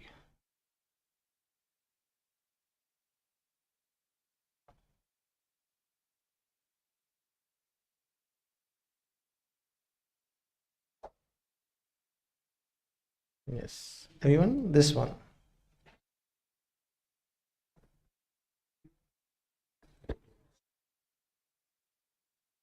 Guys, can you name any 5 activities or transactions? Yes, salary received by employee, partner, director, MPs, MLAs, and constitutional position is 1. Second, alcohol license. Next, court fees. Actionable claims other than lottery, betting, gambling. Which other service? Burial and cremation services and movement of vehicles. Guys, you can name any 5 and get your 5 marks here.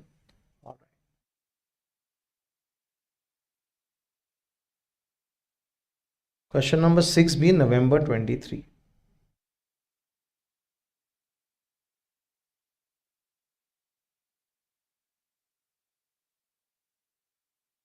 Six A, 6B.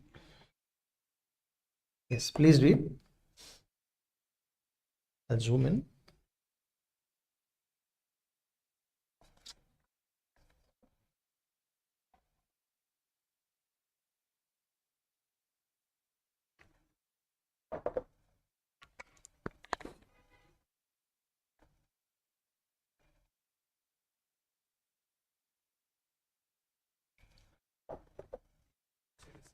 Guys, who's donating? Sonu. So that donation to a temple situated in Hoshiarpur, is there any supply? No, because it's a pure donation. Donated by Mr. Sonu from Chandigarh. So there is no condition there, guys. Yes. But the purchase of the cooler from Malhotra Brothers, guys, is that a supply? Yes. See, it's a triangular thing. First, I'm purchasing the cooler from them. Is that supply? Yes. One minute, guys. Pay attention. I'm purchasing it from them, guys. Will that be supply? On the water cooler, they will charge me GST. But I'm donating it to you all as a temple, guys. Is that a supply? No. That is a pure donation. I'll tell you how to present this, but first, let's go to the next one.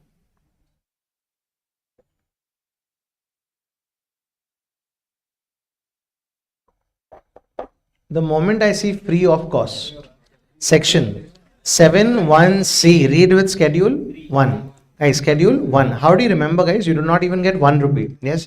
Now, in that case, is it Bahar se service? Check. Yes. Check for BR. Is it in the course of business? Yes. And guys, is it from related person?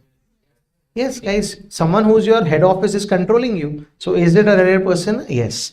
Guys, a very, very good question to answer. I will tell you how to present it, but I will want your own mind also for this. So everyone, can you write this? Or let's finish everything and then you will write and show me how to present this question. Guys, I'm keeping this on the screen only.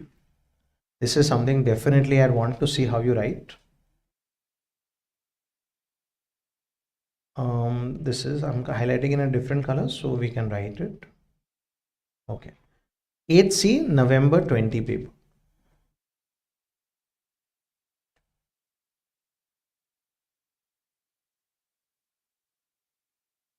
Okay.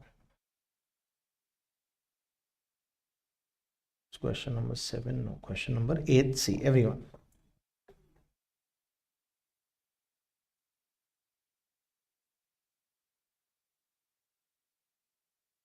Guys, what are they talking about?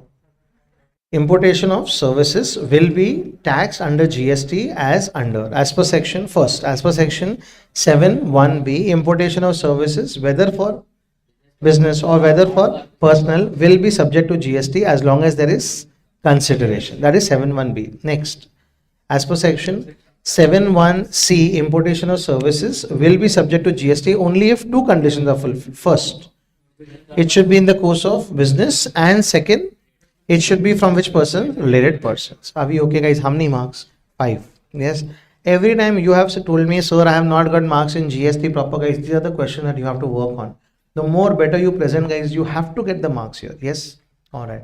There is nothing else besides 7(1)(b) and 7(1)(c) here. All right. This is where this question is highlighted. Question number 6B, May 22.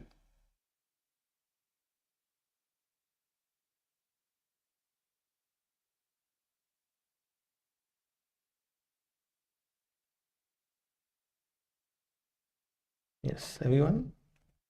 A similar question.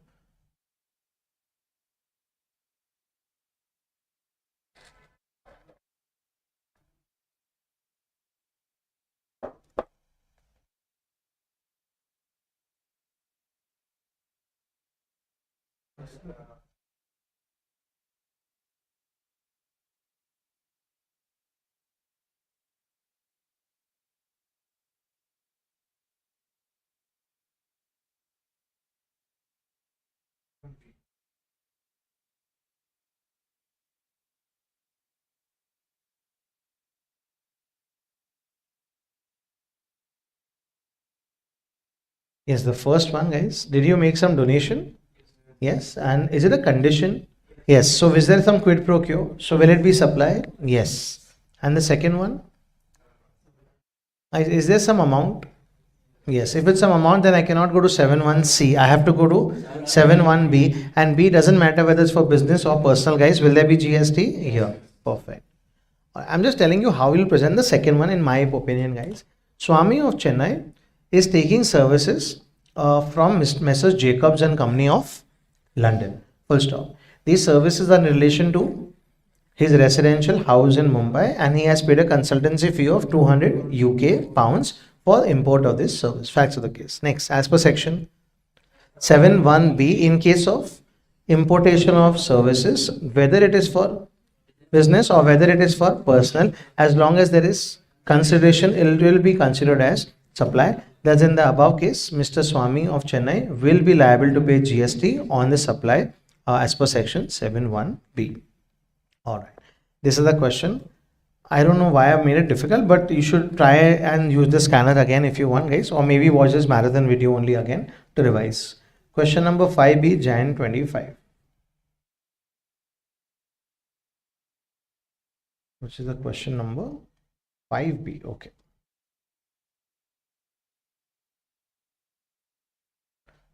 Yes, good question, guys. Everyone, this is question number 5B. A very different take on composite and mixed supply, guys. Gamma Multiplex, registered in the state of Punjab, gives the following offers for booking movie tickets. Guys, you can only buy what? Tickets, guys. Everyone, what you can only buy? Tickets. This is a combo offer which includes tickets and snacks. And this is only what, guys? Snacks. For the month of April, Gamma, situated in Punjab, made the following supplies, guys. Everyone, please tell me, if it's only tickets, is it goods or service? Service, guys. Rest, the movie theater is a service, guys. Yes. All right. Combo offer, ticket and snacks. Why did you go to the theater for? Movie. So is it naturally bundled? Yes. And which is the principal supply? Movie ticket. So that GST rate will apply. And snacks? Only snacks are goods. All right. Everyone, let's see what they've asked for, guys. They've given the GST rate. You're required to determine the following by explaining the relevant provision. Rate of GST to be applied when the combo offer is made. When the combo offer is made as per section 8, since it naturally bundled and buying the ticket is the principal supply, it is a composite supply. Rate of GST applied when snacks are sold in multiplex. When snacks are sold, guys, what is the rate of GST? 2 and 2.5 and 2.5. And gross GST payable. Yes, it's a good question. I do. Everyone, take your paper, pen, and let's start writing this one. Question number. This is one I will tell you, and the other one is what you will write by yourself. Question number 5B.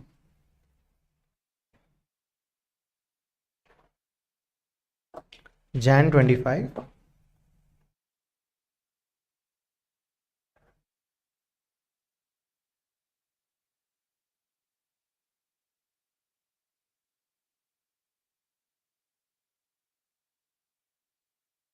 First, always, guys, facts of the case. Gamma Multiplex is a supplier in the state of Punjab.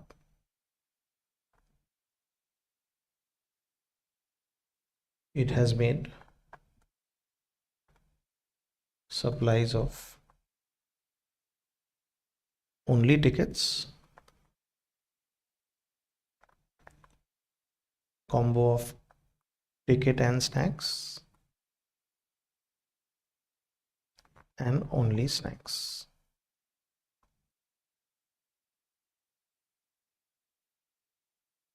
First.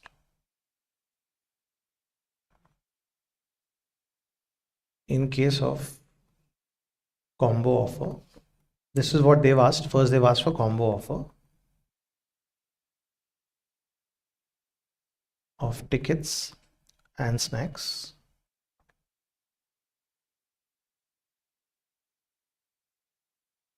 The same would qualify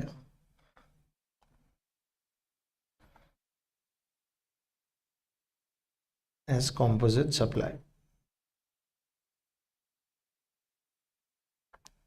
Since it is naturally bundled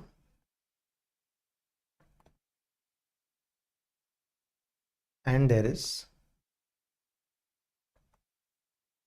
a principal supply. As what is a principal supply? That is movie ticket.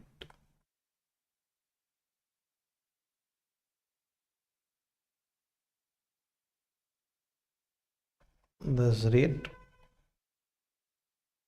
of GST, I have not written the section here, guys. As per section 8, there's rate of GST. Just one second. For only tickets 9, 9, 18%. 9% each. Second. Supply of snacks is supply of goods and rate applicable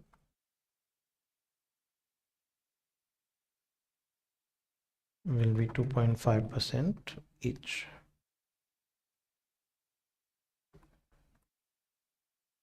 GST payable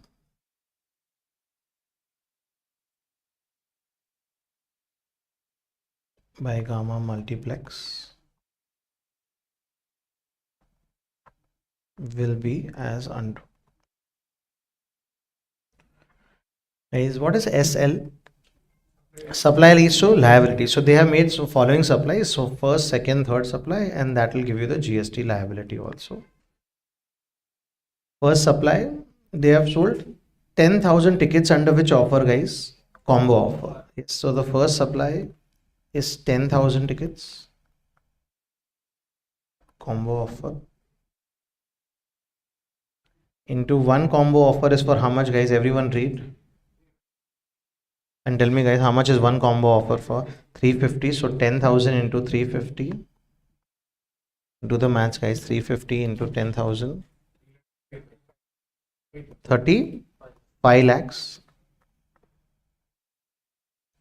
into the ticket price of 9% each. So 3,15,000. Then we'll total it up, guys. Have you started writing this ABC? Otherwise, we can put a table also, guys. Combo offer, number of offers, rate, amount, and GST. Yes. Second.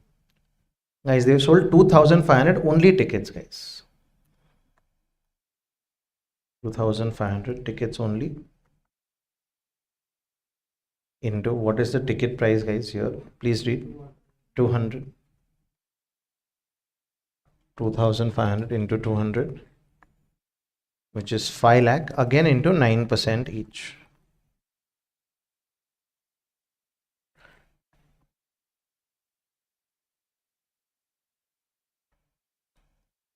Both have the same rate because, guys, both are using the ticket rates only.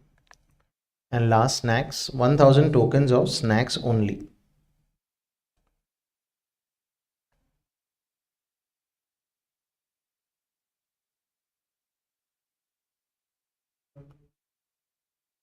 Snacks are for how much, guys? Snack tokens, 250 per token. 1,000 into 250 is 2,50,000, but the other rate of GST will differ, guys. 2.5% each. 6,250 each. Therefore, GST payable. Of course, guys, there will be credits also, but they have not spoken about credits. GST payable 6,250 plus 45,000 plus 3,15,000. CGST and SGST, same amounts, guys. How much is it? 3,66,250 each. So total is 7,32,500. Guys, why did we not take any IGST here? Movie ticket, guys, cannot be interstate. Yeah. Yeah. All right. This question, when people saw in the exam, guys, it's very confusing actually. People who gave this paper, guys, they found it very confusing. But actually, if you put it down into first facts, then try and answer one by one, guys. If your concepts are strong, these kind of questions you can answer better. All right. So saving this one, can you tell me which question number was it? Question number 5B. This is GST. Question number 5B. Jan 25 ICA paper. Perfect, guys. And I don't know how, but I felt the day was pretty smooth till now. We've done 4-5 chapters, but it's not been too difficult or too taxing. Or even though we've done some good amount of chapters, like we've done charge of GST. Then registration is also has its own challenges, and we've done supply also, and we've done quite a good number of sums as well. And I'm very happy that we're doing it over 2 days, because over 2 days it will be smoother. So ending here, I'm just waiting for you to write one answer, which is here. This is the one that I want you all to try in the way that you can try best for 2 marks each.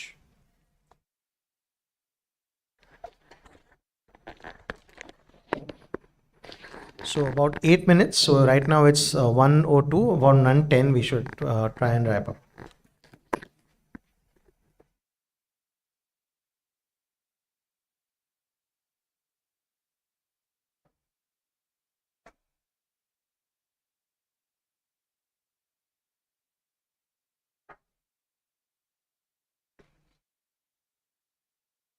Which is underlined finally definitely helps. Yes.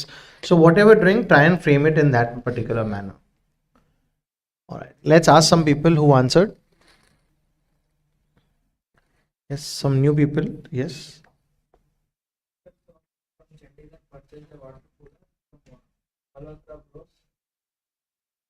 Malhotra Bros at 25,000 and we donated it to Temple of Osiyapur as per the GST Act of Okay, so you've gone to the next provision now. Purchase of water cooler by Mr. Sonu is supply and further donation made by him to the temple is not considered. Yeah, so you can break it down into 2 lines. As per the CGST Act, Section 7(1)(a), the purchase of water cooler from Malhotra Brothers will be considered as supply and be liable to GST, full stop. However, the donation made of the water cooler to the temple in Hoshiarpur is a pure donation and will not be considered as supply, and therefore there will be no GST liability. All right, that's the first one. Anyone else? Yes, there.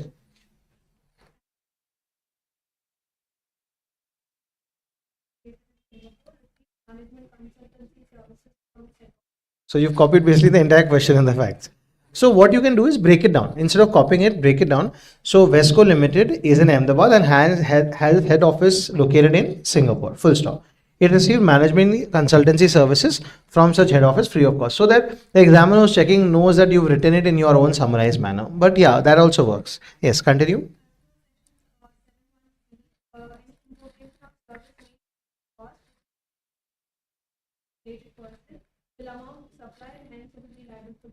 Okay, so what you can write is as per section, absolutely right, as per section 7(1)(c), any supply made without consideration, that is free of cost. That word without consideration, that's a legal language which is preferred. So any supply without consideration that is free of cost from related person and in the course of business will be considered as supply. In the above case, now related to your case, in the above case, Vesco Limited has obtained such services in the course of business and these services are from its head office, that is related person, and hence it will be considered as supply. So the law has to be related to your facts. So first facts, then the law mixed it with facts in the above case, and last line, thus Vesco Limited, thus this such management consultancy services, even if received free, will be considered as supply and be liable to GST. All right. So that's what it is. That's been our session, guys, today. It's about 1 o'clock, 1:15. We end our session today. I'll see you guys now tomorrow. We'll try and start by 8 o'clock sharp, and we'll try and not have so many technical issues so we can finish a little bit more. What we will be doing today, tomorrow, which you can prepare for already today, you can go back home and revise ITC and payment chapter, a chapter that I'm looking forward to doing. Besides that, guys, chapters like invoice, etc., if you revise, then it will be faster for us to do this. So I'm just mentioning the chapters that we are looking at tomorrow. First, we'll start with ITC and payment. Value of supply is very simple. Place of supply. So this is what I'm just putting it here. This ITC and payment. Then we'll go to place of supply and exemptions. Yes, very important, guys. Exemption is what we'll need to revise as well. So we'll have a slightly more. I don't know if everything will be able to finish, but if there are small chapter like value of supply and time of supply, if we can do a quick recap and then do a couple of sums, it will be great. Yes. I don't know if you have the GST scanner, but tomorrow when we finish, I'll also help you with the GST scanner and where to pick it up from. So you can also revise using the same. I'll see you guys tomorrow now at 8 o'clock. The more you revise today, the better and faster our session will be tomorrow. All right, ending this GST marathon part 1, we'll be looking at part 2 tomorrow.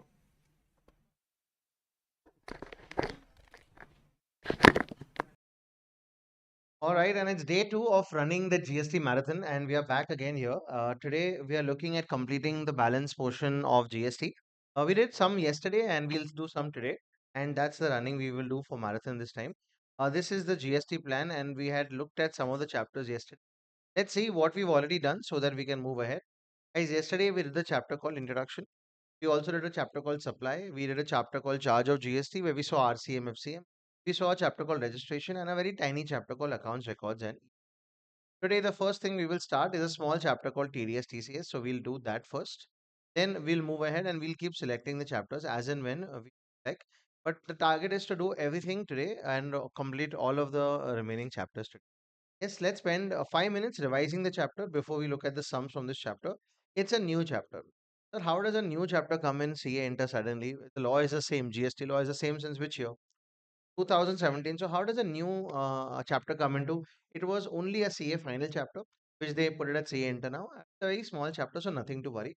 You don't have to look at anything. I'll share a GST quick book with you guys for all my shortcuts, etc. In case you want something on, and this GST scanner also I will share. Anything else also you want from me, I'm happy to share across. So right now, looking at the small chapter, and let's spend 5 minutes. It's right now 8:12. Let's spend 5 exact minutes on a chapter called TD. As you know, guys, in this chapter, TDS and TCS, first we are looking at TDS.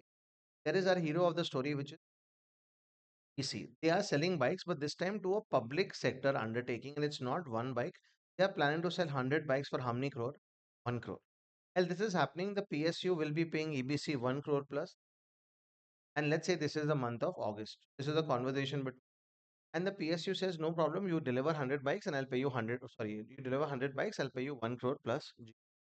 While this is happening, the government says, listen, in this kind of transaction, can you deduct a small amount and can you pay to me, call it TDS at the rate of?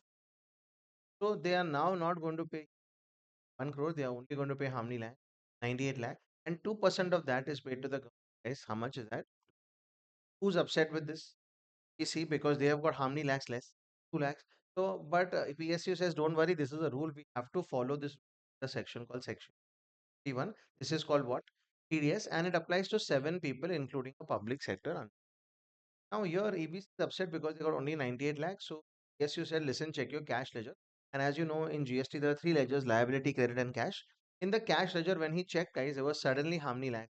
2 lakhs, which EBC can be using to pay any GST liability. So this is the concept here. This is TDS, and TDS has to be. Now, this PSU collected this TDS today, guys, on the 10th of August. Does not have to be paid. It has to be paid by the 10th of the next month. And when you pay this, you need to file a return called GSTR 7 because 7 people. And the moment you file this return with the government, this return is automatically updated in G. So that's how it is. Section 50 TDS. If you don't pay on time, the government charges you interest at the rate of Section 51. TDS at what rate? 2%. But that is IGST. With C and SGST, then it is 1% each. And the 7 people are government and LA notified SAP. So let's see what it is, guys. Any government body, central, state government. A is and for government authority, local authority, and notified 3 people. One is a society of the government, an agency of the government, and a public sector. Basically, it means all government bodies are liable. Now, TDS, guys, is applicable at 2% and GSTR 7. The return 7 is automatic. It reflects in which ledger? Cash ledger. Can you use this money? Yes, it's your money. Everything is. And if you pay late, there is interest at the rate of. This TDS will not apply in two cases. First case is if EB is dealing with PSU of that, if one PSU is dealing with another, then TDS is when these 7 people are dealing with each other, guys, TDS will not. And what is the second time period? When the location of the supplier and place of supply are in one state. Our supplier EBC which state? Karnataka. And the place of supply, let's say, also happens to be Karnataka. The location of the recipient happens to be in that case, guys. Example, location of supplier in our example is which state? Karnataka. Place of supply is which state? Karnataka, let's say. So then CGST and SGST will apply. So TDS will be CGST and SGST. But this location of recipient, let's say, is in Maharashtra for some reason. How will he use that SGST? So hence, in that case, guys, they don't start any TDS. This section is TDS will apply only if the contract value is more than 2.5 lakhs, excluding GST. Excluding what? So without GST, the contract value here, the contract value is how much, guys? 1 crore. Only if it's more than 2.5. And once the overall contract value is more than 2.5 lakh, only then TDS. Even though the individual value is less than 2.5 lakh, doesn't matter. Example, what is the overall contract value here? 1 crore. Will TDS apply? Yes. What about 50 lakh? Yes. What about 10 lakh? Yes. What about 2 lakh? It has to be more than how many lakh? So on 1 crore, guys, will TDS apply? Yes. The overall contract value is 1 crore. What if I'm selling only one bike this month? They are paying only for one bike. Still, it will applicable because you have to see overall contract. The section called. Let's move ahead to TCS and let's see what is there in TCS, guys. Again, guys, this is an EBC is selling their bikes on Flip. Very difficult to assume, but let's say, guys, nowadays everything you can buy online. Bikes also you buy online, and we buy some bikes on Flipkart. All of us buy the bikes on Flipkart, and we play Flipkart. Flipkart collects that money, and they indirectly pay home, guys. Now, while they're paying, let's say they Flipkart sold 12 bikes, bikes came, it supplies 10 bikes in this month, and Flipkart is paying for the 10 bikes. Government said, listen, can you collect us, and we'll call it what? So they were supposed to pay, but they paid only less 1% here. So 1 lakh went to them. Who's upset with that? We see, but it will reflect in which ledger? Cash ledger. Everything is the same, guys. The section is section 52. All e-commerce operators have to compulsorily collect what, guys? Yes, at what rate? 1%. This rate has changed, guys. From the 10th of July 2024, this 1% has become 0.5. The concept, first understand the concept and then change the rate. Otherwise, your mind will get confused.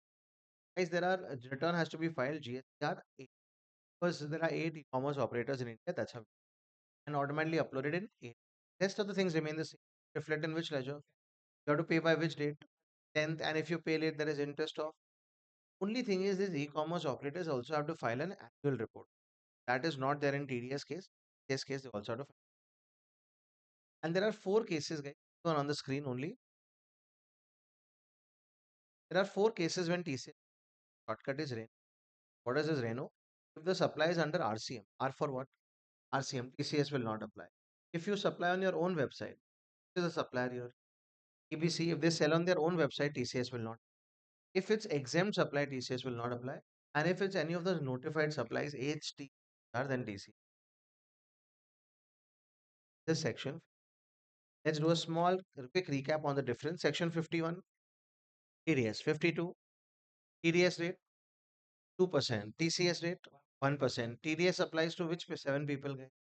Government and LA notified SAP. TCS applies on e-commerce operators. There's the contract value should be more 2.5. There is no contract value there. GSTR 7 and 7A. GSTR 8 and 8A. You have to pay by the 10th. There also same. Interest will apply if you pay. Annual return in TDS. Annual return in TCS. Yes. Now guys, going to the questions if there are any.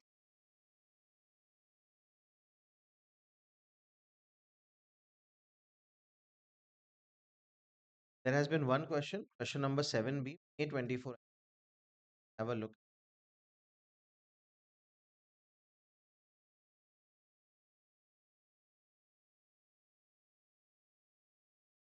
The new chapter, so there are fewer questions, but they will increase the number of questions. Everyone, please start reading this.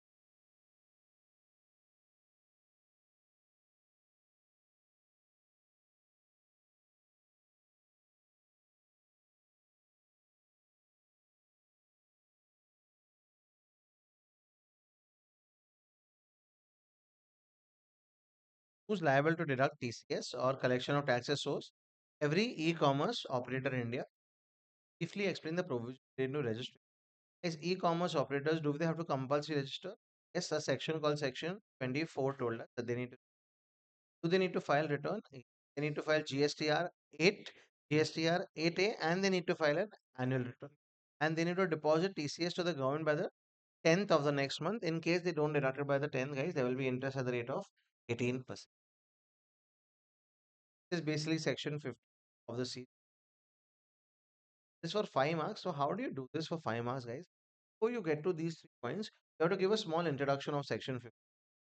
The TCS will be collected at the rate of 1%. If it's on or after 10 July, then 0.5%. Guys, it will be collected on all supplies made by e-commerce operator, net supplies made by e-commerce operators. You have to give a little background before you go to, and for the background about 1 2 marks, and for the, that's the, go to another question. Go to question number 7A, September 20.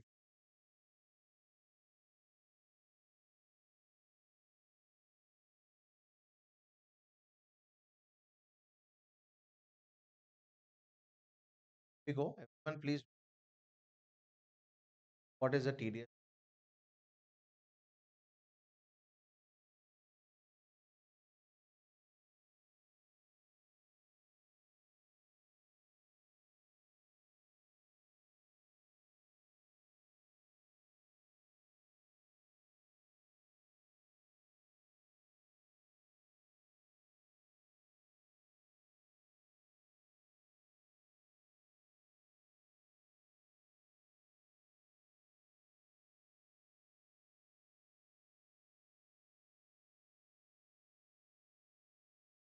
Who's the supplier?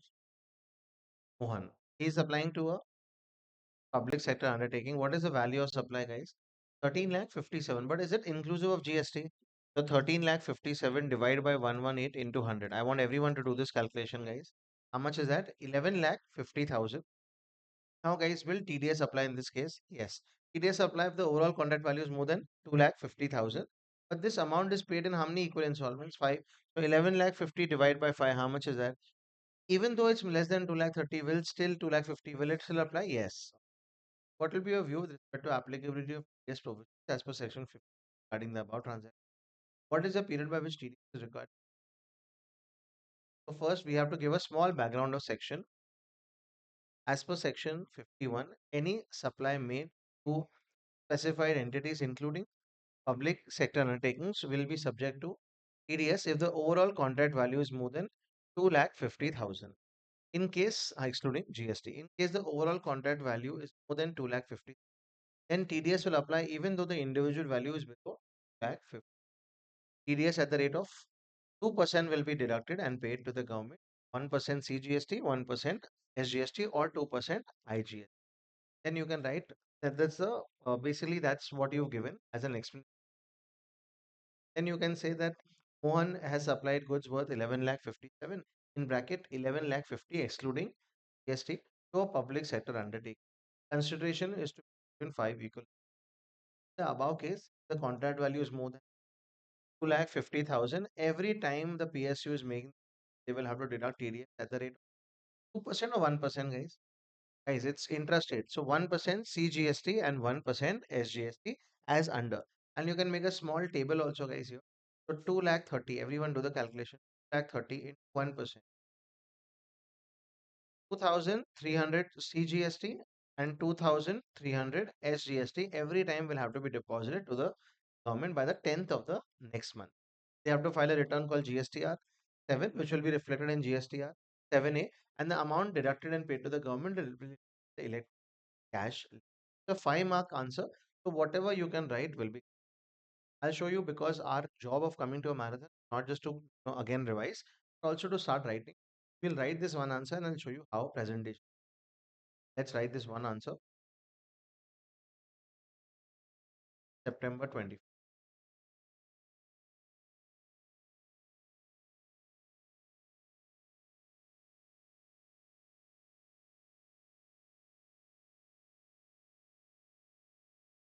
And we'll keep the same pattern. We'll back to the case first, then we'll keep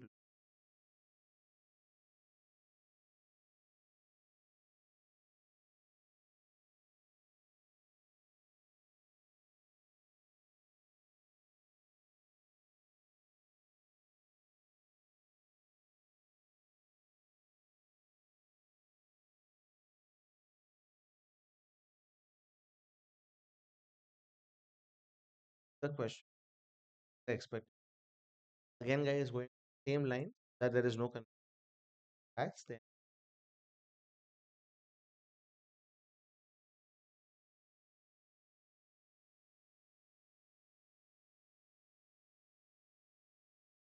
Question number which one?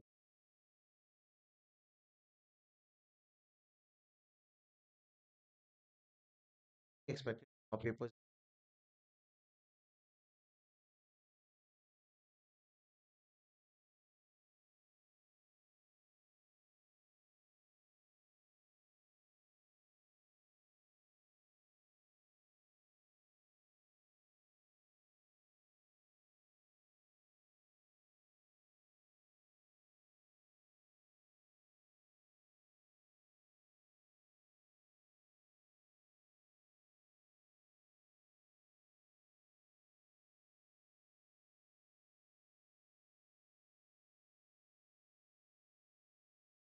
Well, TDS, TCS is also there, yes, on DT as well, but that's a very big chapter. This is a very small chapter, and this is something that we have just finished.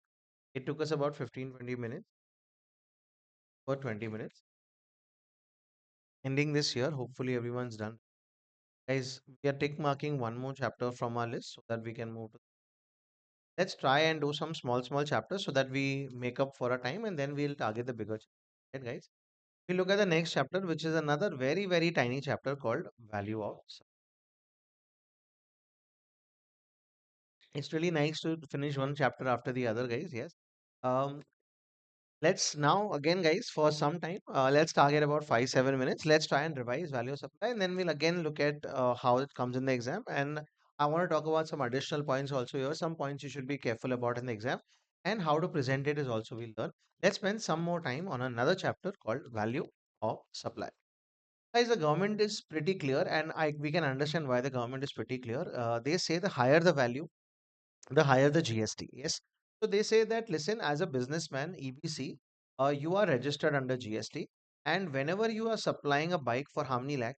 1 lakh, GST will be on 1 lakh, how much thousand? 18,000. The government's logic is pretty clear that if you earn 1 lakh rupees, we want GST on 1 lakh. But if you earn more money, then we also want more. Yes. So it's simple logic, guys. There are two, three golden rules of GST which you should know. SL and PC. Supply leads to liability, purchase leads to credit. That's one thing. Second rule is think like the government, guys. Every time there's some confusion, always think like the government. And third logic is if you make money, the government also wants to make money. Yes. So with this logic, we start this chapter. The value of supply is 1 lakh. So the government says, okay, we'll take this value under section 51. This is called transaction value. What is it called, guys? And that is how much? 1 lakh. But besides that, the government says there is a section called section 15(2) where we would like to add 5 items only and only if you earn them and they should be linked to the supply. These 5 items, the shortcut is tax, days, items in supply. So they say these 5 items we will add only and only if it is linked to the supply. If EBC you are collecting any tax from the customer other than GST, other than TCS, then please add those taxes. Example, municipal tax, green tax, other tax, etc. Next, EBC, you took this bike and you sent it to a painter. You sent it to whom? Painter. Everyone. Who is this customer here? Mr. A. And he wanted it in a particular color of blue, which was not available. So EBC sent it to a painter to get it painted in. Guys, whose liability is EBC? They should ideally collect it from the customer and pay it to the painter themselves. But they told A that, listen, A, if you pay me and if I pay the painter, we'll have to pay GST to the government. So indirectly, to save GST, why don't you only pay my liability directly to the painter? So guys, the government doesn't like this. They say if it's your liability, paid by whom? The recipient, everyone. Is the supplier's liability paid by whom? Recipient. And that third party amount also should be added, but all this amount should be linked to the supplier. Next, EBC, if you collect any incidental charges like like delivery, packing, testing, etc., even only if you charge, there will be some addition. Next, if you charge any interest, late fee, penalty, even that has to be added. And EBC, if you get some subsidy from a non-government body, example, Green Earth Foundation is giving a subsidy because they're selling what? Bikes. Again, guys, it should be linked to the supply. Then we will add how many items, guys? 5. And all the additions are under which section? 15. Let's be careful, guys. Here, do not add GST TCS. Here, do not add with supply this subsidy, guys. Government. Next, guys, what if the interest is waived off? That means how much are you charging? Zero. Then how much will be added, guys? Zero. If you charge only then there will be GST. All right. Now, guys, with interest, late fee, and penalty, the small thing you should be careful about here. When I buy a packet of Lays, it's 20 rupees plus. 20 rupees is inclusive of GST. When I buy a Dairy Milk Silk for 100 rupees, guys, it is inclusive of GST. Same way, guys, in case of only interest, late fee, and penalty, it is always assumed that that is the only amount that guys paying. So it is inclusive of GST. So the GST here is always 18%. If the amount is 7,000, if the amount is, how will you remove the GST? Take your calculators, guys. 7,000 divided by 118 into 100. How much is that? 593. So even though EBC is collecting 7,000, what will be added is 5,932. So net amount will be next. The government says, don't worry. The same logic applies when you don't make money. If you make money, I also want to make money. But if you give a discount, that means if you don't make money, the government says, even I don't want to make. So here, guys, we are reducing it. And what do you reduce, guys? We reduce only one discount called which discount? Invoice discount. When you buy some product on the invoice, if they give you a discount, that means the shirt at Zara is for 1,000. They make it 800 rupees on the invoice. What is the discount? 200. Can I minus it? Yes. Guys, after the supply is made, the government has already made up their mind of how much GST they will get. Example, after your CA enter result, which is a clear, and you've given a party to 70 people also, guys, huge party you give. After that, if ICI comes and changes your result, will you allow them to? Same way here also, guys. Once the government knows how much GST they're going to get, you cannot after a few months change it by giving a post supply discount. So post supply discounts are not allowed as deduction. Repeat, post discounts are not allowed as a deduction unless there is a post supply discount where the terms have been told in advance. Example, guys, if I tell you today only that ICI might change, ICI and the result only said we might change the result in the next 1 week, can they then change? Yes. So only if the terms of the discount have been agreed at the time of making the supply. Example, if I sell you a AC today and I say if you buy a next AC also from me on both the ACs, I will give you a discount. Is that a post supply discount? Yes. But have the terms been agreed at the time of original supply? Yes. Next, guys, that post supply discount has to be given invoice wise. That means the first AC's invoice also has to be changed. And guys, on this price has been reduced. If you give a post supply discount, let's say 1 lakh reduces to 90,000, will the GST also reduce? Yes, so the excess credit, repeat, excess credit has to be. Don't worry about INC, only worry about T. The terms have been told at the time of supply. Can I minus this? Yes. Exam question. Post supply discounts are allowed to be deducted. Explain. Post supply discounts are not allowed to be deducted as per section 15.3 unless they fulfill the following three conditions. First, terms of the discount had to be discussed or had to be informed at the time of supply. Second, such discount has to be given invoice wise. And third, excess credit, if any, has to be reversed. And this is the chapter, guys. After that, that is the value of supply on which there will be GST. Section is 15.1, 15.2, and 50. Let's move ahead on some small additional. Guys, one additional point you already know, guys. If it's waived off, then how much will be added? Zero.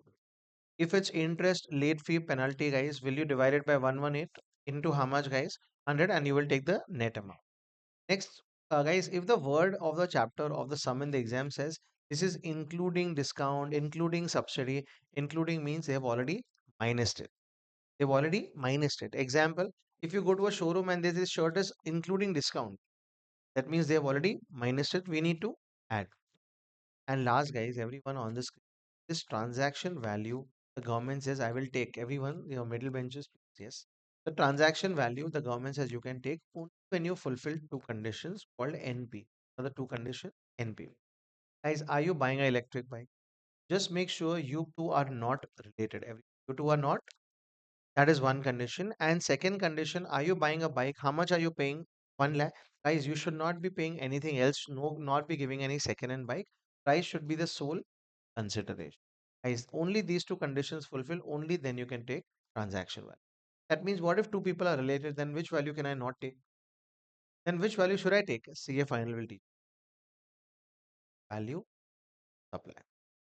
That's been a revision of this chapter. Now, guys, we will now move ahead to the sums. Let's see what are the sums that have come in the exam. I'm going to highlight this so that we can move to other chapter. Guys, this is value of supply. Let's look at the difficult part was question number 6A, May 22 ICI paper.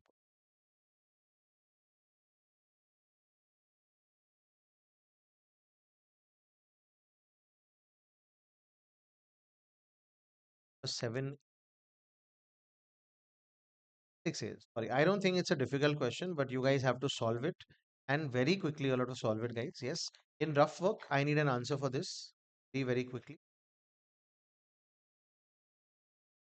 This is the question for 6 marks. Straight away on the calculator, take the numbers, add, minus, tell me the final value. Apply for this sum.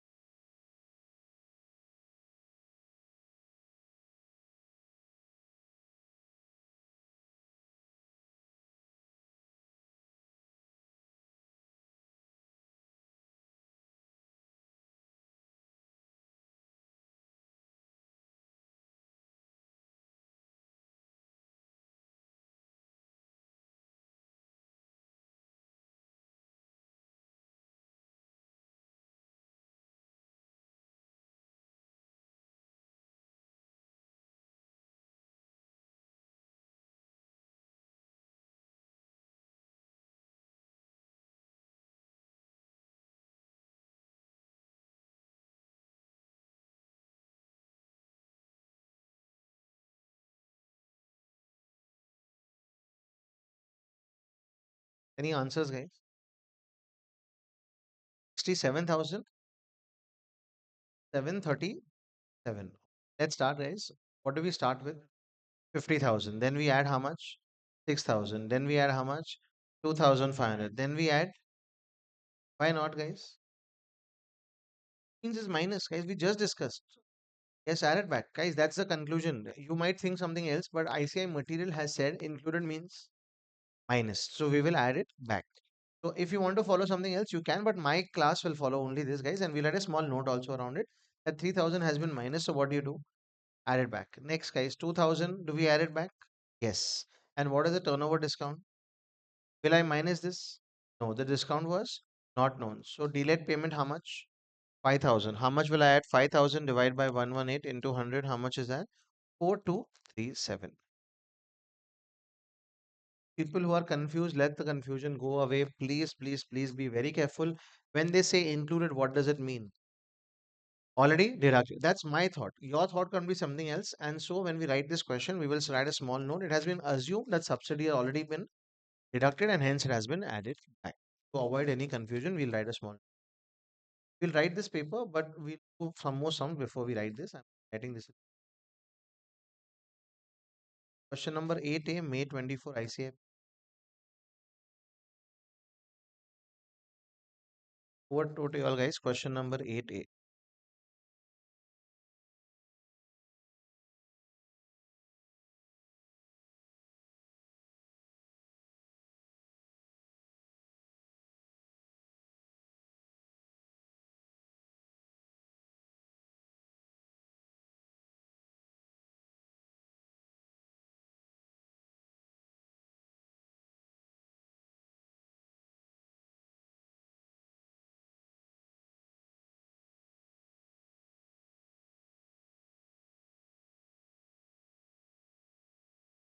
Perfect, guys. Is that okay? So, how do you explain this, guys? So, first, guys, it's a 5 mark question. So, first, you say that as per section 15.3, invoice discounts can be deducted from value of supply. However, post supply discounts will not be allowed to be deducted unless they fulfill the following conditions. And then there are 3 conditions, guys. There's no fourth condition actually. You will get 5 marks for writing those. An answer like this, you should never skip. Even though you might feel, oh, there are only 3, but that's the only 3 conditions. And if you write it, you will get your marks. Anyways, my idea is never to come till question number. Try and finish it in 5, 6, and 7 only. But in case you have to come to question number 8, these are the questions. We look at another question. This one we'll not write because just 6A November.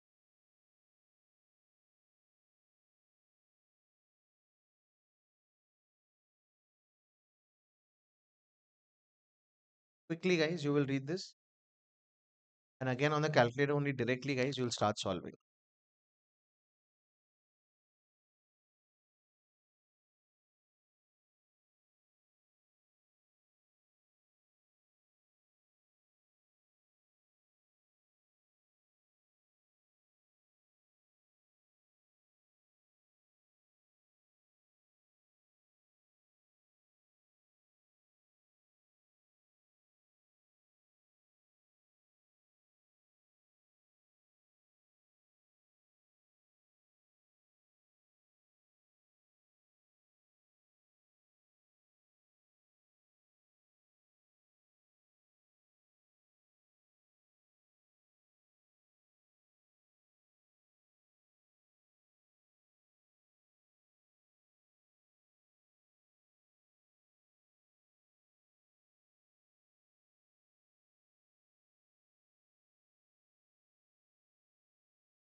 What's the answer you all got? There is one more thing here, guys. Just there's one more thing at the bottom. Third and fourth were not visible. Now they're visible. Pretty simple question. We've done this also when we're doing class, but these are the questions that we have, guys. We don't have too many variety, and this is something that is enough to get you marks in the. What is the answer that we are getting, guys? 10 lakh 60. Now, is 9 lakh 50? Will we add municipal tax? Yes. Outward freight. Outward freight means delivery. Yes. And guys, all this you will not add here because it has been waived off. Here because it is not linked. Here because it is not decided at the time of supply. And here it is because it is TCS. So, sir, how do you present it? I'll tell you how you present it. Start with computation of value. Tell me, imagine, guys, computation of value of supply of a machine sold by SQM Limited. Particulars, amount. Transaction value as per section 15.1 in a column 9 lakh 50,000. Add municipal taxes charged on the machine as per section 15.2 or 15.2A, whatever you want to write. How much will you add? 45. Next, outward freight charges to be added as per section 15.2C. If you want to remember ABCD, then you'll add 65,000 and total value of supply is 10 lakh 60,000. Then working note 1. Interest charged, interest has been waived off by whom, guys? SQM Limited, and waived off will be underlined, and hence the same has not been added to value of supply. Next, subsidy received from non-government organization is not linked to the price of machine and hence has not been added. Next, the final discount is basically not as per the terms of the agreement at the time of supply and hence the same has not been deducted. And TCS, the tax collected at source TCS is the tax which is not added as per section 15 to A, 15 to A. TCS is not. That's what 4 working notes should be there, and that should be our answer. Is 10 lakh 60,000 is the answer, and then 1, 2, 3, 4 working. That's how you have to provide.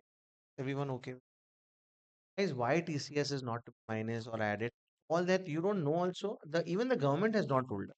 Yes, so you don't have to give the logic. You have to just say that since it is TCS, the same will not be added as per section 15.2 or 15.2A. That's one more question down. Let's look at the last question.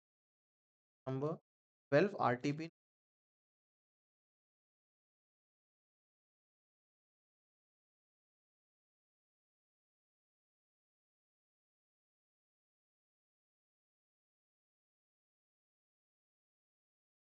There are two supplies made by a person called Namo Shankar, who's from Mumbai. He's making a supply to Narad Traders and to Nandi Motors. Please find out the value of supply. Get maximum 3 minutes to find out both the values.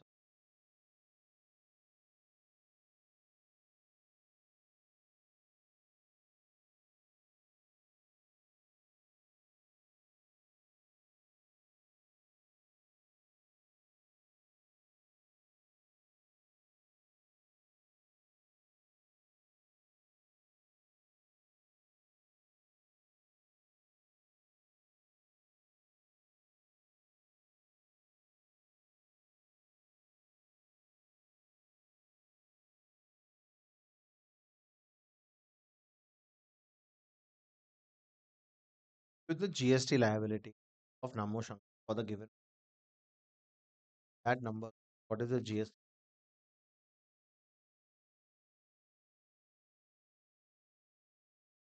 18%.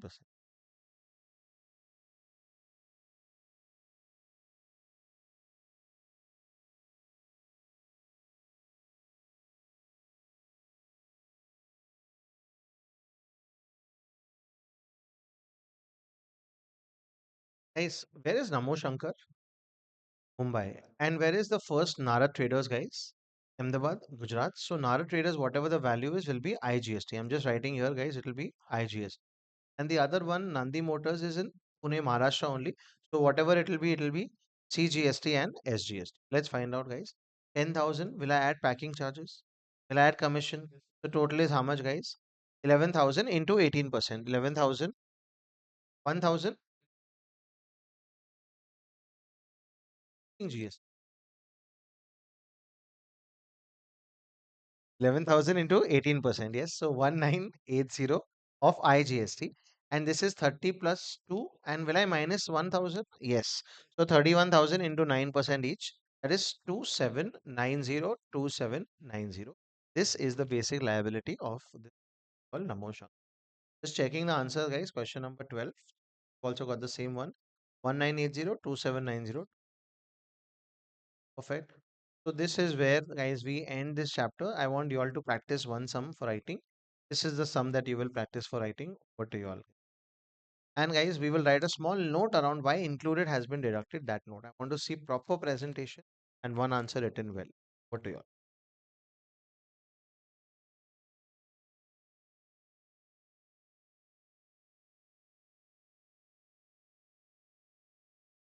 Perfect. The final note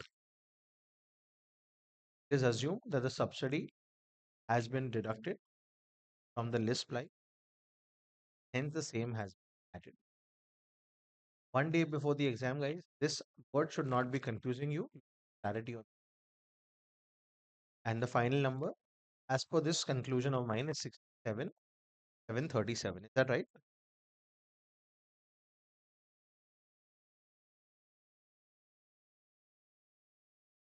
I want to show you an ICI material where they've assumed this as minus, yes, so that you understand what I'm talking.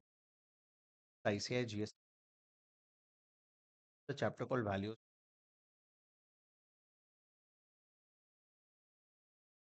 But include.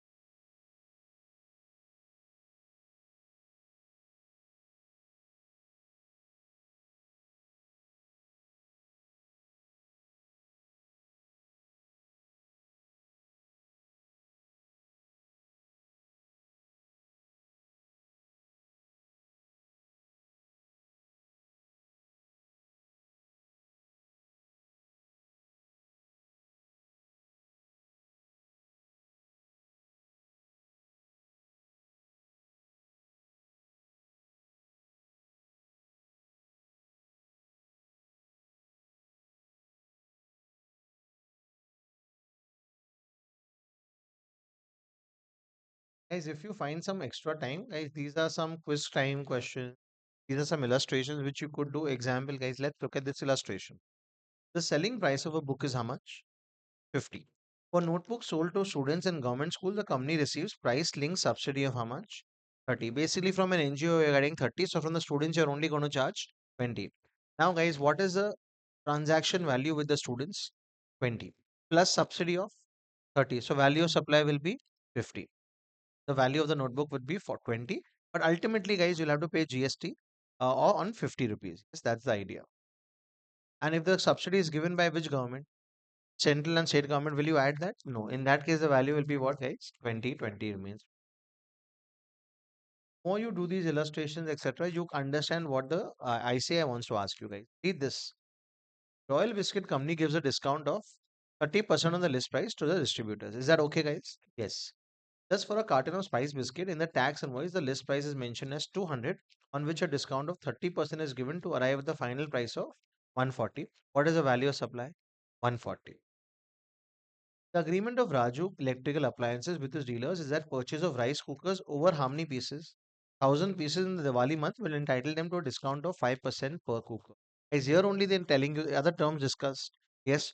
So ultimately, whatever the discount is, will they be allowed to be minus? Yes. Guys, Raju Electrical can issue a credit note for discount of 5% and claim adjustments of excess tax paid. You can always make a discount because the terms have been agreed.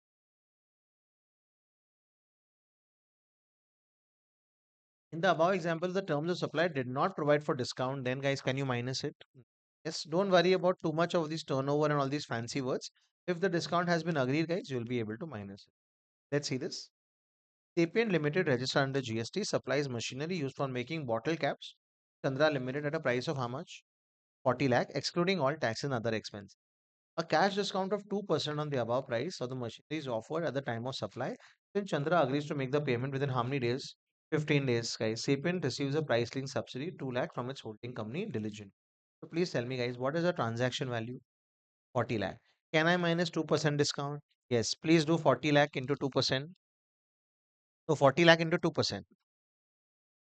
How much is that? 80,000. Can I minus that 80,000? Yes. And they're also getting a subsidy of 2 lakh rupees. Can I add that 2 lakh also? Yes. So please add that. How much? 41 lakh 20,000. That is the right. Yeah, this is the one that I want to read, guys. Here, this price of the goods is how much, guys? 50,000. Everyone, don't miss these things. Important words. The price of 50,000 is after considering such subsidy. What do you mean by after considering such subsidy? So please make up your mind. Be clear. After included basically means they have already minused it. So what do you do, guys? Add back. Are we okay? And always, if there is some ambiguity, write a note around it and get your full mark. Yes. So now comes the point that, sir, I am done with the questions. I see a lot of similarity in the question that I'm doing. Then look at the examples and illustration. ICM material, the best way to use ICM material is only for sums, illustration, example, not the content, because that we are discussing anyways, and we have handed a notes for that. So don't confuse yourself by reading the entire ICM material. You will never be able to finish it. Neither will you be able to revise it. But when you do illustration example, if there's something which bothers you, you can always tick mark, do it again. Because that is the way to get better at GST and at tax overall. Perfect, guys. So putting an end to this chapter as well. It has been about 46 minutes and we've finished two chapters, which is value of supply and TDS, TCS and advanced tax. Sorry, TDS and TCS. Now we go to the next chapter, which is time of supply. We finish. I want to finish small chapters before we go to ITC and payment. So then we can use our energies that chapter. Here we go, guys. This is time of. If you need a break, you can tell me, guys. Otherwise, we'll keep going on till I feel I need a break and I'll tell you guys we'll take a break.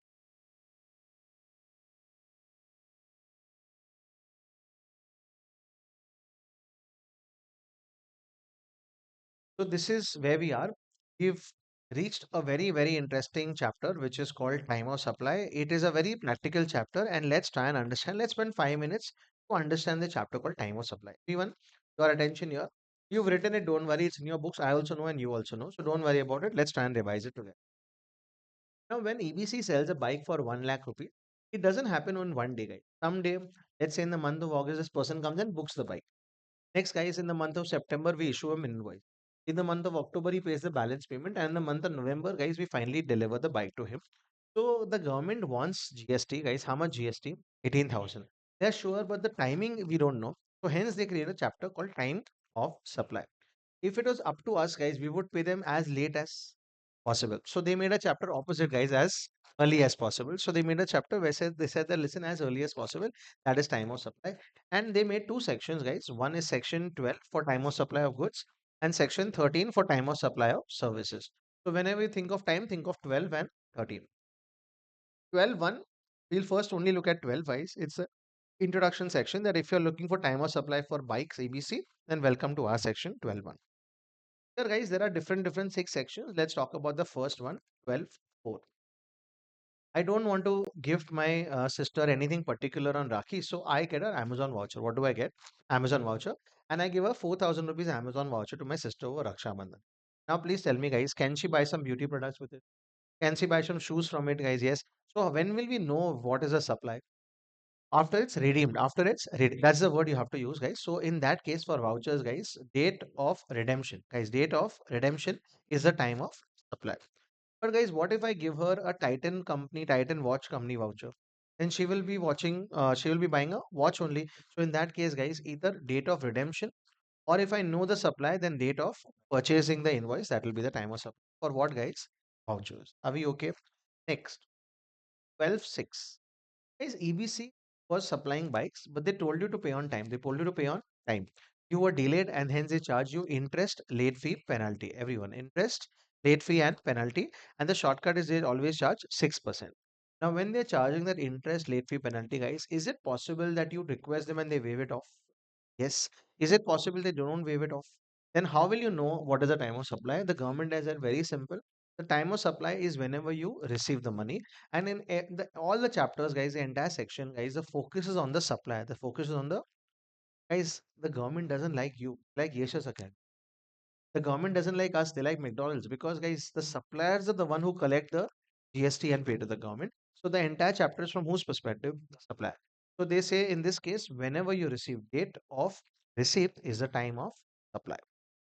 Guys, there can be two dates of receipt. One in my books of accounts and one in my bank account. Which one will I see? Whichever is earlier. Please participate, everyone. Try and recollect, try and push your mind and recollect all these. Next, there's a section 12.5 which is used in only residual cases.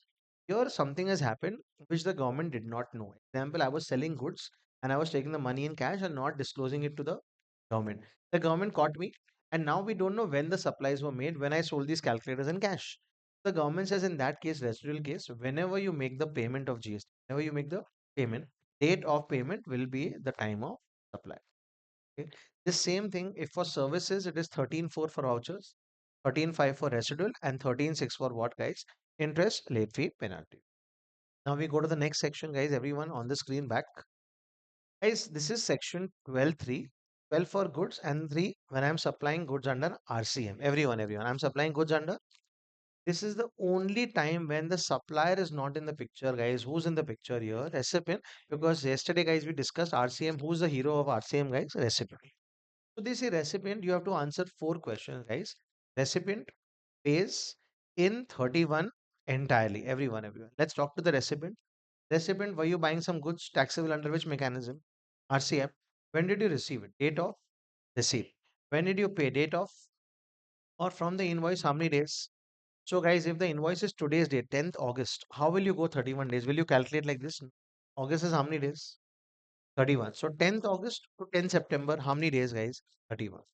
What if the date is 14th September? September is how many days? 30th. So 14th September to 14th October is how many days? 30. So we'll go one more at 15th October. Are we okay? And if these two are available, guys, earlier of these two, if only one is available, but if none are available, then we look at E for entry. E for entry says that whenever you pass a journal entry for those goods, that will be the time of. Are we okay? Guys, this is only and only for. Now, same thing here, guys. 13.3. A lawyer is giving services to Reliance, guys. Is it under RCM? Yes. So let's again talk to Reliance. A recipient pays in 31 entirely. But for services, guys, there is not one day when you receive the services. So date of receipt we cancel out. And in 31 becomes Reliance. When did you make the payment to the lawyer? Reliance from the invoice, how many days? 61, whichever is earlier. If you know one, that one. If you don't know both, then entry. Are we okay with this, guys? Yes. So this is the chapter till here. Now let's move ahead.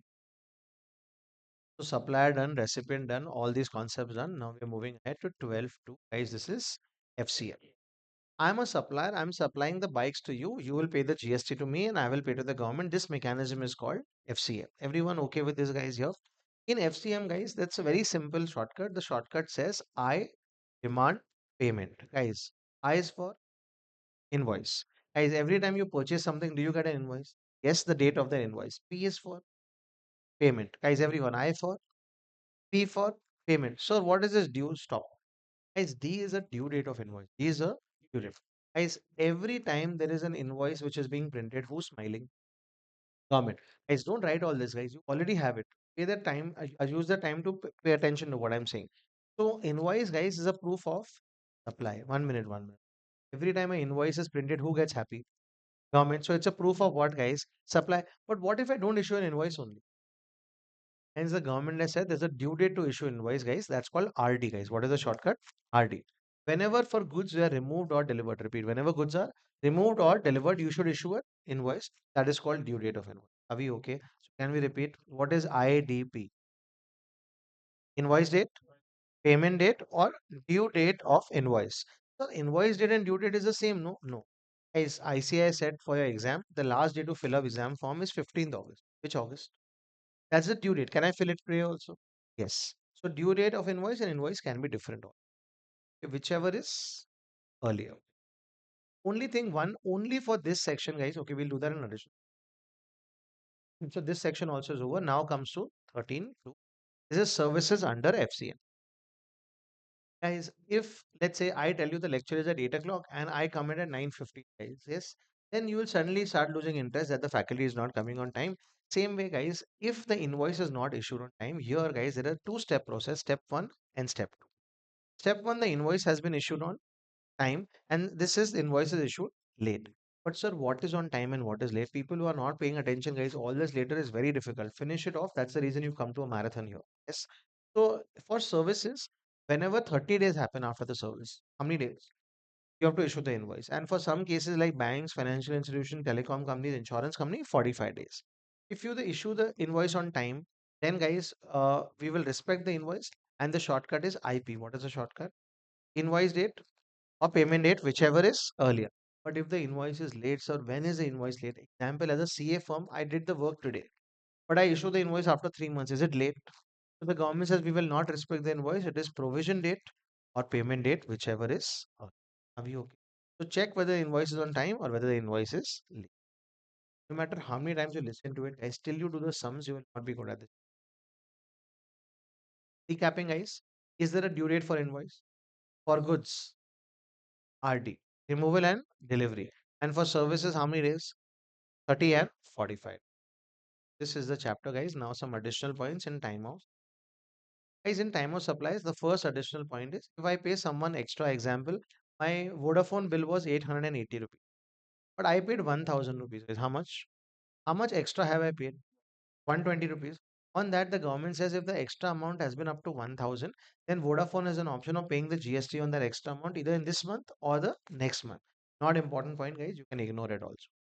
Next, guys, I'm getting some services from an architect in Singapore and I'm in India, guys. Everyone pay attention. Guys, architect in Singapore and I'm getting the GST. So section 7(1)(b). B for what? Bahar se services. On that, will there be GST? Yes. Who will pay the GST? EBC will pay under RCM. Everyone moving ahead. So this is services section 13. RCM section 3. Recipient pays in 31 entirely. I'll take it again, guys. Once again, pay attention. Who am I? EBC. I'm taking service from an architect in Singapore. Is there GST? Yes. Who will pay? Recipient under which mechanism? RCM. That's why section is 13. 3. R cancel. This is 61. This is great. In this case, if this person abroad happens to be related party, guy, then with related party, generally we don't even have invoice. Only and only when you're getting Bahar se services. Only when you're getting, and in that case, it is from a related party. We will not even look at the invoice. It is only being the payment date, when is EBC paying, or the entry date, whichever is. Guys, all these additional points are not important. The main core point, especially 12 to 13 to, and that 2 and FCM, RCM. These two are the ones that will come in the exam very. Let's start. This is the chapter. Now, guys, let's try and do the sums of this chapter.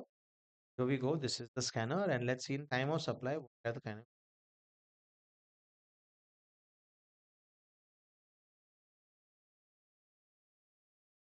time of. Let's take the easy one first. Question number 7A, May 99.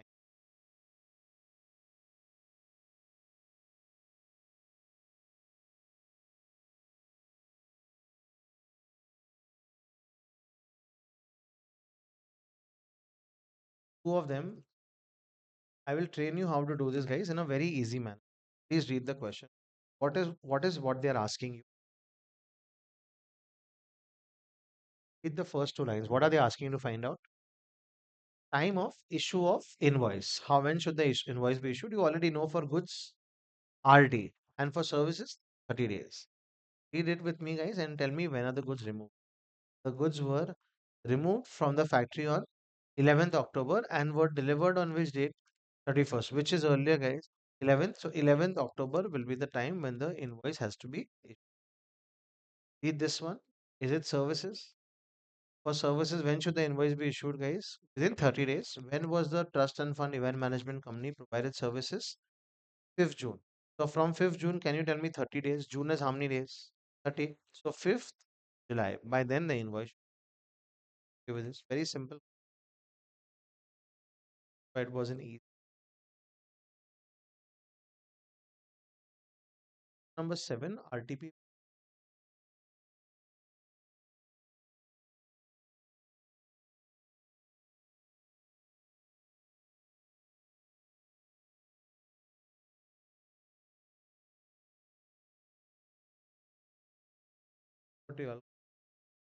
From the following information provided by Messrs. Sasta Bazaar and the time of supply for the purpose of payment of GST.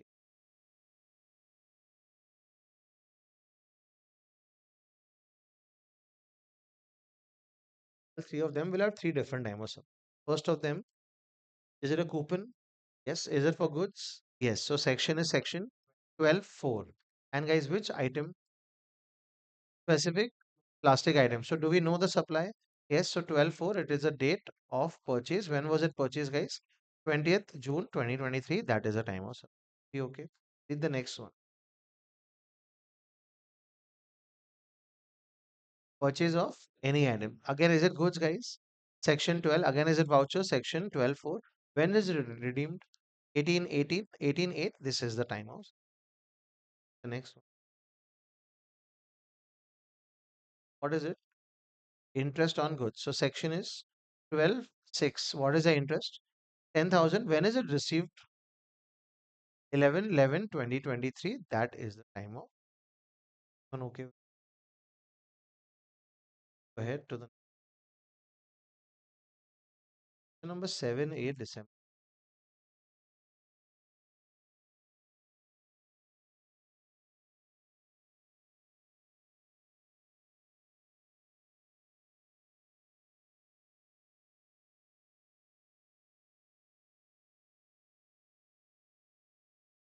Two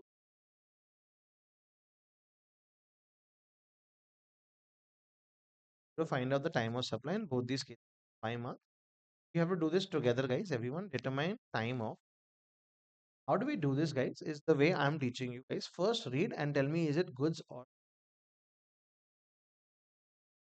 supply of fabric? So with section 12. Now, guys, read, is it anywhere RCM? Do you see any word of RCM? It is FCM. So section 12(2). Everyone, 12(2). The shortcut is I demand payment. All you need to tell me is the invoice date. Please read and tell me the invoice.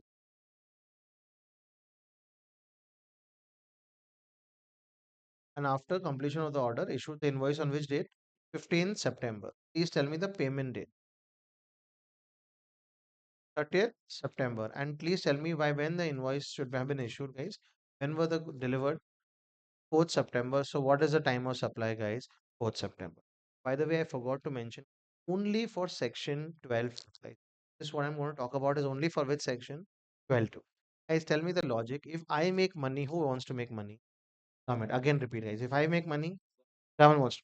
Only in one case, section 12(2), the government says if you get any advance payment, which payment, guys?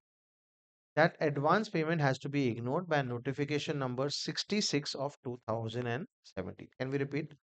Guys, this has been a question in the exam. Hear me out first. Advance payment will be liable to GST or false. True.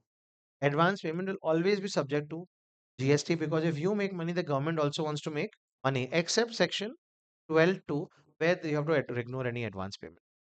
Notification number 66. Please read the next one with me. The way I'm training you to read, guys, please tell me goods or services. Road transport is a service. So section 13. And is it under RCM, guys? Yes. So section 13(3). Stop. Recipient pays in 31 entirely. What do I cancel? R, and this becomes 61. Please now read and tell me when was the payment made. Payment was made on 25th August. Please read and tell me when is the invoice date. Guys, invoice was on 20th June. So we have to go 20th June, no? So 20th June, we have to go 61 days. June is how many days? 30. So 20th July is 30 days. And July is how many days? 31. So 20th August is how many days, guys? 31. Is it 61? Yes. So this is 20th August, which is the time of supply, guys. 20th August. 20th August, 4th September. Let's see the answer, guys. For the first one. First one, 20th August. Are we okay with this? The alternative answer is not there because the provision has changed. This is an old. The answers are right. Fourth. We'll try and write this in some time. This is open. We'll do one more question. This is from an RTP.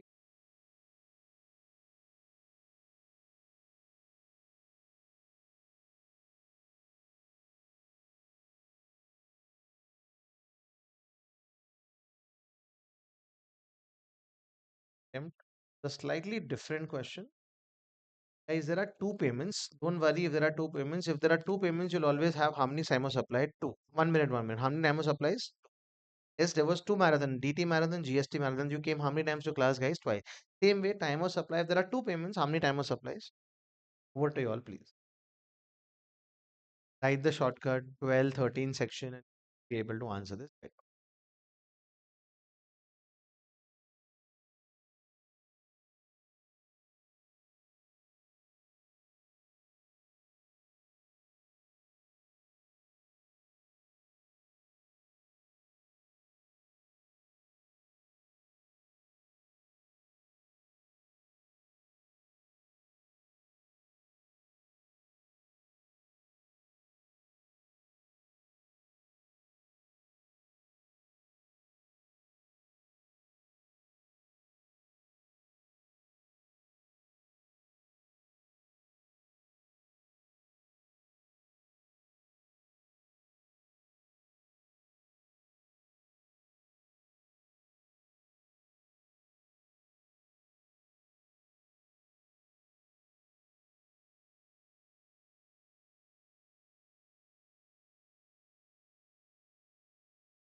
Let's try, guys. First, goods or services. Services. You're booking an auditorium, that's a service. So section is section 13. It's not RCM, so section 13 too. Step 1 is the invoice issued on time or is it late? When was the event happening, guys? 10th October. And when was the invoice issued? 25th November. Is it within 30 days? No. So the invoice is what? It's not on time, guys. It is late. So we look at two numbers called PP. Now, guys, that has to be done twice because, guys, this PP number has to be done twice. The first payment you received was how much? Guys, you paid an advance of how many thousand? 5,000. So first, let's find out for 5,000, what is the time of supply? What is the provision date? When was the services provided? 10th October. And what was the payment date for that 5,000? Advance, 10th of August. Yeah, advance has to be ignored only in 12/2, guys. This is not 12/2. Yes, so please, anyone who's ignoring advance, no, no, I said only 12/2. And guys, when did you get this? 10th of August. Which is the earlier date? 10th of August. So for the first one, guys, what is the answer, guys? 10th August is the answer for the payment of 5,000. And logic is, you are getting money in the month of August. Why shouldn't the government get GST in the month of August? And the second amount, what is the second amount? 15,000. Let's find out for 15,000. What is the provision date? Same. And what is the payment date for 15,000, guys? 30th November, guys, which is earlier? 10th October. So for this 10th of October, for the first payment, 10th of October. How many payments? Two. So how many time of supplies, guys? Two. Let's see the right answer. 10th of August and 10th of October. D is the right. Are we okay with this? Guys, this is the kind of MCQ can be expected in the exam. If you write these kind of sections and shortcuts, etc., it will get better. This is where we are. I want you all to now present this answer. to the best of your capabilities, guys. And this is question number 7A, December 21 ICI paper. I want to see how you're presenting facts, law, and conclusion.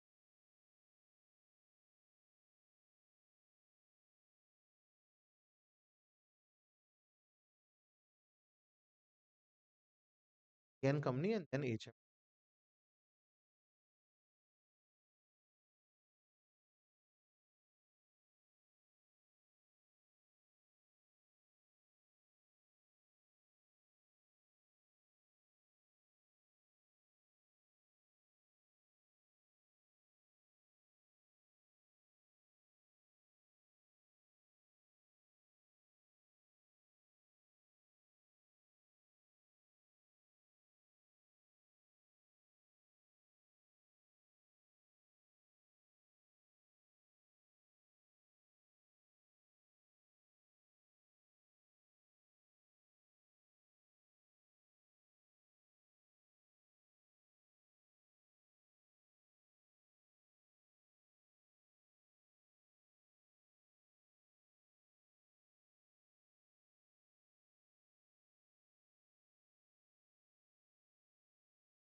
So it's for 5 marks, 2.5 to 1. For that, you have to facts, give the law section.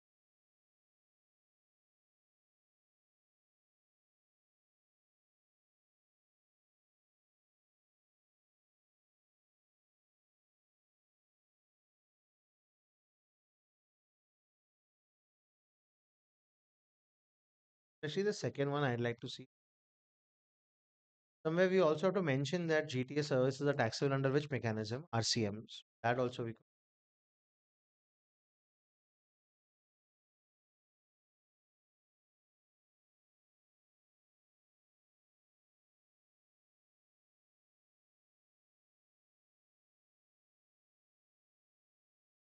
All right, so this brings us to the end of time of supply. We've done a few questions. We've solved one question, and now we'll move ahead. One chapter, two, three, four, five, six, seven, 8 chapters done. We move ahead. The next chapter will be place of supply, but we will do that after we take a 5 minute break. Take a 5 minute break. All right, guys. Next chapter is place of supply. Another new entrant in the GST portion. This one we'll start right now. It has its own challenges, but when the question comes and you get the answer right, it's a very simple answer.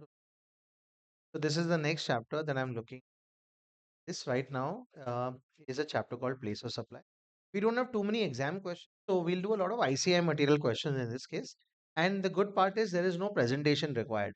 Ultimately, there will be one state which will be the place of supply. It could be Karnataka, Maharashtra. So you have to just give Bangalore, comma Karnataka as the place of. So the answer is pretty simple. No new presentation, only some new concepts that we are trying to learn. Everyone, we are now starting the next chapter, place of supply. This morning, guys, what are the chapters we've done since this morning? TDS, TCS already done. Value of supply already done. Time of supply already done, guys. Three chapters in 1 hour and 16 minutes. The great thing, yes. And we have also solved some sums. So we've almost about 15-20 minutes. So we've solved only. So that is good. This is how we make progress ahead on the smaller chapters. Here we go. I'm starting. This is the chapter called place of supply. First, why do we have a concept of place of supply? Because, guys, the concept is I want GST to be collected, but should I collect CGST, SGST, or IGST is the question. And for that, guys, we need to know two things, guys. It is the location of the supplier and the place of supply. The shortcut is SP. What is the shortcut? SP. Location of supplier is very easy to know, guys. Where is Yeshas Academy located? Karnataka. Let's say there is Zepto, which is in Bangalore. Again, which state, guys? Karnataka. So the supplier is very easy to identify. It is a place of supply. If both happen to be in the same states, then it is intra-state supply. And if both happen in different states, then it is interstate supply. Now, let's move ahead on this concept of place of supply. Just like in time of supply here also, guys, there's a different section called section 10, which is for place of supply of goods. If you're looking and if you're supplying mobile phones, TV, electric bikes, then section 10. And if you're supplying services, then section 12 talks about place of supply of what, guys? Services. We'll talk about place of supply of goods first, and then we'll go to place of supply of services. Let's move to this one first. Guys, in goods, sometimes there is movement of goods. Example, you order a mobile phone on Samsung.com and Samsung.com delivers it from Gurgaon all the way to Bangalore. Is there movement of goods? Yes. If there is movement of goods, the goods arriving at a particular, what is A for? Arriving. Wherever the goods arrive, or technically that means wherever the movement terminates. What is the word? Wherever the movement, that is the place of supply, guys. This section is section 10(1)(a). Everyone. Section 10(1)(a). A for what, guys? Arrive. This section will be used only when there is movement of. Sometimes, guys, I purchase a good example. I'm purchasing a machine. I'm in Bangalore. I'm purchasing a machine from Bangalore. But I tell the supplier that listen, I will pay the amount. You bill it to me, but you supply it to my factory. That model is called bill to ship to. In that case, section 10(1)(b), wherever it is bill to will be the place of supply. The shortcut here is bill to ship to model. Next, sometimes, guys, the goods there is no movement of goods. Example, this entire building is on rent, but we like the furniture here and we buy the furniture from the owner. Will there be any movement of the furniture? The furniture earlier was also in Bangalore only, now also it will be in Bangalore only. So if there is no movement, it is confined. C for what? Confined. So section 10(1)(c) says that wherever it is confined or wherever the goods are confined, that is a place of supply. C for what? Confined. Sometimes, guys, there is no goods ready made. They have to be developed or assembled. Example, I want a small power plant to be made in Chennai. I tell a power plant company that make a power plant in Chennai for me. They assemble it. What is the word, guys? Assemble. But the shortcut is D for develop. Where are they developing it? Chennai. That is the place of supply. Wherever it is developed is the place. And last, guys, very rarely, but I am in a train, I am in a flight, I am in a bus, or I am in a car. And in that conveyance, that word is called what? Conveyance. Conveyance means mode of transport. In that conveyance, I'm buying some goods. So in that case, guys, 10(1)(e). E for what? Entry. 10(1)(e). This is a slightly complicated one, guys. In 10(1)(e) example, I've taken a train which is going from Bangalore to Mumbai. Let's say I've gone by train. And somewhere in the middle, guys, I bought a magazine in the train. Is that supply of goods? Yes. Section 10(1)(e). When I enter, no, when did the goods enter the train? Guys, let's say the goods enter the train somewhere in Maharashtra. So that place in Maharashtra is place of Recap the shortcuts: A for, B for, C for, D for, and E is the only last one is complicated because it's goods but on board a conveyance. Are we okay with this, guys?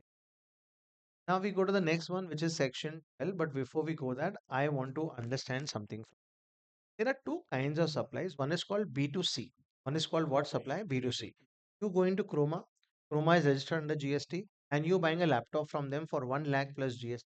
Then this supply is B2C because they are registered, but you are not. Business to consumer. In this case, the government gets very happy. Why? Because they don't have to give any credit. You will pay Chroma 1 lakh 18,000. Chroma will keep 1 lakh. They will pay 18,000 to whom? Government. And will the government have to give you credit? No. But in case of B, example, I go to and buy the same laptop for 1 lakh 8. The government is not very happy because the government will have to give me credit. As in B2B, the government keeps an eye on me to know who am I because I have taken credit. In B2C, does the government care about you all? No. Does the government want to know what's your address, what's your phone number and all? No. But in B2B, they want to know me because they have given me what? Credit. Now, guys, we move ahead, and the next section is section. Some shortcuts here, guys. Whenever we go for a holiday, let's say we are going to Goa, we always spend how many nights there? 3 nights. Whenever we go to a salon or a restaurant, how many times in a month, guys? 4 times. Whenever we have a training program, we want how many stars in the training, guys? 5 stars. Guys, Wonderla, we go how many times in the year? 6 times in the year. Our wedding is going to be over how many days, guys? 7 days wedding or 7 days event. Next, goods. When I transport, I always transport 8 kgs of goods. This is goods transport. If I am taking flights, I take 9 flights in the year. How many flights in the year? 9. And on the flights, I watch 10. Next, 11 looks like telecom towers. So this is 11 is what for telecom. India is a big country, but we have how many big banks? 12. And what is the unlucky number? 13, which is for insurance. All right. This is the shortcut. Keep in mind so that you are able to quote the sections as well. Let's start. Section 12.1 says that if you are looking for place of supply, welcome to my section 12.1 is just an introduction. Section 12.2 says that if it's other than any of these services, that is other than goods transport, other than telecom, banks, etc. Example, a CA firm giving, then it will be under which section? 12.2. And this is called which case, guys? Residual case. In residual case, example, my CA firm Mumbai is providing services to a client in Delhi. Everyone, service from Mumbai provided to a client in Delhi. It is always the location of the recipient. Where is the servicing provided? Delhi. That is a place of supply. But for some reason, let's say we don't know the client's location, then it is a seesaw. It will come back to the location supplier. Either is the seesaw, first location of the recipient. If we don't know the location of the supplier, that is section 12. Let's go to 12.3, guys. You are going for 3 nights to a hotel in Goa. Guys, do you remember that? Yes. And the hotel charges you 30,000 plus GST. Guys, where is the hotel located? Goa. So this is for immobile property. What is the section? 12.3. Which property, guys? Immovable property. In immovable property, wherever the immovable property is located, that is the place of supply. Let's go to the next one. 12. Guys, whether you go to a salon or I go to a salon, will any of us get credit? In salons, guys, people who are flipping pages, don't flip any page. Hear me out here. Because I know by the time you flip to that page, we'll be done with that chapter only. So in a salon, if you go to a salon and you get a haircut for 300 rupees plus GST, and I go to a salon, I also get a haircut for 300 plus GST. Guys, will any of us get credit? There is no B2B or B2C here. In case of salon, also in case of gym, in case of restaurant, guys, no one gets any credit. So wherever that salon, gym, or restaurant is located, that is the place of. Let's go to the next one. 12. Guys, you are going for a training program, and let's say you want to get trained on how to use Excel. How to use Excel. You go to some guy who charges you 1,000 rupees plus GST. You are B2C. You are so wherever the training is provided, guys, that will be the place.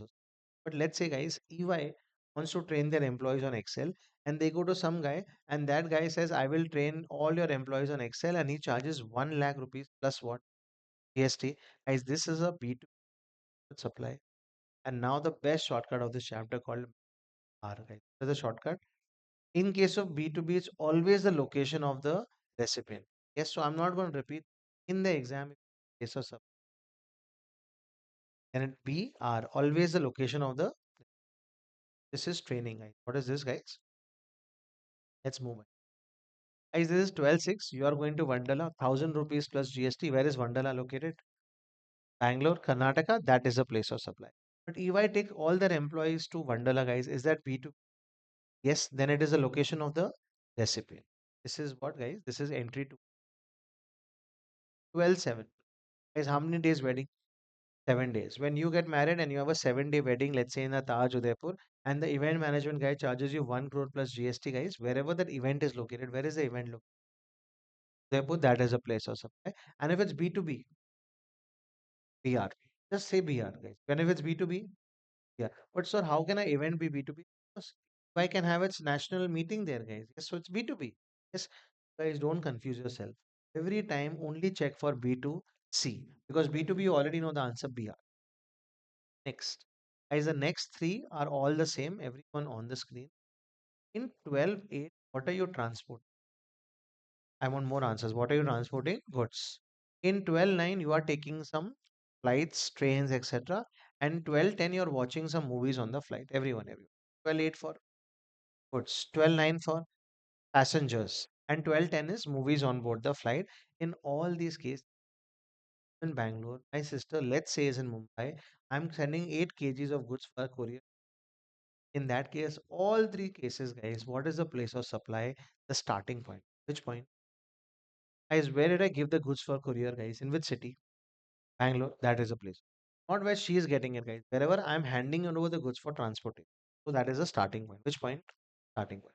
People who are writing this, what will you do when writing it on a blank piece of? You'll miss that. So either we have a pattern that we have written this in a handwritten notes, or you will pick it up from the drive handwritten notes, or you will use the QuickBook. But right now, pay attention and knock the concept. So in this goods transport or passenger transport or movies, it is which point? Starting point. I'll give you three different examples. A courier being sent from Mumbai to Delhi. Why? Excellent. A courier being sent from Bangalore to Delhi. Bangalore. Great. Goods transport is. I'm taking a flight from Bangalore to Mumbai. Bangalore. I'm taking a return flight Bangalore to Mumbai, Mumbai to Bangalore. First is Bangalore. Second flight is Mumbai. Starting point. I'm watching movies or buying movies on a conveyance on a flight, and the flight has taken off from Bangalore and is going to Delhi. Bangalore. The flight has come from Kochi to Bangalore and going to Delhi. Starting point, not your starting point, flight starting point. Are we okay with this? And in any of this case, if it's B2B, are we okay? I'm not discussing B2B at all, guys. Yes, the same courier from Bangalore to Mumbai I'm sending, guys. If in B2B, then it's location of the recipient. Next, we go to the next page for telecom. Guys, in case of telecom, 12.11 is the section, guys. Which services are we taking? Telecom services on the screen, guys. If it's a fixed landline, a fixed modem, guys, at my house in Bangalore, then, guys, where is the location? Bangalore, that is the place of supply. For fixed, that place. Next. If it's postpaid means, guys, do the company have my address? Yes, because every month they will sell me a bill. So postpaid, guys, if I have a postpaid connection of Vodafone in my house in Bangalore, then in that case, wherever they have the address, that is a place of supply. Guys, can the connection be prepaid? Yes, most of us use what? Prepaid. And if you recharge that voucher at a shop, example, you recharge that shop at a shop in Bangalore, guys, then wherever that shop is located, guys, that will be the place of supply. But nowadays, we don't recharge at shops, we recharge online. If you recharge, it's prepaid only, guys. But if you recharge on, guys, online means, guys, I can be staying in Goa and I can be recharging it. Then there is no shop. Now, what is the place of it ever gets stuck? Just like 12 to C went back to supplier. Here also it is location of the. So in some cases it goes back, guys. So section 12 to it went back to the supplier, and 12.11 also it went back to the 12.12. Hey, this is a bank. This is what you and me all have bank accounts, and let's say we all have bank account with ICICI Bank. Which bank? And ICICI charges us some GST, etc. So in that case, guys, do they have our address? Yes, guys. When you open a bank, you have to give your. That is the place of supply. But let's say, guys, you are an account holder with which bank? ICICI. But you withdrew some money from HDFC Bank ATM and they don't have your address, then in that case, guys, if you don't know anything, it is always goes back to location of supplier. So 12 2, we can go back to location of 12 11. Sometimes we can go back to location of supplier, and 12 12 also you can go location of. In some cases, we can go to the supplier. Next, 12 13. Guys, you have a bike. On that bike, it's compulsory to take insurance. So you went on Policy Bazaar, you put your bike number and you said insurance 267 plus GST. Now, guys, in insurance, they always take your address. Always take your address. So, insurance, guys, is the easiest because in insurance, they always have my address. That is the place of. Okay with this. Now, guys, just one more point I want to add. Guys, I have taken a season's ticket or monthly pass of Mumbai Railway AC. By rail AC, I've taken a monthly pass. Now, there will be GST on it. Let's say the monthly pass is for 2000 plus GST. Is in Mumbai monthly pass. One day I'm starting my journey from this station. Guys, right now Modi is inaugurating some metro station here and some metro line here. So guys, the metro line starts at different place. In the morning, can I take some days from RV Road, some days from Jayanagar? Same way, guys, in Mumbai, my starting point for a railway ticket can be different every morning. That case, guys, for season ticket, which ticket? Only for seasons ticket, guys. We don't know where your starting point is, so it is always the location of the supplier. So four cases goes back to the supplier section 12 2. 12 9 passenger transport 2 plus 9 11 12 11 and 12. Can we recap? 2 plus 9 11 and 12. This is in a handwritten notes in additional point. In these four cases, it always goes back to the supplier. Perfect. Now, guys, we talk about the last thing, guys. This is advertisements, guys. These are what? Ads given by government, everyone. These are ads given by whom? Government. Let's pay too much attention on this also. Now, government has a program that Save Ganga, guys. Which Ganga? Save Ganga or Swachh Ganga Abhiyan or some other Save Ganga or Save the Girl Child or some program they're running and they want to put ads. They want now in that case, guys, just hear me. If they put 100 hoardings, guys, what are they putting? 100 hoardings across Karnataka, and a company advertising company is charging them 1 lakh rupees plus GST, then where is the place of supply? Karnataka, because all the hoardings are in. But what if out of 100 hoardings, guys, 60 are in Karnataka and 40% are in Tamil Nadu? Then how will you do the ratio, guys? 60 and 40. Yes. So you have to just see proportional. But based on what you will tell me, guys, if the ads are on hoardings, then based on number of hoardings. If the ad is on radio, then number of listeners. If the ad is on TV, the number of viewers. If the ad is on, let's say, theaters, number of movie theaters, number of movie theaters. Just have a ratio and divide in the ratio. If it's on a train, guys, add on a train. Guys, train goes on a track. So length of the track. Guys, you don't have to count the length in the exam. They will give you. There are three states where the train is going from, and 30, 30, and 40%. Then GST will also be in the ratio of 30, 30, and 40% places. And if it's on a ticket, if it's on what? Railway ticket, then it's number of stations. Everyone, let's take an example. Government is giving an ad, Beti Padhao, Beti Bachao, and they are giving it in movie theaters across Karnataka, Tamil Nadu, and Kerala. Yes, the number of theaters in Karnataka are 20. The number of theaters in Tamil Nadu is, let's say, 50, and in Kerala it is 30. And the total value of supply is 10 lakh, or the total GST is, let's say, 10 lakh. Now, where is the place of supply? Out of this, 20% will be in Karnataka, 50 and 3 lakh will be in Kerala. This will be basically you have to just see the proportion ratio. Proportion. This is a section called section 12. This is ads given by the. Are we okay? Let's pay some attention, guys. Only the sections you will recap, guys, everyone. And I want to add one more additional point. Guys, you were spending 3 nights at a hotel in Goa. Do you remember that? Instead of that, guys, you spent 3 nights in Goa and let's say 3 nights in Mumbai, and you had a package of 6 nights. Package of, and the tour operator charge you 60,000 plus GST. Now, where it will be, Goa or Mumbai? Proportionate. Guys, so in case of immovable property, section is section 12(3). If it happens to be over more than two states, guys, then it is NAT, either based on number of nights, like the hotel stay. If I'm making a road, guys, where the road is going some part in Karnataka and some part in Tamil Nadu, guys, then based on area. And guys, if it's a houseboat I'm going in, guys, then it's the amount of time I spend in which state. Don't worry about this, not. But in case, guys, the place of supply happens to be in more than one state, then you have to use some proportion. It's just recapping the sections before we start the sums. First, the goods 10(1)(a), B, C, D, E for entry. Yes. Next, 12(1), introduction. 12(2), residual. 12(3), immovable property. 12(4), salon. 12(5), training. 12(6), mandala. 12(7), event.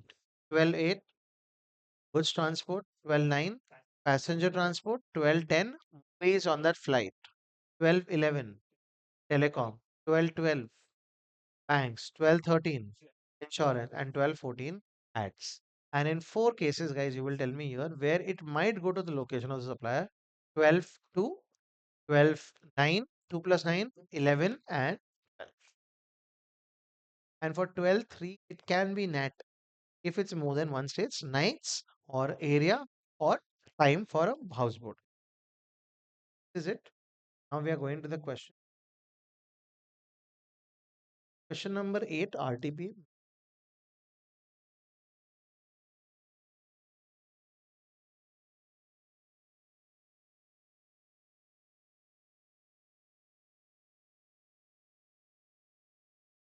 Here we go, guys. If we start reading, find out the place of supply following.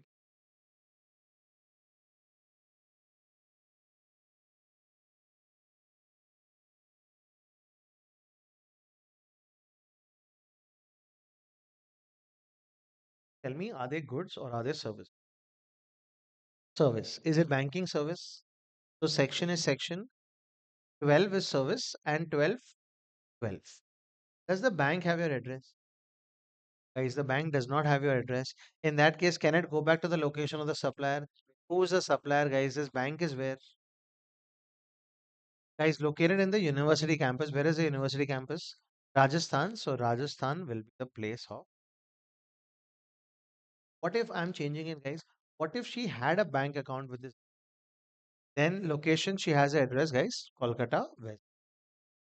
Please read the next one.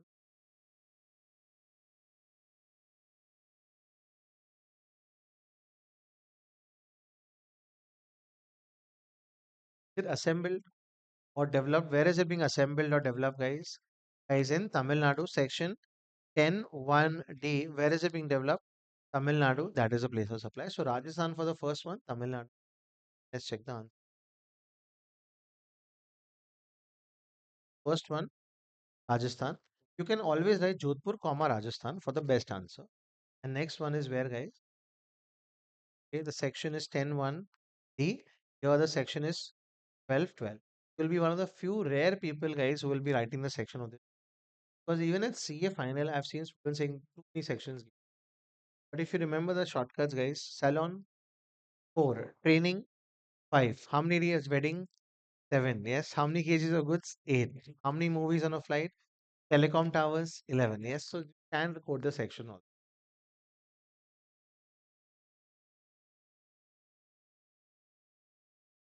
On how, what is your choice in life? Yes. Question number 6B, May 24.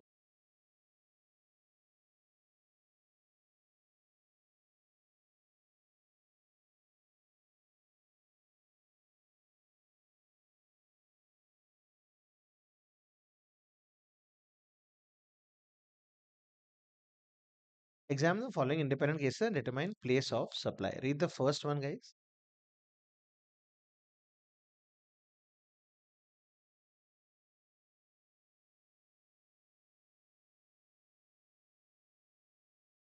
Goods or service. We're taking courier service. So section is 12. And courier is 12.8. Everyone, guys, good. So 12.8. What is the starting point? Kolkata, West Bengal is the place of supply. Please read the next one. Let's first identify goods or service. That's all. The airway ticket, guys. So it is service. Section is 12. How many flights in a year? 9 flights. 10 is movies. So 9 flights. And what is the starting point for the flight from Prayagraj to Jaipur? Prayagraj. So the first flight is Prayagraj. And for the return flight, it is Jaipur. So how many time of supplies? How many places of supply? Two. Next, guys.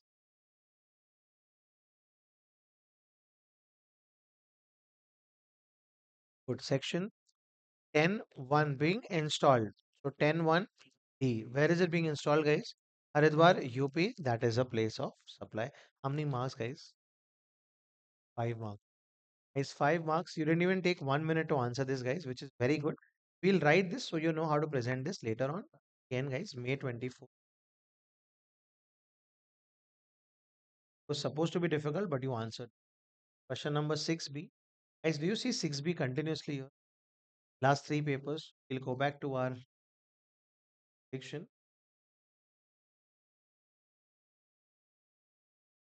And we've written question number 7B. One more question we will add, guys. Question number 6B. This is what, guys? Place of.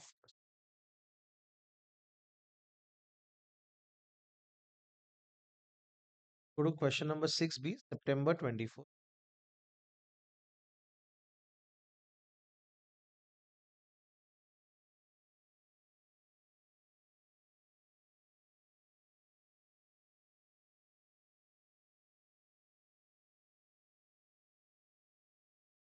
The first part.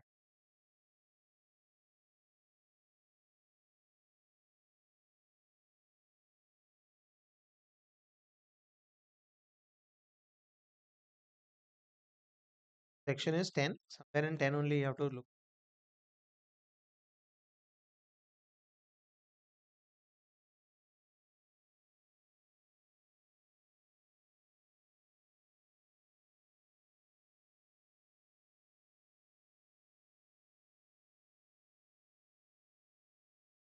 Is there any movement involved here? There is no, because she has gone and she has. So, okay, let's see. Garima has a permanent residence in Bhavnagar, Gujarat. He purchased a car from Kiara Motors of Jaipur, Rajasthan to take advantage of lower registration charges and road tax. Garima took the delivery of the car from where, guys? So she went to Jaipur and took the delivery of car. So is there any movement? No. The movement is terminating in which state? Jaipur. So as per section 10.1a, or you can write confined also 10.1c. Both are right answer, guys. What is the answer here? Jaipur, Rajasthan is a place of. Changing the question. He ordered the car from Jaipur, which was delivered to Bhavnagar, Gujarat. Then Bhavnagar, Gujarat will be the place of supply. The second.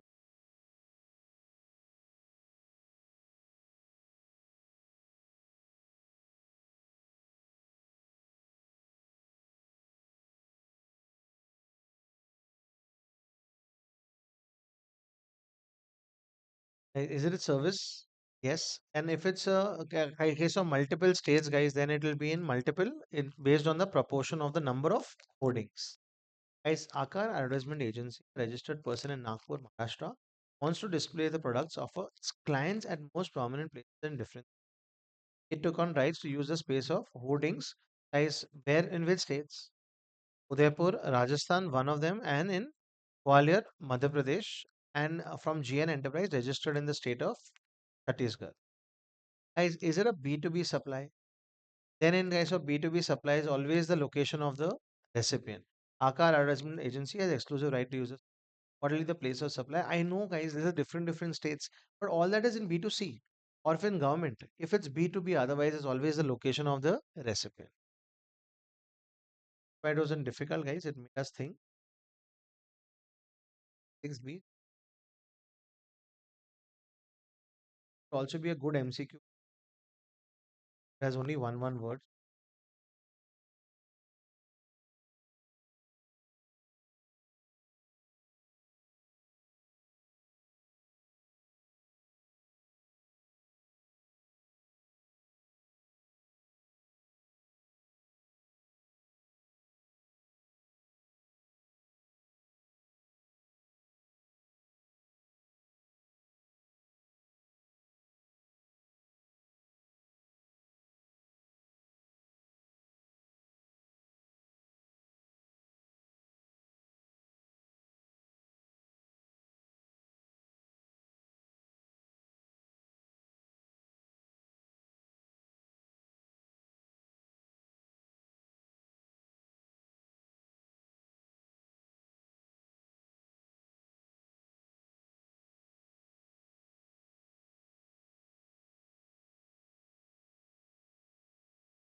Zooming in, sorry.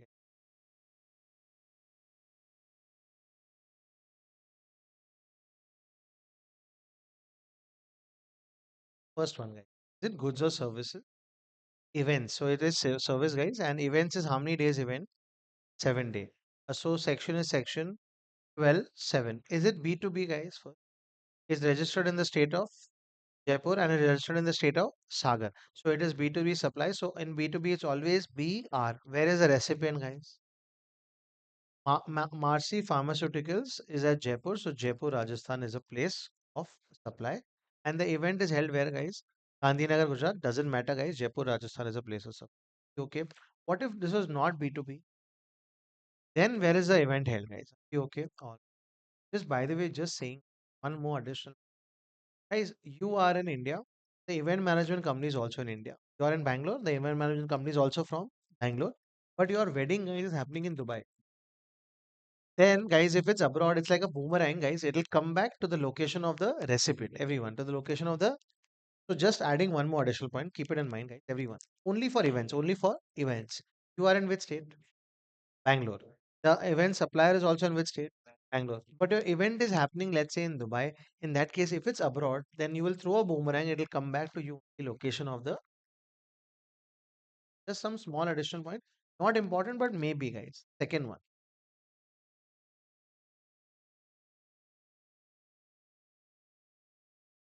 placing the order.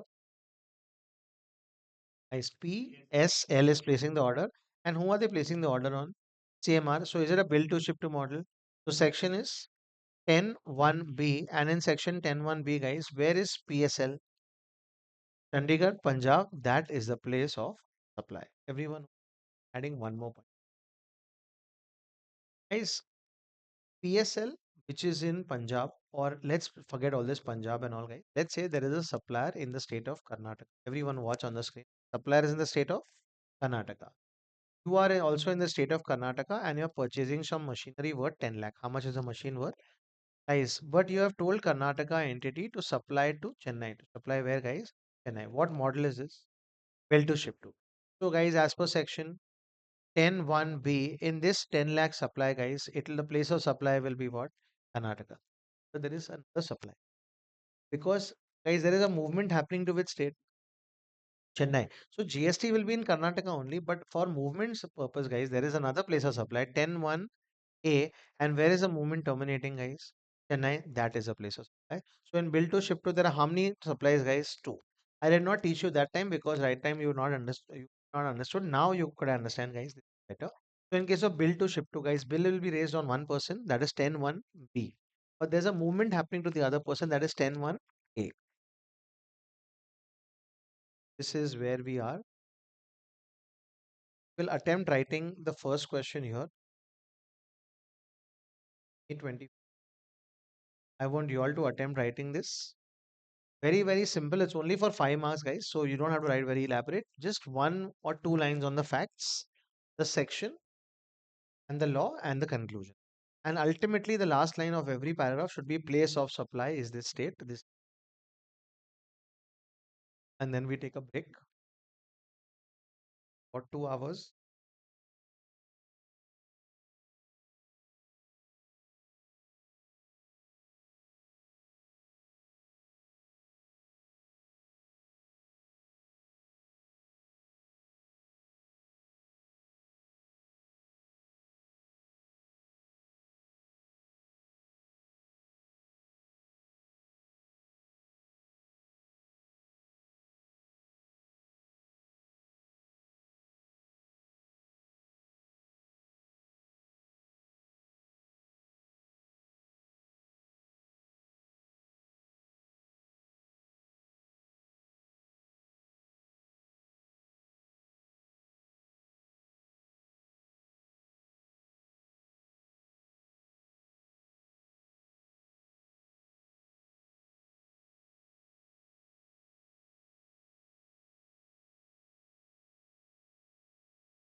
Writing the answer, there's a small gap sometimes.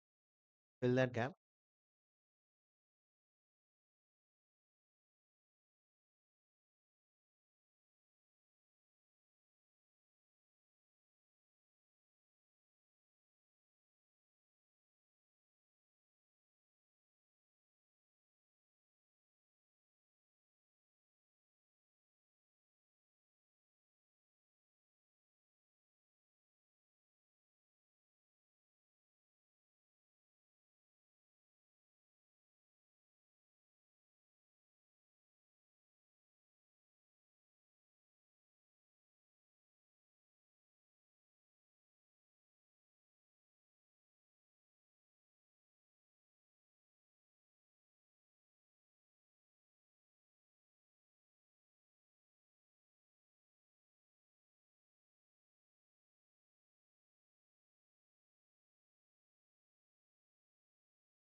Let's see if you've written an answer. I want to understand how you've written it. Any one, two people who've written guys can talk about it.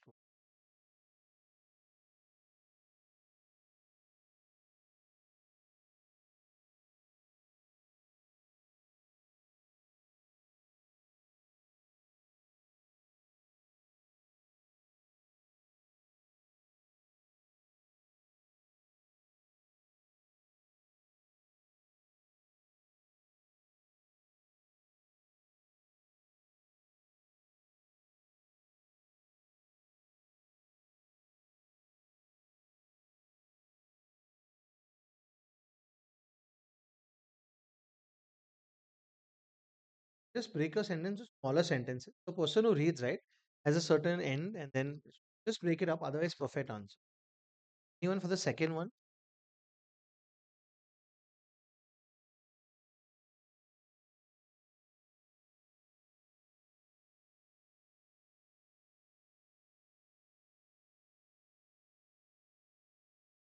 For section 12.9.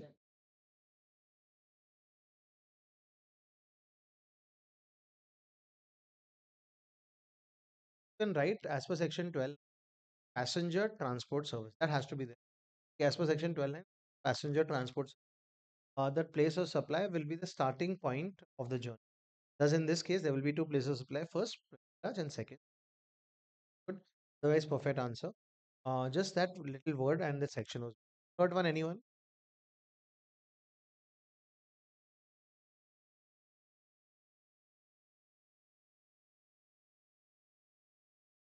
So facts of the case, like he answered, wrote in 2 lines. He's a person who's from Mumbai taking a flight, return flight from Prayagraj to and back.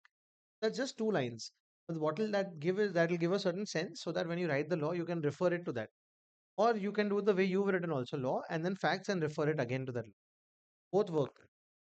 I try to give facts because While we're thinking about the answer, at least we can write the facts and then we can write the answer. Anyone for the third one?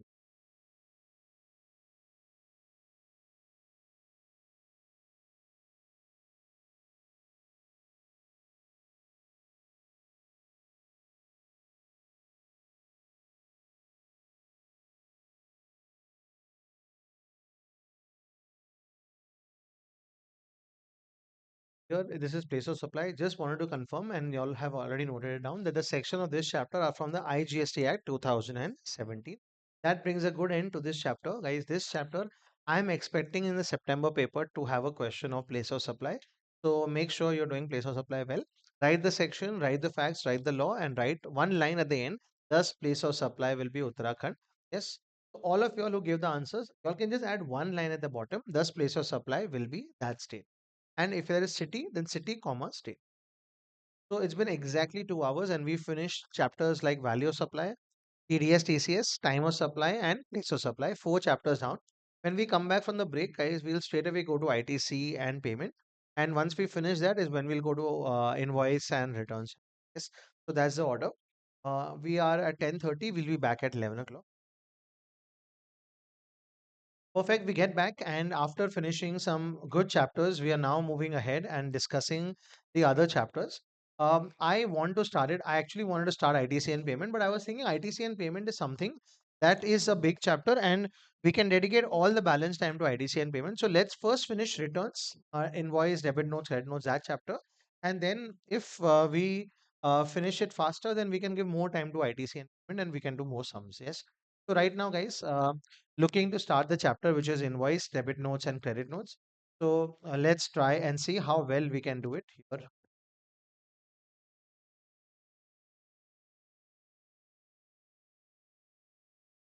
So this is where we are starting off. The chapter's name is called tax invoice.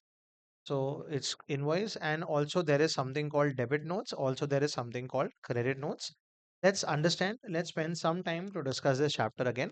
First, about 10-15 minutes to discuss the chapter, and then we'll move over to the sums. Whenever we go shopping or whenever we buy something which is GST applicable on it, guys, we generally get an invoice. So this chapter talks about how the invoice should look like. There is no format of the invoice, but the government says that invoice is compulsory because only when there is invoice, the government will know that there is a supply and the government will get GST. So that is the invoice kind of concept. And sometimes we want to change the invoice, but once the train has left the station, we cannot bring the train back. But you can adjust it through notes called debit note and credit note. So that's the chapter. In this chapter, we'll also look at something called e-invoice. So what are e-invoice? What are the benefits? Who is subject to? Who is not subject to e-invoice? And then we have something called dynamic QR code. What about that? We'll talk about that. And there's something called delivery challan. We'll also talk about. So this chapter more or less covers all these details. Let's start. First, an invoice does not have any particular format. The section is section 30, which says that for an invoice, there should be an invoice number. How many digit invoice number should it be, guys? Maximum how many digits, guys? 16 digits. All right. Next, guys, in the invoice, if I buy, let's say, a mobile phone, there should be an HSN code. And the HSN code should either be 6 digits. How many digits, guys? 6 digits. If your turnover last year has been more than 5 crore. And if it's been up to 5 crore, that means you're a small player, then you have to only write 4 digits. And that too, it's only compulsory for B2B. In B2C, it's optional. If you want to put, you want to put. Next, if the supply is B2B, then the government wants to know who the other person is. So you have to give details of the other. In case of B2C, you don't have to give details unless the supply is for more than how many thousand, guys? 50,000. Next, guys, you should have a digital signature. The invoice should be in triplicate. All these are small, small details under which section, guys? 31. And when should the invoice be issued? There is a due date. Don't write all this. QuickBook has it. Just pay attention and revise with me. So you have to issue the invoice RD whenever the goods are removed or delivered. And for service, you have to issue within 30 days or 45 days. All this is given in section 31. Some additional points we'll talk about in some time. Next, section 32 says that listen, if you are not registered under GST, then you cannot charge what? GST. Yes, you have to be registered only then. And if the GST applicable is 5%, don't fool the consumers by charging 18%. Yes. So section 32 talks about that. And if you collect GST also extra, you have to pay it to whom? Government. Next, section 33 says that whenever you're charging GST on your value of supply should be separate, your GST amount should be separate, and the total amount should always separate. You can check it. Next time you go to some McDonald's or some other outlet where you have an invoice, always the invoice amount will be separated into total GST, etc. Next, very, very important. Section 30. Sometimes it happens that your invoice value, that is QEV, either the quantity or the tax or the value on the invoice. Where, guys? Invoice, there is a mistake. Example, guys. Let's say I am electric bike company and I bought some batteries from battery supply company and they have by mistake put the GST as 12%. How much is it? 12. But actually the GST should be 18%. Now, guys, I got the invoice. I've already put it in my return. So the train has already left the station. After 2 months, if I realize my mistake, what do I do? The government says, don't worry. We have a concept of debit notes and credit notes under section 34. Now, where is a debit note or where is a credit note used, guys? We'll first talk about credit note. Guys, what was the GST amount in our example? 12%. And you had to increase it to what percent? 18. When you increase the GST, who's getting happy, guys? Government. But it's dangerous for us. So we'll have to, the other person will have to issue which note, guys? A debit note. So whenever the QTV on the invoice is lower, repeat, whenever the QTV on the invoice is lower, and you want to increase the quantity or the tax or the value, who's smiling here? They say you can issue a debit note. Who issues a debit note? Same guy who issues the invoice will also issue debit note. And in the debit note, he will put a reference to the invoice also. And there is no time limit in debit note, guys, because debit note, who is happy? So they say whenever you want to issue, you can issue a debit note. On the other hand, guys, let's imagine, guys, on the invoice, they have written 28%. Much percent? But the GST should be 18%, guys. So will we have to reduce it? So on the invoice, it is by mistake higher and we have to reduce the either the quantity or the tax or the value. Who's upset with this? Because guys, ultimately GST will reduce. So they said, listen, we can't help it, but you can issue which note? Credit note. Even though the government does not like it, they can allow you to issue credit note. But there is a time limit for credit note, guys. The time limit is called NA. What is NA, guys? Which is the month we are in right now? August. Let's say a mistake happened in August, guys. Can I correct it in the month of November? Yes. December, Jan, Feb, March. Even after the year up to NA. N is 30th November or annual return filing date, whichever is earlier. Guys, if I file the return on 18 September, 80, after 18 September, you cannot issue credit note for that year. What if I file the return on 10 November? Then 10 November. What if I file the return on 10 December? Then 30th November. That's the last date after which for that year you cannot issue any credit note. So there is a time limit only in which case, guys, credit note and debit note, there is no time. And a question in the exam has come that when can a credit note be issued, guys? Whenever the quantity or the tax or the value has to be decreased, cut. So C for cut, C for credit note, or whenever the goods have to be returned. But the goods have to be, guys, I bought some goods, some batteries, but I returned it back. Who's unhappy with that, guys? Government. In that case, again, a credit note can be issued. So government is happy, debit note. Government is not happy, credit note. Are we okay? That's section 3. A concept called E. The government says if you're ordering everything on Zomato, if you're booking a cab on Uber, if you're buying your clothes on Ajio, then why don't we issue also invoices electronically? So they introduced a concept called which invoice? E-invoice. E-invoice is applicable to any person whose aggregate turnover since 2017 in any year has been more than 5 crores. Basically, not the smallest players, but the slightly bigger players will be subject to e-invoice. E-invoice has to be issued only if you're making with supply, B2B. How is the e-invoice supposed to be? You first generate a regular invoice. Take that regular invoice and go to a portal called Invoice Registration Portal. Put in all the details, and once you generate the invoice, you'll get an invoice registration number along with the QR code. Guys, this is how a e-invoice has to be. Full form Invoice Registration Portal. Invoice registration number. Guys, great. E-invoice is great, but it's not subject to some people, guys. Boys and girls stayed, sorry. The boys and girls stayed in a PG. Can we repeat the shortcut? The boys and girls stayed in PG. This is a shortcut. So these people e-invoice concept does not apply. If you're a movie theater, what is T for? If you're a bank, if you're a government yourself, if you're a SEZ unit, which unit? If you're passenger transport and goods transport, example Indigo Airlines, which airlines? Guys, is it passenger transport? So Indigo Airlines, when they issue an invoice, even if it's B2B, guys, they don't have to issue. Can we repeat, guys? The boys and girls stayed in PG. D for banks. G for government. S for SEZ developer or SEZ unit? SEZ unit. And PG is passenger transport and goods transport. They don't have to create E. And what is the advantage of E-invoice, guys? It is a way to report and reconcile. Can we repeat, guys? It is a way to report and reconcile fake errors. We repeat the shortcut, everyone. Way to report and reconcile fake errors. Did you generate a E-invoice? Yes. Now you have a PDF. So, guys, there will never be any errors of transcription. Basically, when you made manual invoices, there can be errors. Next, because it's an E-invoice, fake invoices will get eliminated. Guys, reconciliation between the buyer and the seller will be easy. You can easily check. Next, it gets auto reported, guys. What is auto reported in your returns? And it gets auto reported in the e-way bill. Guys, remember e-way bill? Whenever there is movement.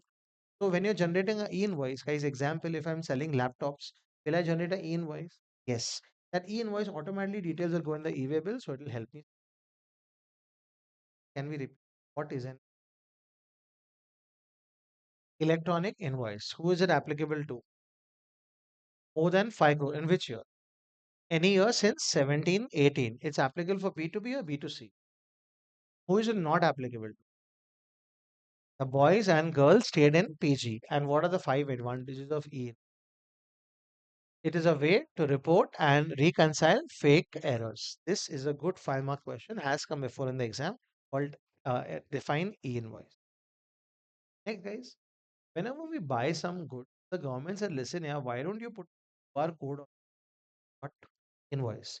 For example, let's say I'm buying some goods, I go to McDonald's and I take an invoice. On the invoice, guys, they have a QR code, which is a word called dynamic, because when I scan the QR code, guys, I don't have to put the amount, guys. The amount is already involved automatically. So it will save my time, it will help in faster payment. This dynamic QR code has to be put on the invoice by everyone whose turnover is more than 500 crores. And this is only for which? B2C. This also same, some people don't have to put dynamic QR code. Same, the boys and girls stayed at PG. This is called dynamic. Now, guys, everyone hear me out. I have made a payment already. I ordered something from Amazon. Is Amazon more than 500 crores? Yes. As am I B2C, let's say? Yes. I'm a student, let's say you're a student, B2C. And guys, already made the payment on Amazon and it's not cash on delivery. Then they don't have to put the dynamic. So dynamic QR code is only needed for payment. So payment, everyone okay? Everyone, let's find out the difference between e-invoice and dynamic turnover. Turnover 500. Turnover, sorry, B2B. This is B2C. This is only for payments. That is overall for invoices. And the same people are not subject to e-invoice. Same people are not subject. That's the chapter. Now let's go to the additional points, guys. Everyone.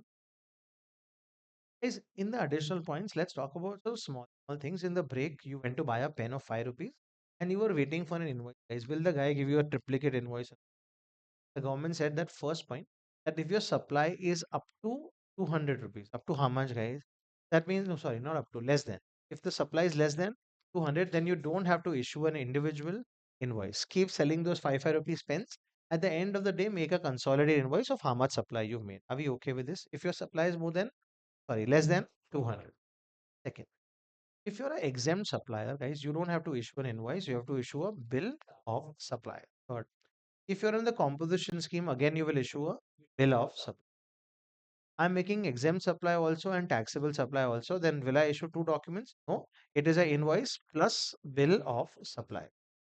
Someone is giving me an advance, so I have to give them a receipt voucher. Is everyone? Someone is giving me a advance, so I have to give a proof which is called receipt voucher. If they cancel the advance, I have to give a refund voucher. Which voucher, guys? Refund. Small additional one. Next, seventh. Guys, I am getting from a lawyer RCM supply. I'm Reliance. Guys, what is the supply? RCM. More answers, guys. What is the supply? So he's going to charge me 10 lakh without charging me what? GST. So he's not going to give me an invoice. But to take credit, I will need an invoice. So I have to generate a self-generated invoice. Can you repeat? Self-generated invoice. And whenever I pay the lawyer, I have to issue a payment voucher. Less than 200. No individual invoice. Exempt supply. Composition scheme. Exempt and taxable supply. Invoice plus bill of supply. Receipt voucher, when you get a advance. When you refund the voucher, refund voucher. And for RCM supplies, there will be a self-generated invoice and a payment. Guys, I'm L. I was liable. I was proactive. That means I was liable today, guys, on 10th August, guys. I proactively applied for registration within 30 days. And where is my effective date of registration then? Earlier date. Let's put some numbers, guys. 10th August, I was liable. 16th August, I applied for registration. 25th August, I got my number, guys. Please tell me what is my effective date. So from 10th August, guys, can I take credits? Yes. And from 10th August, I also need to issue what, guys? Invoice. So I need to issue my revised invoice. Which invoice? But sir, why revise invoice? Because that time you did not have a GST number. Now you have a GST number, and these revised invoices have to be issued within 30 days. Within how many days, guys? From the date you got the number, within 30 days, revise. So question, revise invoices how many days? 30 days. From which date? From the date you get your GST number. And these invoices can be consolidated if the supply is within the same state, unless it is interstate more than 2.5, and combine. Not so important point. Only this last point, revise invoice, slightly different. Very, very important. I don't know how I'll be able to teach you this or not, but I'll still try. For goods, whenever they're removed or delivered, I have to issue invoice. But there are two exceptions to it, guys. Everyone watch very carefully. What are the two exceptions? No flipping any pages here on the screen. Guys, I'm supplying him mobile phones, but he's not buying one mobile phone. He's taking away four mobile phones. How many? He said, I'll take it from your shop. I'll see which one I want to, and I will remaining three, I'll give it back to you. Is other goods removed? Other goods delivered? But still, in this case, it is called sale on approval, guys. What is it called, guys? I will not issue what in this case, guys? Invoice. I will wait for him to give me his approval, but the maximum waiting is how many months, guys? 6 months. That's why the shortcut is 6A, guys. What is the shortcut? 6A. So sale or approval is one exception.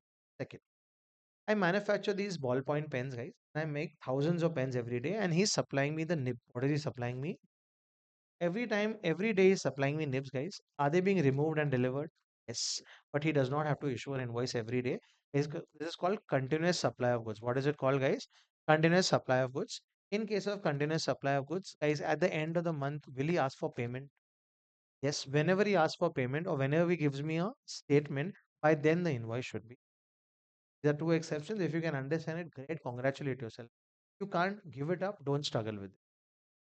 These kind of points, I would rather finish the entire portion than struggle with these day before the.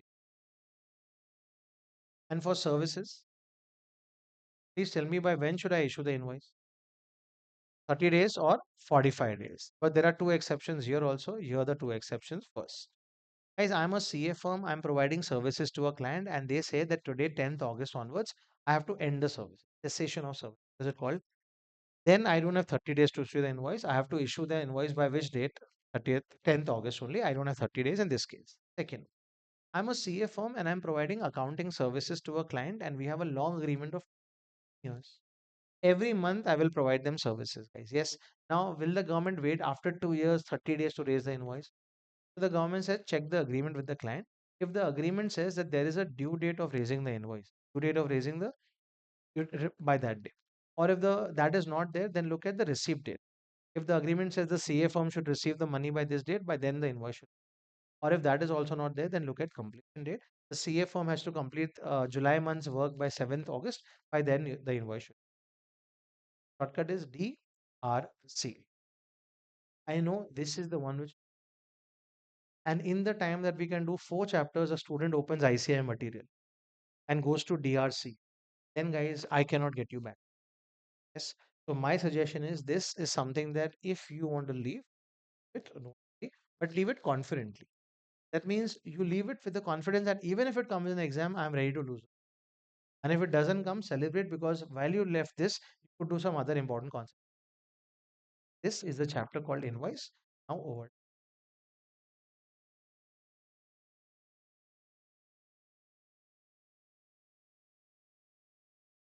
This is, let's see the sums. Many easy sums. Start with the medium sums. Question number Guys, do you see a 8B repetition?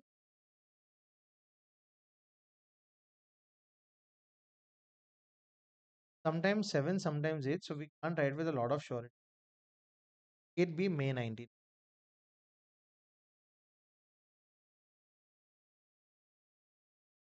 What to you all?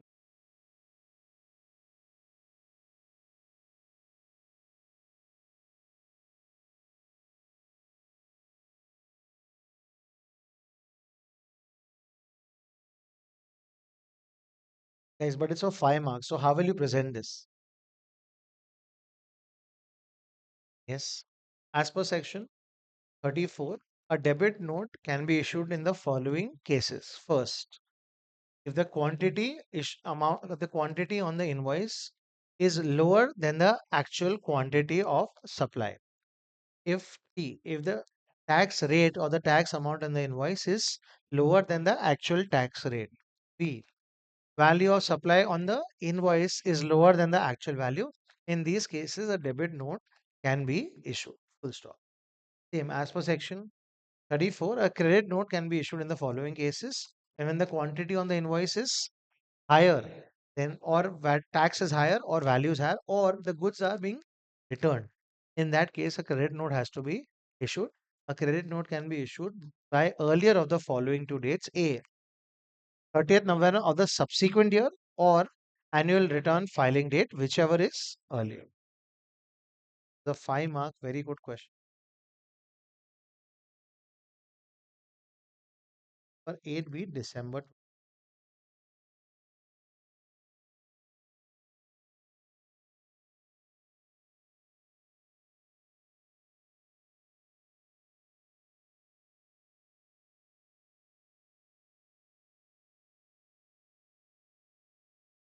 Is dynamic QR code applicable to suppliers who issue invoice to unregistered person? That is B2C. Yes, dynamic QR code is only issued in case of B2C and for people whose turnover is more than 500 crores in any year since 1718. Is there a list of suppliers to whom dynamic QR code is not applicable? Yes, the boys and girls stayed in PG. This will get you your 5 mark. Or what is e-invoicing? What is the threshold limit for mandatory issuance of e-invoice? More than how many crore? 5 crore. And this is the consignee e-way bill, guys. So you can choose any of these. I would definitely choose the first one because I have a list there. The boys and girls stayed at.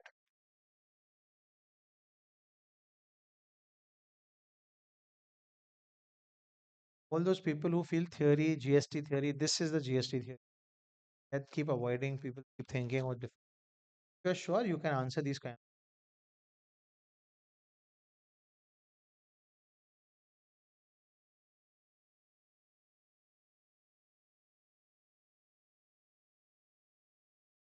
First one.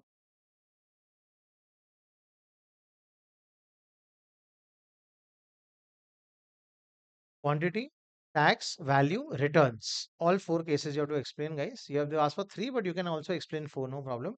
And the timeline is NA, whichever is earlier.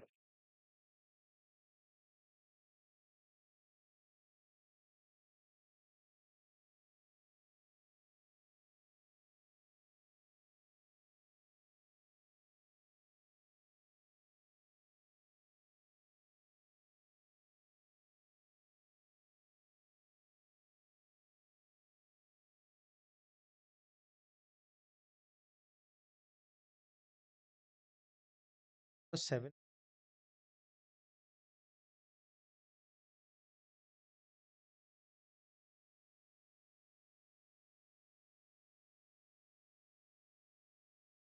7B.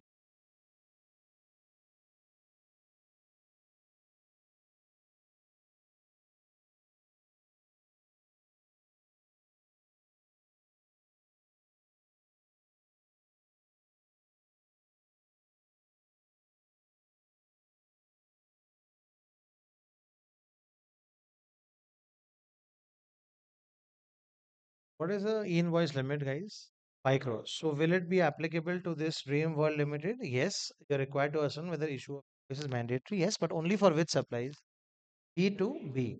And guys, what if your answer if Nightmare Limited is an SEZ special economic unit? No.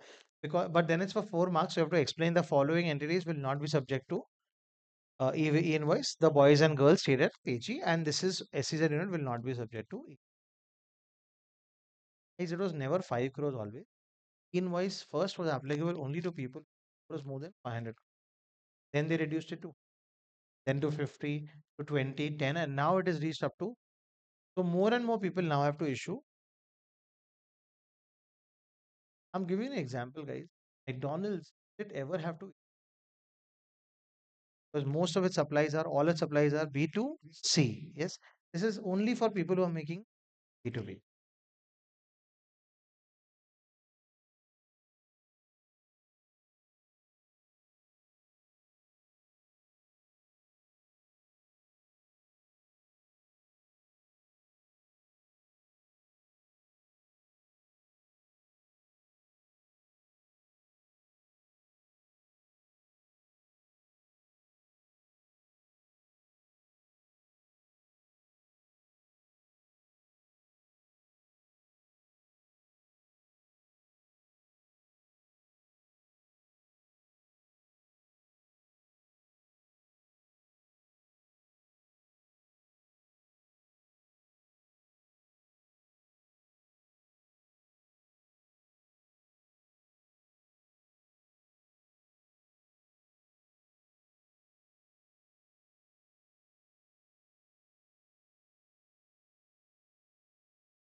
Who's the supplier? Mr. Shambhu, a trader registered under GST, is engaged in wholesale business of toys for kids. The Nandi registered under GST in Patiala, a regular return supplies toys and bulk to whom, guys? Shambhu. So there is basically three people here, guys. First is Shambhu. He is the seller. Then he is buying it from whom, guys? Nandi, and he is supplying it to whom, guys? There is a customer. Customer is Narayan. Now let's see, guys. Here, Shambhu has not filed his GSTR 3B for the last 2 months. Remember, to suspend. So he will not be able to make any outward supply because his e-way bill has been restricted. Do you remember that, guys? Yes. But guys, what if Nandi wants to supply goes to Shambhu? Can he do that, guys? Yes. Inward supplies are allowed. Only outward supplies have been. It's an RTP question. Very good question, guys. It's an RTP. Try and write. Go to the difficult ones now. Difficult is question.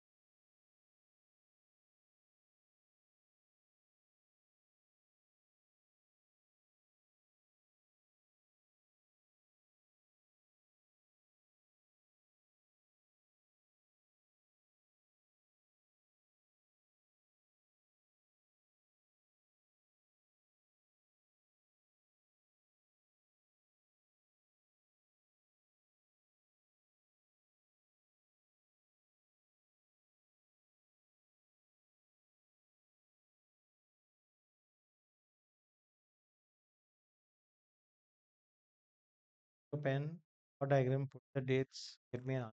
Imagine this came in your exam for 4 marks. How would you answer?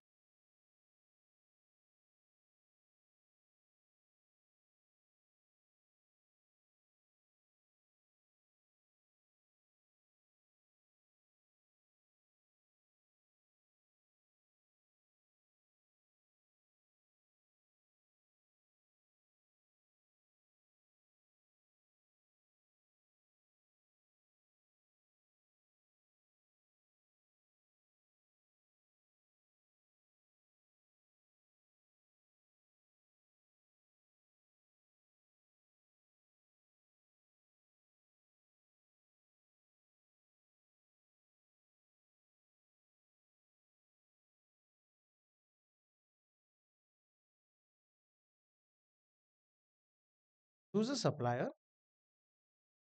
Ring Trans of Kolkata. The name is difficult, so I'm just writing X, guys, here.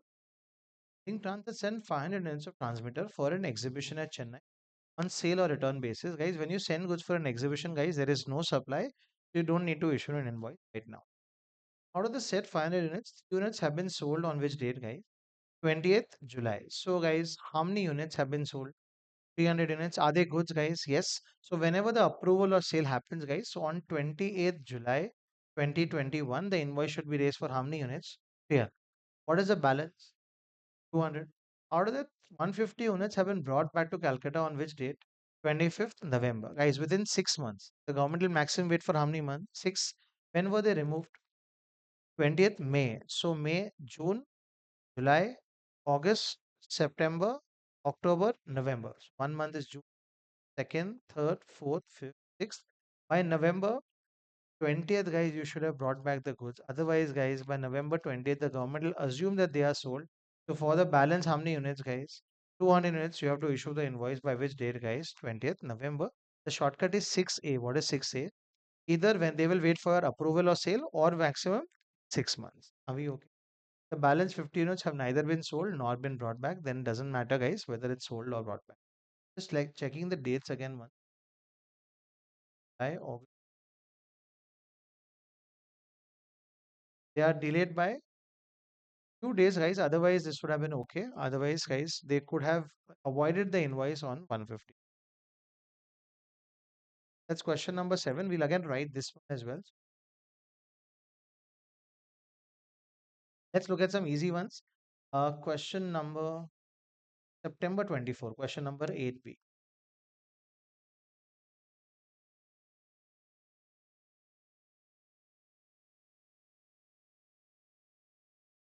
8B, the first.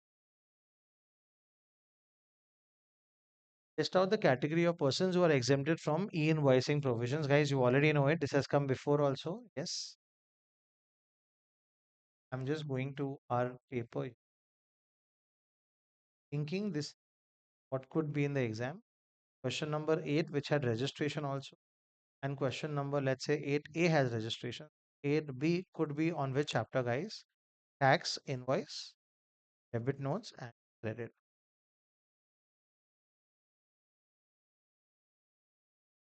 Let's do one more question. Again, look at question 820.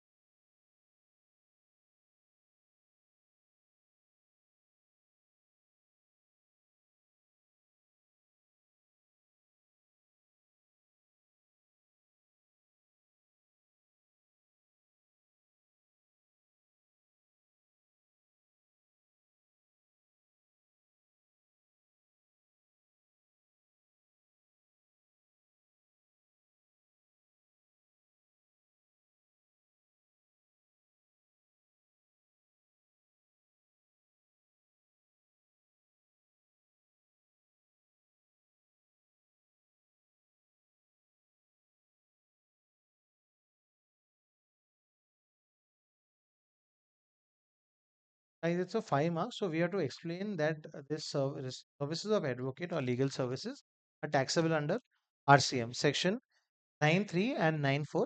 Since the lawyer is not registered, he will issue a bill of supply. For RCM services, guys, to take credit, Mohan Enterprise will have to generate a self-generated invoice. Further, when the payment is made to the lawyer, advocate, he will also have to issue a payment voucher. This is as per the provisions under tax invoice also and 9.3. The good question here. I think this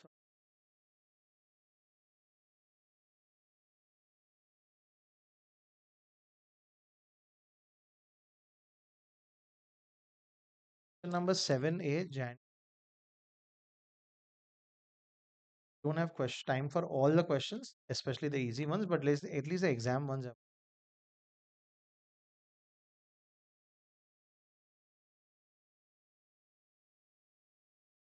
So I forgot to mention 1 2 points. So let me explain 1 2 points, guys. Yes. Some people don't have to issue an invoice always. Example, there are some exceptions. Hear me out. People to people. Yes, hear me out well. Guys, banks have a lot of customers. They cannot issue individual invoice for every transaction. So banks can issue a consolidated invoice. Repeat. They can issue a consolidated invoice at the end of every month. That's the first thing. Second, theaters, etc., do not have to issue a separate invoice. Their ticket could be a replacement of their invoice. Goods transport, passenger transport, guys. Whenever we book a railway ticket or etc., you don't get a ticket and an invoice. The ticket only becomes a invoice. See this question here. It's not something that I'd want to write in the exam, but you can choose an option which is different.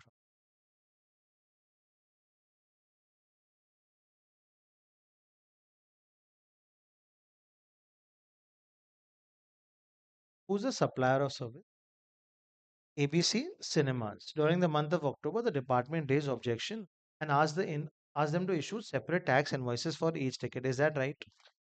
As per section 31, a movie theater can choose to issue a ticket and include the details of the invoice in the ticket itself. They don't need to issue a separate tax invoice, and hence the view of the department is incorrect. Yes, yes, this is for how many marks? 4. We don't have so much to write for 4 marks. Yes, unfortunately. So in this case, guys, I would try and avoid this question and do 6th and 8 instead of this. 7th.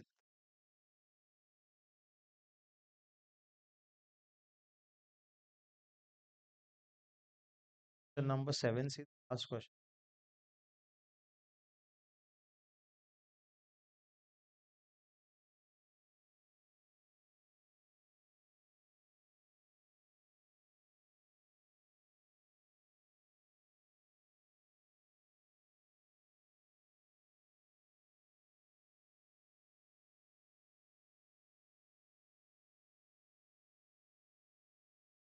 Also now from e-way bill, guys. We already done this, guys. Is it necessary for part B of the e-way bill if it's intrastate up to how many kilometers? 50 kilometers. Do you remember this, guys? Yes. So I'm doing it from. Guys, this is it. This is a chapter which puts people to sleep and has already put one person to sleep in the class, and it can put more people to sleep. Yes, because it's not about you guys, it's about this chapter. This chapter is anyway so boring, it's so theoretical, and it does that. So try and revise through this video whenever you want to revise, or do a quick revision of this chapter. You have to write one paper. Question number 6, RTP May. Take your books, write this one. May 20.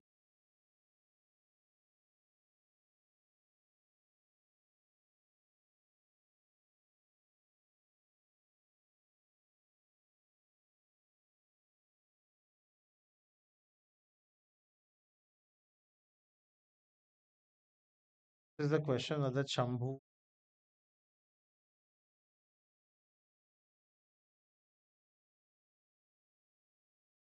I want to see the presentation, guys, for this. And this could be in the exam for about 3 marks.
is how we'll answer this question. This question is around e-way bill. So first we have to give an introduction to e-way bill, guys, as per section 68 and rule. Of course, after giving the facts will be that there is a person called Shambhu who wants to make outward supplies to a person called Narayan.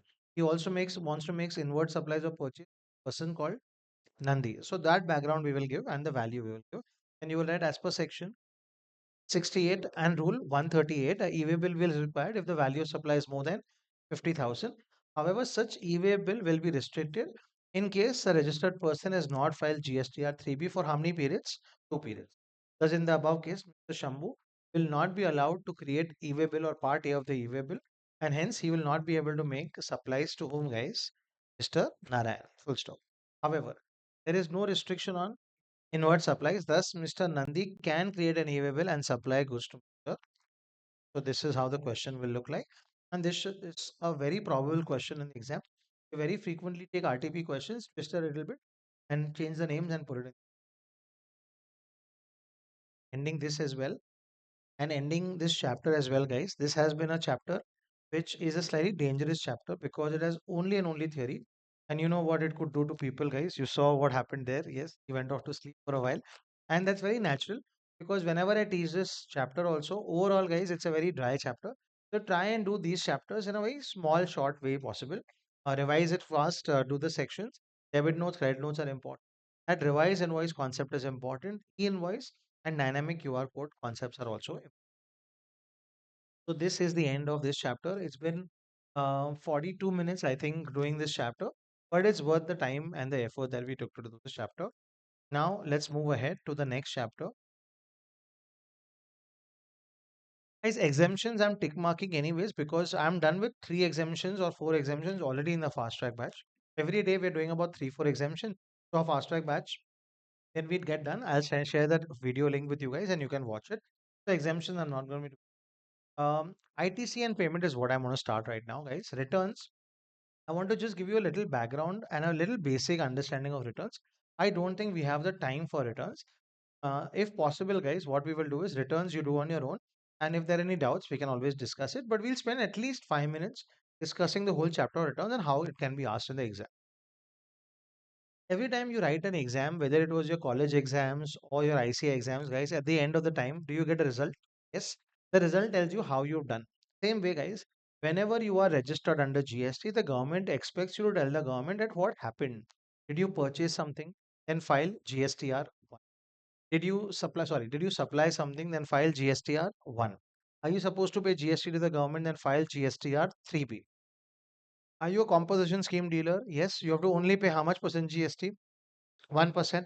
You can pay quarterly, but file a return at the end, GSTR 4. If you are a non-resident taxable person, you've come to India after visiting 5 countries, file GSTR 5. If you are a TDS person, file GSTR 7 and 7A. We already know that. TCS person will file GSTR 8 and 8A. Like that, guys, you will be filing returns. The main return that you should be careful about is GSTR 1. Everyone. Let's spend just 2 minutes on GSTR 1. I'm electric bike company. In this month, how many ever bikes I have supplied, guys, I will tell the government by filing a GSTR 1. It is not GST payment, it's just a simple return, a statement telling the government what is the outward supply I have made. Can it be nil also? Yes, for that also I have to file a return. And there are some people who don't have to file this called is not compulsory. And GSTR 1 I have to separately indicate if it's a B2B supply or a B2C. Because guys, for a B2B supply, the other person will take credit. So I have to give invoice wise details. For B2C, consolidate unless it is interstate more than 2,50,000. I have to file it by a particular time the next month by the 10th. There are 2 people who can file it in this month also. That is GSTR 1. There is no GSTR 2, but whatever is filed in GSTR 1, example, I have supplied bikes to all of you guys and you all are also B2. Then in that case, it will reflect in your GSTR 2A and finalize in GSTR 2B.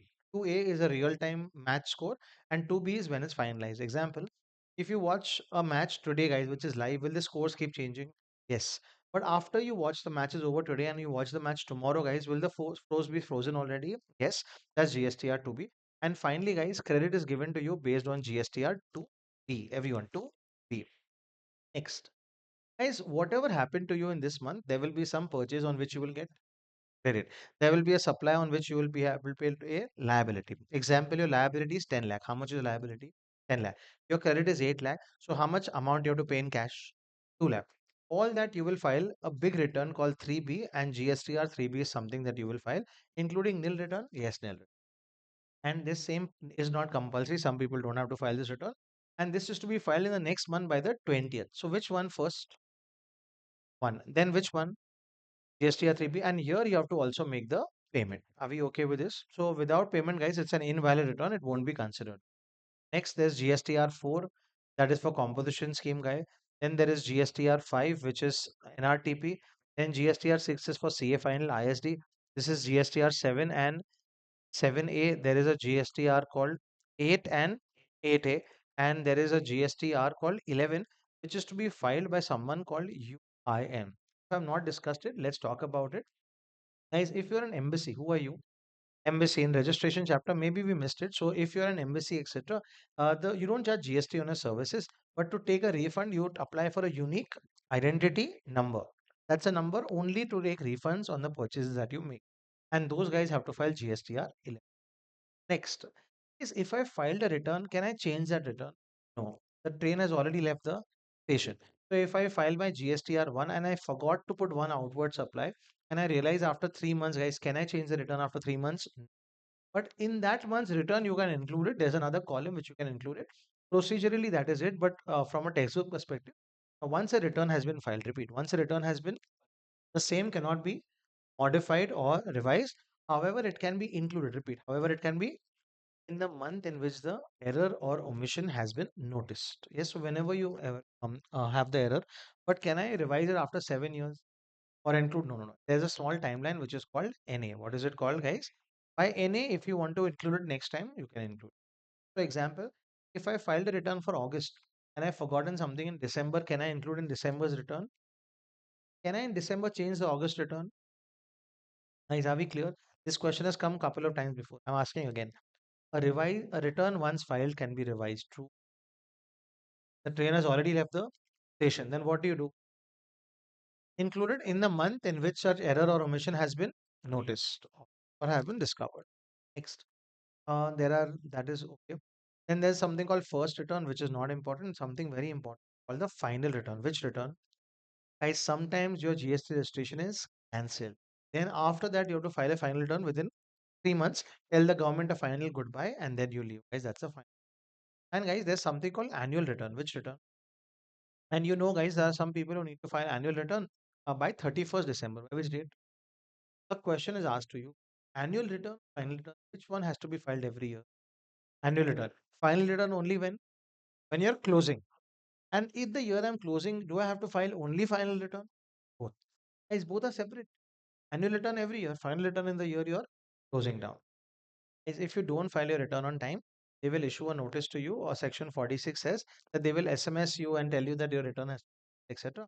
Just like how you recharge a few days before your recharge is expiring, Geo will tell you that recharge is expiring, same way. And there's a section called section 47 that if you don't file a return on time, there's a late fee depending on your turnover. If you're a very low turnover person, then the late fee will be very low. But if you're a high turnover person like Adani, Reliance, Mahindra, etc., and you don't file a return, then the turnover, then the late fee will be 100 rupees. Guys, returns have to be filed monthly. Repeat, returns have to be filed. But there is a scheme called Quarterly Return Monthly Payment Scheme, QRMP, in which I can file the return quarterly. That means, guys, I don't have to file any return in April. I don't have to file the return in May. I don't have to file return in June. For April, May, June together, I will file the return in July. That return is called quarterly return. This option can be used by people whose turnover is up to 5 crore, and this can be opted first time entity wise. Example, I have one entity in Karnataka, one in Maharashtra. Can Maharashtra file monthly? Yes. Can Karnataka file quarterly return? Yes. Even entity wise you can choose. But if my turnover touches 5 crore, then I'm out of which option? Then from the next month you have to file monthly return. Yes. It is just like Bescom giving you an option that pay 3 months electricity bill together. This is better. And in this month, guys, for the month of April, should I file any return? For May? No. Then for straight June. But guys, if I don't file my return for April, persons who are buying from me will not be able to take credit. So hence for the month of April and for the month of May, the government said only for which supplies? B2B, file an invoice furnishing facility, IFF, invoice furnishing. So only B2B you will put and you will file the return. Yes. And there are two payment method. One is called self-assessment method and one is called fixed payment method. You can watch any YouTube video of mine revising it or a revision video if you have already, or you can read it from the handwritten notes and you should be able to. Because I don't want to do this chapter and leave out on ITC. I need at least about 1.5 hours for ITC. So I want to reserve that time. Look at it. Then GST scanner has some sums. Look at those sums and you should be. And with that, guys, we are entering the chapter which I really, really want to focus on right now. For the next 1.5 hours, we will be only looking at one chapter which is called ITC and payment. First up, guys, forget all the conditions and all. Guys. There will be a person in the exam called Mr. A. Who will this be person? A or A LLP or A Limited, etc. And there'll be two things they will give you. One is outward supply. One is with supply. They are in Karnataka. They are making some outward supply to Maharashtra. What kind of supply? IGST. They are making supply to Karnataka. What kind of supply? Intra. They are making some supply to Tamil Nadu. What kind of supply? Intra. And all this supply will lead to what? Liability. I will make a liability ledger, and in my liability ledger, IGST, CGST, and SGST. There will be three kinds of liability. And how will you figure this liability? Based on supply. Guys, tattoo this in your mind. SL. Supply leads to liability. And you will get three liability. Let's say this liability is 1 lakh, this liability is 40,000, and this liability is also 40,000. Guys, this is my liability ledger. And this you will build the moment you see SL, you can build your liability. What if there is some liability which is exempt? Then you will not put it. There is some which is under RCM, then you will not put it, guys. Everyone, only if you are liable. Repeat, only if you are liable. So supply which leads to liability. Next, guys, this guy will also be purchasing something. Some purchases he will make from Karnataka only. What kind of supply? Sorry, what kind of purchase? Intrastate. Some he'll be purchasing from Maharashtra. So what kind of purchase? Inter. And purchase, guys, will give you a purchase credit ledger. So this is the second ledger which is called credit ledger. IGST, CAGST, and SGL. Maybe there's some opening balance also. Let's say there is an opening balance of 10,000. Here there is opening balance of 5,000. Here there's an opening balance of 5,000. Or let's say no opening. Next, based on the purchases, you will get some credit here also. Let's say the credit here is 1,10,000. Here the credit is, let's say, 45,000. And here the credit 30,000. And here also the credit is how much? 30,000. So now, guys, is your time that you have to use your credit to pay what, guys? Liabilities. Let's total it up. How much is my credit? 1,20,000. How much is my credit? 35,000. How much is my credit? 30,000. And now, how do I pay my liability? Everyone, forget this. You have an electricity bill of 1,000 rupees. How much? In your Paytm, you have 800. Can you use that? Yes, use that first. And what about the balance 200? You have to pay, but through bank or through cash. Same way here also, guys. First, I will use which ledger? Credit. If I can't use credit, then I will use cash. Guys, there are two pockets, guys. If you can't pay through this pocket, you have to pay through the other pocket. There are only two pockets: credit ledger, cash. Which one will you use first? Credit. Let's start using. Always, guys, first IGST will be used to pay what, guys? IGST. Always help themselves first. So 1,20,000, what is the bill? Can I pay this bill, guys? Yes. So I'm paying 1 lakh bill. Is this bill paid? Congratulations. All bills have to be paid, by the way. And out of 1,20,000, how much remains? Now, this is like the parent, guys, and these are two children. We have to basically help the children, but we have to help the children who are needy. So please tell me, how much does C want? 40. And how much does it have? So it is needy for how much, guys? 5,000. And how much does S want? 40. And how much does it have? 30. So it is needy for how much, guys? 10,000. Now, guys, I'm giving you first the right answer. I have to use this 20,000. Can I use 5 here? Yes. Can I use 10 here? Yes. So how much has been used?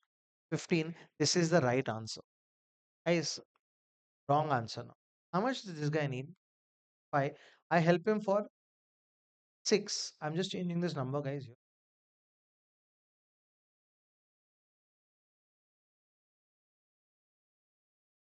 So how many thousand now? 15,000. Let's recap it again, guys.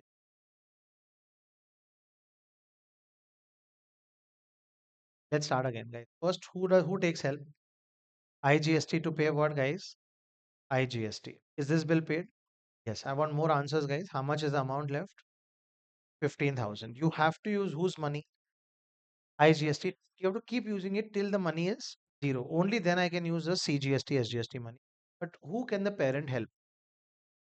Whoever is needy. So please calculate and tell me what is the need here. 5,000. And what is the need here? 10,000. And does the parent have 15,000? Yes, ideal parent, guys, can help both the kids. Guys, helps 5,000 here, helps 10,000 here. Guys, is the need okay?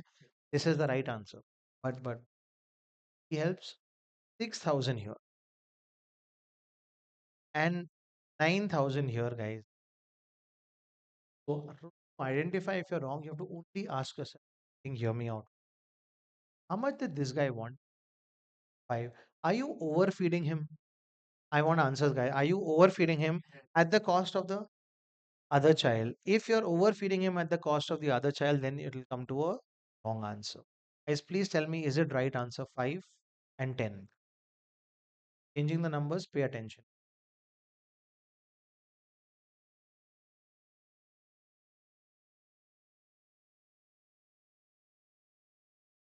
Now tell me, guys,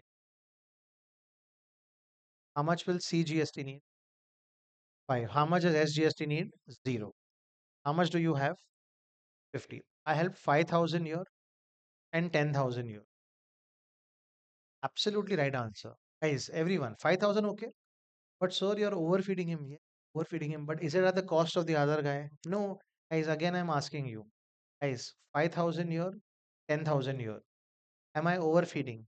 Yes. But is it at the cost of the other kid? No. Guys, changing the answer, guys. Paid 50. Then you're wrong because you're overfeeding at the cost of the. So, guys, how to find out the right answer? I'll tell you guys. First, fulfill their need. How much is the need here? 5. Fulfill the need. How much is the need here?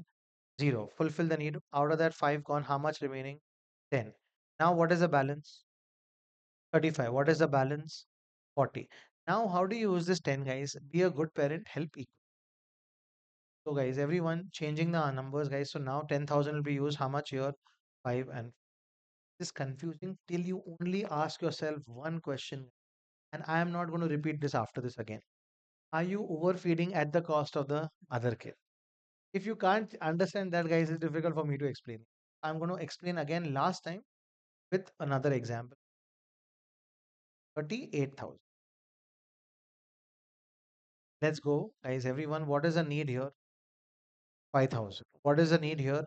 2,000. Everyone, now, guys, 1 lakh gone. So, how much remain? 15. So, 15,000 remain. Now, let's do the maths. Guys, I help 5 here. I help 2 here. Will it give me the right answer? Yes. Now, what about 8,000 balance? Equally, right answer. Another right answer, guys, I am giving you. Guys, I help 5,000 here. Guys, and 10,000 here. Check. Am I overfeeding? Yes, I am overfeeding. But is it at the cost of the other kid? No. Guys, now wrong answer. Guys, I am overfeeding him at the cost of the other. So every time you do only whenever you're helping, just keep asking, guys, are you helping? Yes.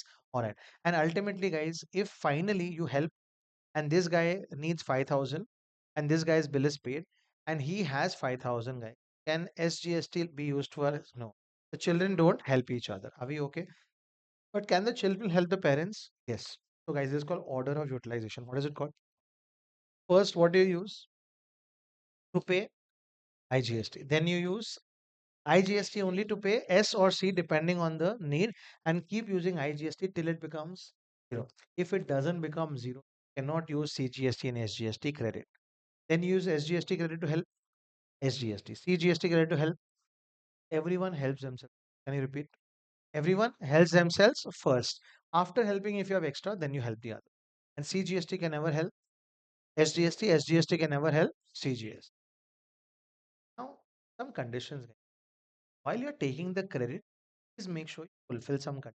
Guys, Mr. A again, guys. He's taking some credit. So there is a section called 16.1 that listen, all your purchases should be for the purpose of business and you should be registered. Next, second condition.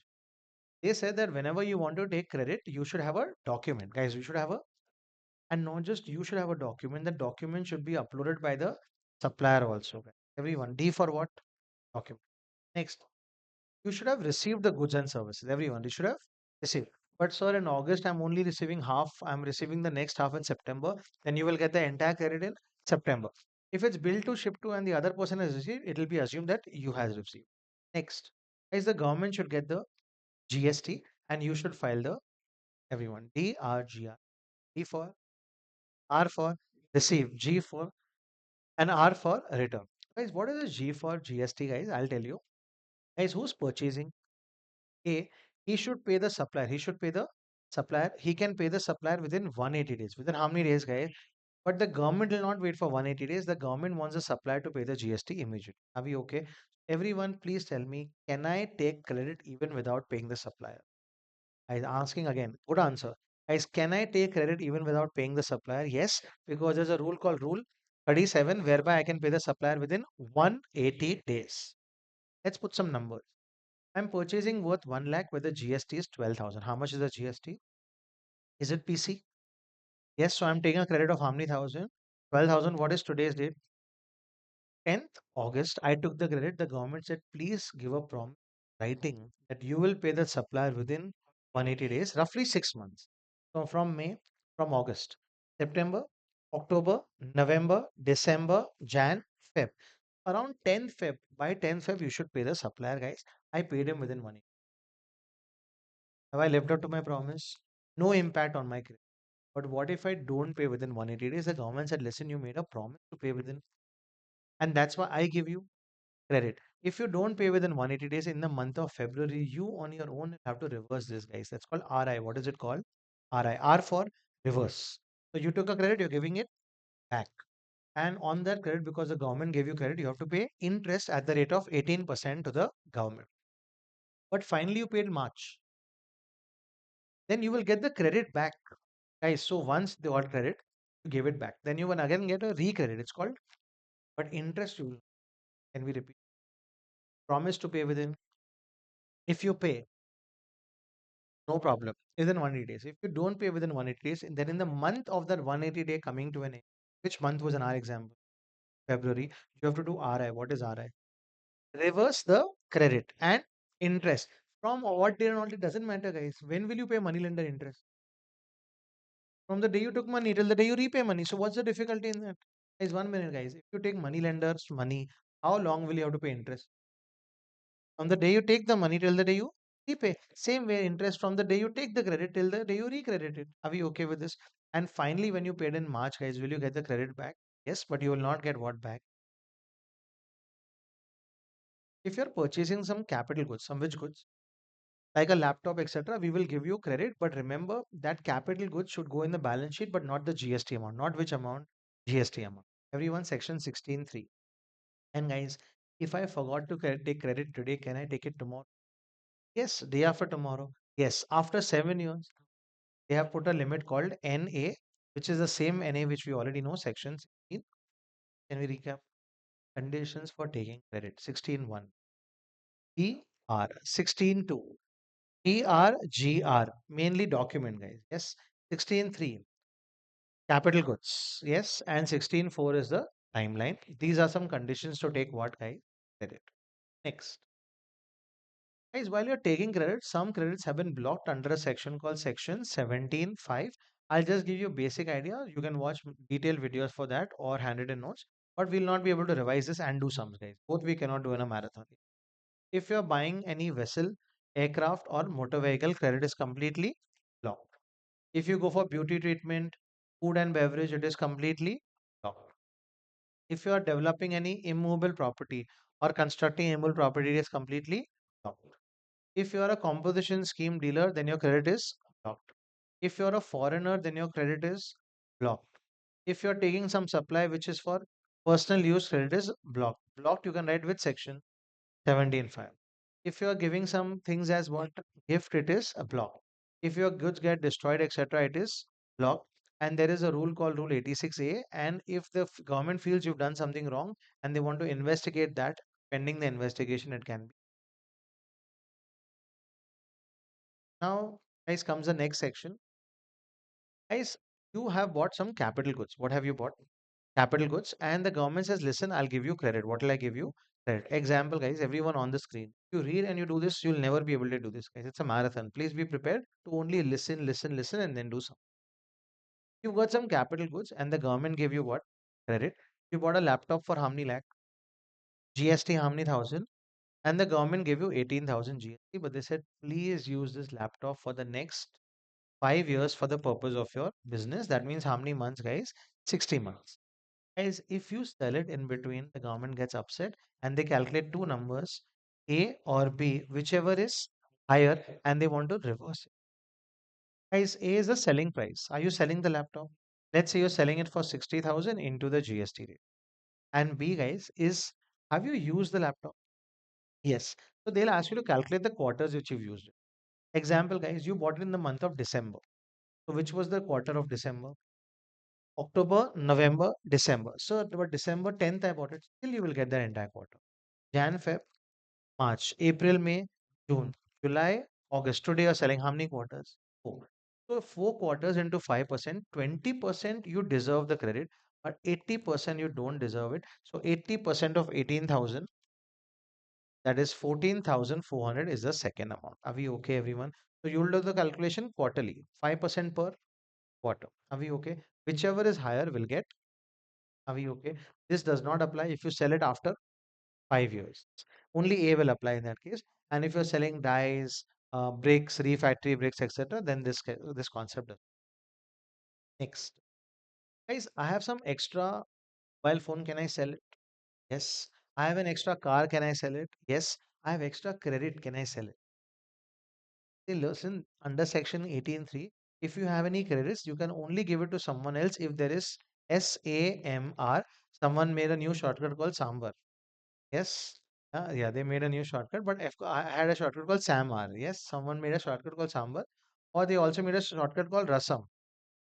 Yes, very creative, very hungry shortcuts, guys. Yeah, and someone made another shortcut called Mars also. Yes, so we'll come back from all the planets and all the food and we'll concentrate on this.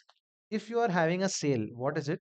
Sale or amalgamation or merger or reorganization. Reorganization basically means partnership firm converted into a company. Then in that case, don't worry, your credit will not get lost. You can transfer the credit to the next entity. If it's in merger, then based on value of asset. Next, guys, very for a very happy occasion called RBC. Someone today is getting registered because they're liable to register. Someone today is getting voluntary registered. Someone is registered, but they're moving from composition scheme to regular scheme. And someone who's registered is making their exempt supply, taxable supply. Who's the happiest? Because from today onwards, 10th August, the government GST, and you're also happy because from today onwards, you will get credit. SLPC. The point is before 10th August, I purchased some which is still in my stock and not on those purchases I have not got any credit. So the government says go to your warehouse, check your stock. On the stock, whatever is the GST, I would like to give you what, guys? Credit. Because this stock tomorrow will be sold. And when you sell this stock, guys, the government will get GST. But only thing the stock should be fresh.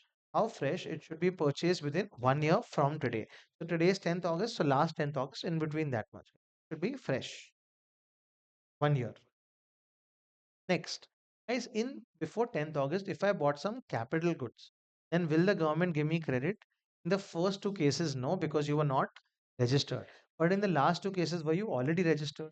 Under a different scheme, but were you registered? Yes. And in this cases, they will calculate the quarters. For the quarters before this, before 10th August, guys, let's say 4 quarters into 5%, 20% you will not get, but the balance will you get? Yes and yes. Are we okay? So stock in which case? All. Capital goods in which case? Only last two, because guys, the logic is in these two cases, last two cases, you were already registered. This sum also has come before in the exam, guys. You should be prepared to take the credit on stock. Just make sure the stock date, any date in 2025, fresh. 2024, you'll have to check. 2023, don't even check. Yes, so this is a small shortcut to check how fresh it is. The section is 18.1. What is the section? And the fresh stock is given under section 18.2. These are happy occasions, 4 occasions. This is all I want to revise right now. Just telling you guys, there are 3 ledgers. One is a liability ledger. Which ledger? And the liability ledger, guys, there is an order of payment. You have to pay the prior period liability first. Like, example, which month? August. Can I pay this month's liability without paying July liability? You have to first pay prior period. Then you have to pay current. And then you have to pay the amount determined by the GST officer. And there are 5 types of liability called TIF: tax, interest, fees, penalty, others. Next, I will pay my liability first to which ledger? Credit ledger. Which ledger first, guys? You have only 2 pockets, guys. First pocket is credit ledger. Credit ledger can be used to pay everything ex only tax. Only tax. That means, guys, if I have to pay interest, fees, penalty, other charges, no. And also RCM tax, no. Only FCM tax. But then, sir, how will I pay the other interest, fees, penalty, RCM tax? Cash ledger. If you can't use this pocket, use the other pocket. And cash ledger basically means, guys, I have to pay the government 8 lakh rupees. I've used my credit. Now, how will I pay? I will put 8 lakh from my HDFC account to a cash ledger, and from there I will pay to whom? So you have to transfer the money to which ledger? Cash ledger. In cash ledger, guys, if I by mistake put CGST money instead of SGST money while putting the money, guys, can I transfer from one head to the other? Yes. There are 4 major heads, guys. How many major heads? 4. IGST, TGST, SGST, GST, compensation, cess. And in each major head, there are how many minor heads? 5. For example, I can be paying IGST tax or SGST interest. But by mistake, if I want to move money around in the cash ledger, can I do so? Yes, it's your money. There's a form you have to fill called GST PMT09. Can we repeat, guys? GST PMT09, and you can transfer money from one major head to another minor head. Cash ledger, I can deposit even in cash, literal cash, or check or DD, but that limit is up to 10,000. There are some numbers we should know, guys. When you deposit money in a bank, do you make a challan? Yes, like the passbook. Same way, here also you have to make a challan. There is a number called CPIN. Then there is a number called SIN, and there is a number called electronic focal point branch. Today is not the right day to discuss so much. I want to focus on the chapter. First question that now with this, guys, I'm going to train you how to write that first question really, really well. Let's start immediately, guys. We are straight away going to the question. Please write question number 5, which here we'll see. But I want the exact same presentation which we will learn right now in the exam.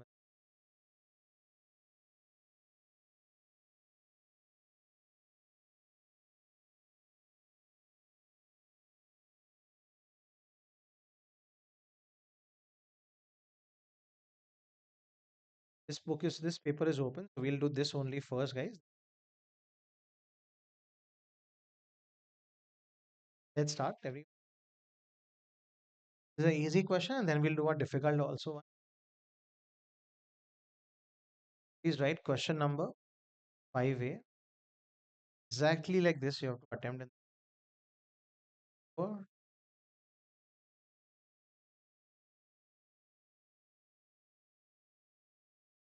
We'll first start with the easy one.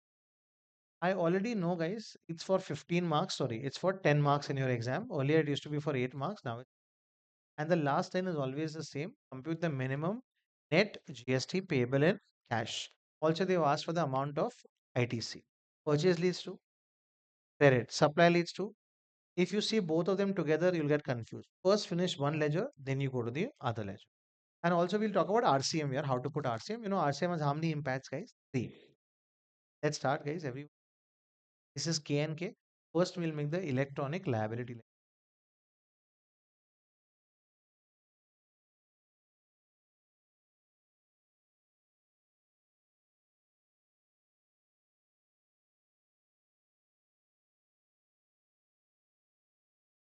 K and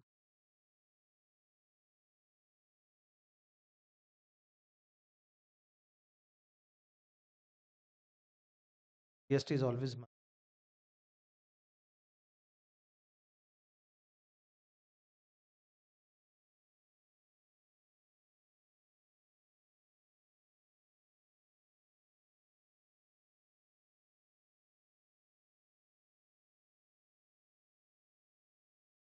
Look at the supply.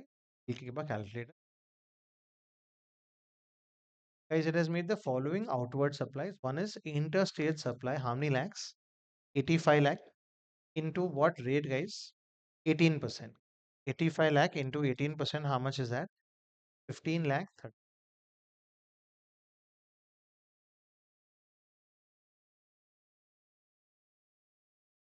Calculation. IGST column. You'll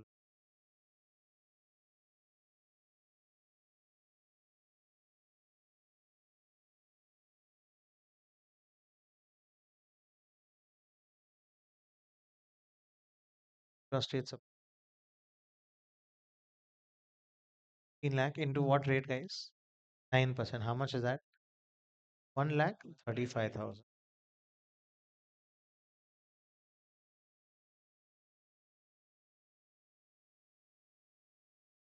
Got no right in the right.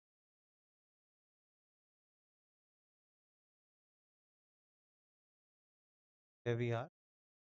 Let's read ahead if there is any more outward supply. Details of GST paid on which supplies? Inward. Inward supplies means purchase. So this is not my liability ledger.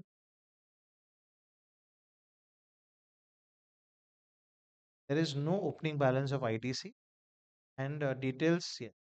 This is again on GST to A, etc. This we'll talk about when we are making this. So this is my liability. We can talk about the liability.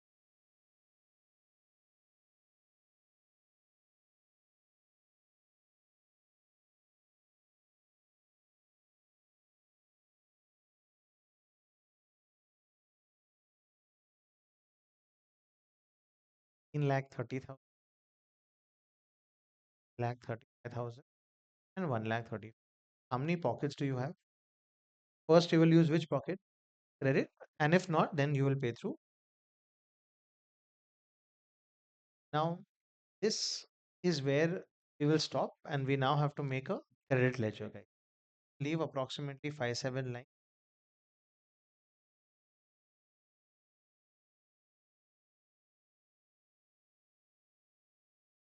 Or if you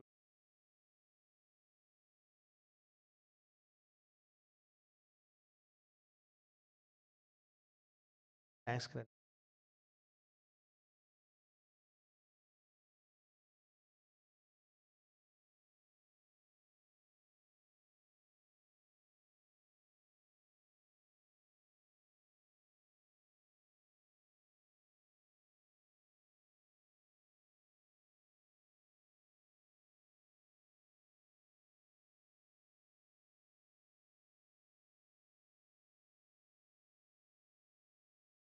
The simple sums I'm doing directly. From difficult sums, you might have to do rough work, and then is always first the opening balance. If there is any opening balance, in this case there was no opening balance, so dash dash and now let's read, guys. Every raw material A. Guys, these are all the purchases. Purchase leads to what? Credit. Raw material A, how much? 60,000. This is the GST amount only, guys. So we don't have to calculate, guys. Out of which 70% of the inputs procured were already used and 30% were in stock. So can I still take credit? Yes, as long as they're for business, guys. So how many thousand? 60,000, 60,000. Stop, stop. Read this also because I know this point. Please read this for item number.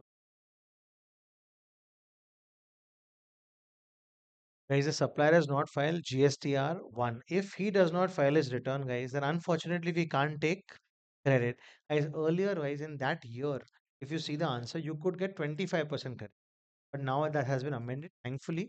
Now there is no credit. So if he does not file his return, how much credit can we take? Zero. So you will write here, guys, first one.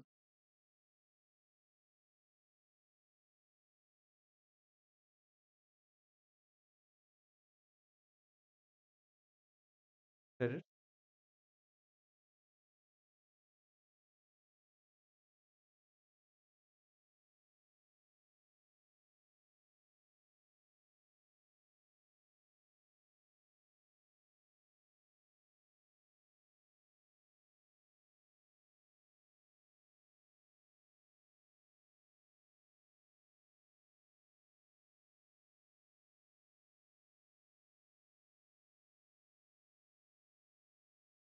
the next purchase? Raw material B. Let's read, guys. Of which 90% will receive complete damage due to a road accident. There was no negligence. Negligence or not, guys? Will you be able to sell? The government says on this, I will not give you credit, guys. Only for 90%, guys, you will. So 45,000 you will get credit.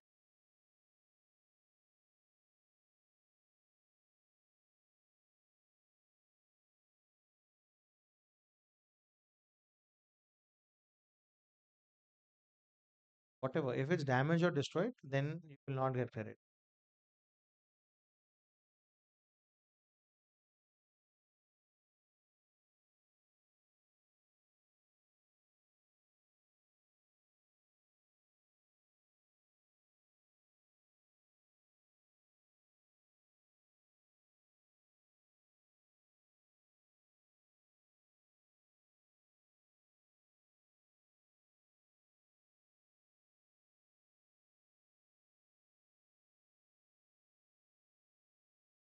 Credit we got.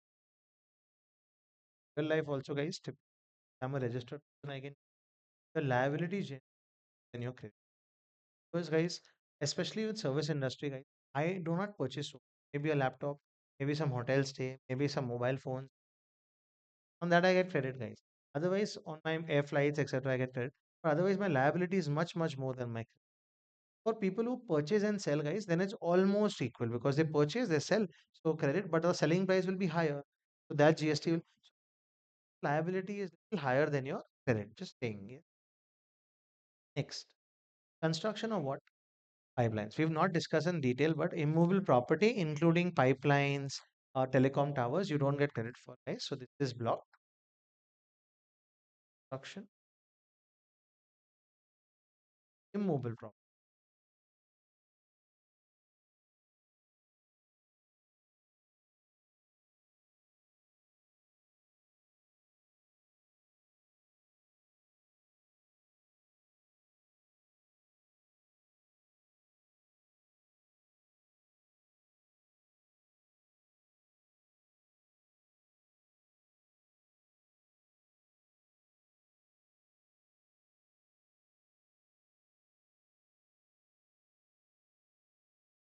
As in for trucks used for transportation of. See, guys, motor vehicle generally don't get credit, but if it's GST, please, like goods, same line of business, training, or for motor vehicles, whether passenger capacity is more than 13, will you get credit? Yes. So on the insurance also, you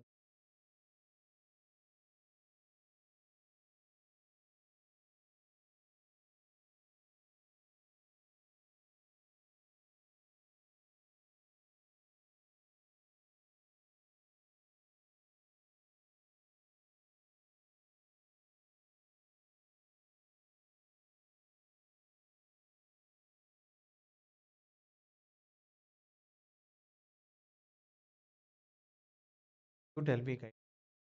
Parents' money zero. So will the parents help themselves? Will the parents help the children? Will the children help the parents? Yes. First, they will help themselves. Only then, if there's anything left, they will help the parents. Okay, so please tell me how much is the children's money? 1 lakh each. Can they help themselves first? Yes. Go back to the lines that you've left. And now this liability, how to be paid, guys? Yes. GST,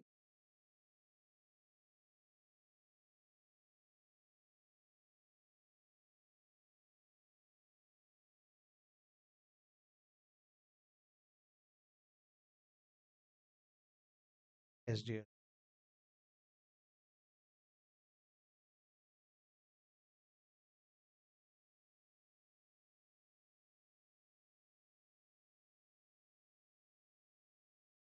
Now, guys, my credits are over. How do I pay this?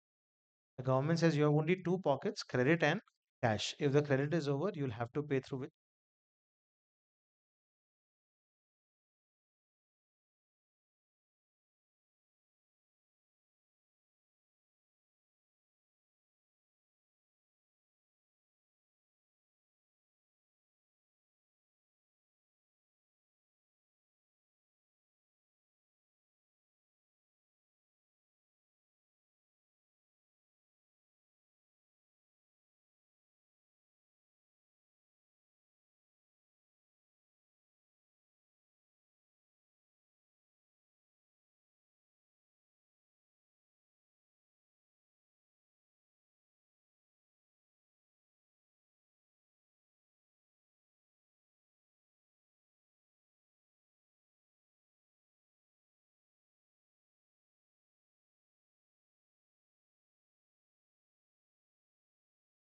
Question number 5. This one, 10. No,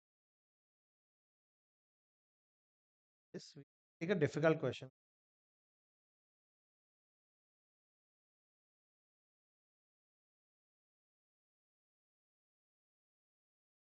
Let's go to a more difficult paper now. Paper now.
Three questions, guys. So should be the target, and after these, calling it in. We'll just try and read this question. Be with me. This is from May 24 ICI. But guys, reading it without rough work, guys, is a waste of time. So when you read it also, we'll start doing the rough work together. Let's see the last line, guys. What will be the last line? You already know, guys. Good. Calculate the amount of net minimum GST payable in cash by Evershine Private Limited for the month of September. Let's start. Ledger in your rough work, guys. Write liability. IGS.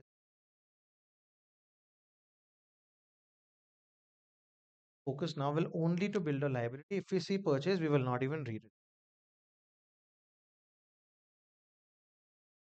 Evershine Private Limited, GST registered supplier, credit check, is engaged in supply of taxable packaging goods and consultancy.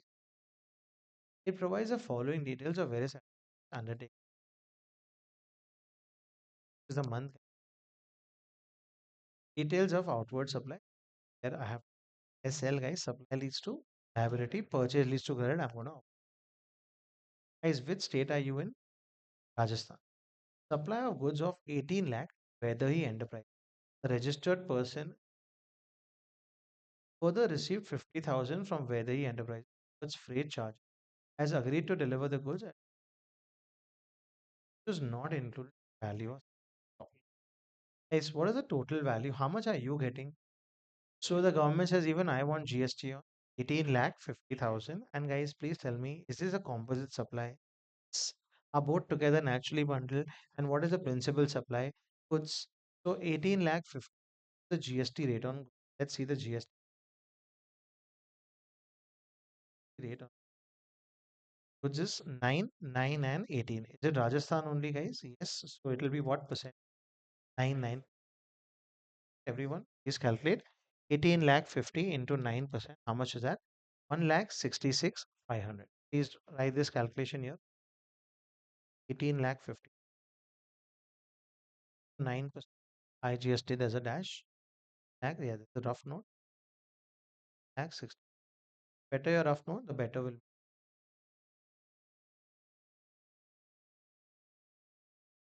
Supply of goods worth 35 lakh to Cal's Exim, a registered person of Uttar Pradesh. The interstate supply, yes. Further, the amount of 60,000 charged separate calcium Exim on account of municipal taxes levy will be added 35 lakh plus 60,000, 35 lakh 60,000 into IGST of 18%. So 35 lakh 60 into 18%.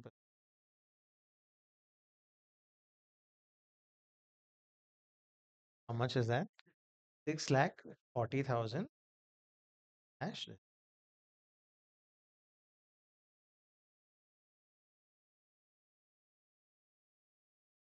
Move ahead, guys. That whole bad one. Is it very cold? Should we adjust the AC? Next, second supply done. Third, supply of services to Sunshine Limited, a registered person in Jaipur, Rajasthan. So is it intrastate? Yes. Before discount worth 6 lakh. Further discount of 30,000, which has been given at the time of supply of service and duly recorded in the invoice. Guys, before discount it is how much? 6 lakh. After discount it will be 5 lakh 70,000. 5 lakhs into 5 lakh 51,003. Yes, Steve. Keep building only and only one, that is supply leads to. It delivered goods worth 2 lakh to Jeevan Solutions, the registered person located in Bikaner, Rajasthan. Again, what kind of supply, guys? Intrastate. On the direction of Raghu Enterprise, the registered person in. Is it billed to ship to? Guys, who has it billed to? Mumbai. So that, guys, as per section 10(1)(b, it is billed to Mumbai. So place of supply is where? Mumbai. Where are you from? Rajasthan. So this is not intrastate. This is right. Person who's written this, guys, is right. What is the supply, guys? Interstate. Can you repeat again, guys? Where are you? Rajasthan. You are supplying to someone in Rajasthan, but is billed to someone in Mumbai. So is it interstate? Yes. And tax invoice was issued to Evershine, which is in Mumbai. And to 2 lakh everyone. 18%.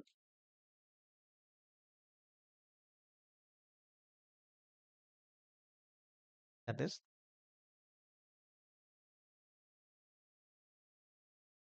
post supplies. This is details of inward supply.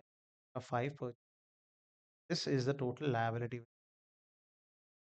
6 lakh 4800 plus 36,000. 6 lakh 76,000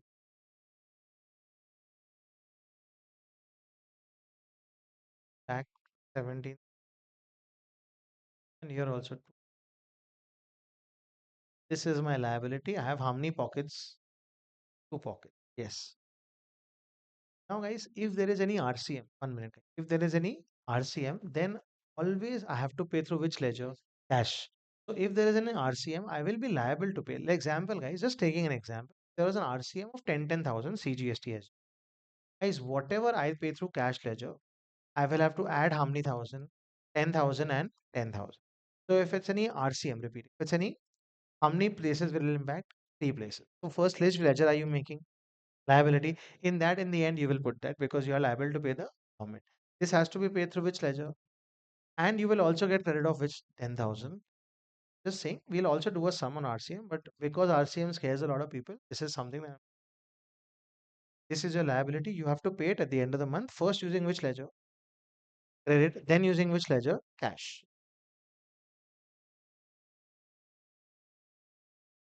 You will. You are liable to pay, but you will take it at the bottom because you have to pay through cash ledger. Because if you take it here, then you will use your credit to pay. So I will show you how to present it. But right now, if let's say there is 10,000 rupees, after you finish the adjustments, you have to write your 10,000 and your 10,000. This is liability under which mechanism and has to be paid through which ledger? Cash. And you can take this as a credit. The credit can be used also.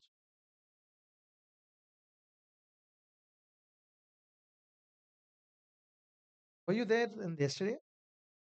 Yes. Okay. So guys, please everyone repeat. RCM will impact how many ledgers? Three. It will go to which ledger? Liability, because you're liable to pay the government. How will you pay this liability? Cash, and you will also get credit because is it a purchase? Purchase always leads to credit. How, when, etc. Wait for us. But I'll teach you a little bit right now. It'll come in the liability ledger right at the bottom. Why at the bottom? Because you cannot use credit. At the start, if you write, it'll get confusing. So at the bottom, you write that has to be paid through which ledger? Cash. So this 10,000, is it your liability? Yes, to be paid through which ledger? So if my cash amount here is 30,000, here is 30,000, here is 30,000, then this will become 30, this will become 40, this will become 40. Are we getting it? And guys, this 10,000, I can always take it as credit, which I can use to pay this amount. One sum, guys, you're just one sum away from all your RCM doubts. Yeah? Now let's start the credit. It's just below this, leave a few lines and start writing credit. And again in credit, same way, I see.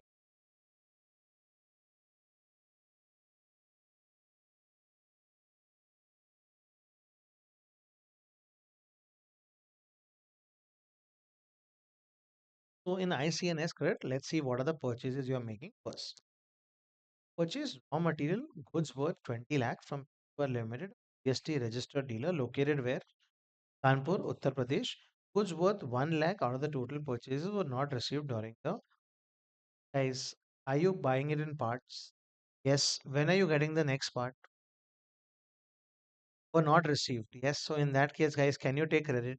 No. But sir, you can take 19 lakh. No, it does not work like that. If there were two purchases, then it is different, guys. Goods purchase raw material from one person only, guys, in Kanpur. And this is one, if it's in two lots, then you will not get this credit at all. One, please go to your purchase. Just write the first one, not received. So will you get the credit? Yes, you will get the full credit, but which month? Next month. A very common mistake which people do is they've taken credit of how many lakh, guys? 19 lakh. That's a mistake. Please read the next one. I'm purchasing what? Machinery for manufacturing process worth 2 lakh from MPQ Limited, a registered dealer located in Bangalore, Karnataka. Is it interstate? Yes. Company has claimed depreciation under the Income Tax Act on full value of machine, including GST. Then sorry, no credit, guys, because guys, GST capitalized. This is a rough work, anyways, guys.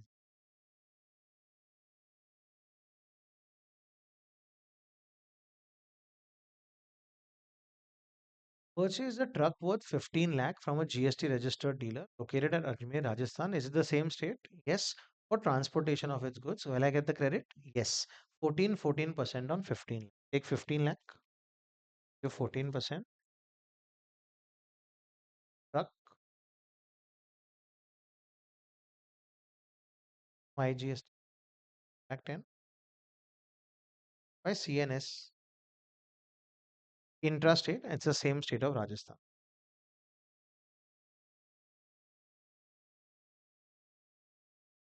Purchased a car having capacity of how many persons? 7 persons costing 10 lakh excluding GST. From Mihir Automobile, the registered dealer in Rajasthan only for use of its director, guys, for a car. Only if it's more than how many passenger? 13. Not exact 13 also, more than 30. This is only 7. Please write car dash. Guys, then car, then it's not car, motor vehicle, like a mini bus. Last. Purchase goods worth 5 lakh from Def Buildwell Private. Okay, yes. Purchase goods worth 5 lakh from Def Buildwell Private Limited. A registered person again where? Rajasthan for construction of an additional floor of factory. Is it immovable property? Yes. So this one also, guys, please write immovable property. Blocked. So dash. Only one credit we've got. And there is an opening balance, guys. First take IGST opening balance 75,000. Ideally, opening balance should be at the top. And when we do the fair answer, we can always write it at the start.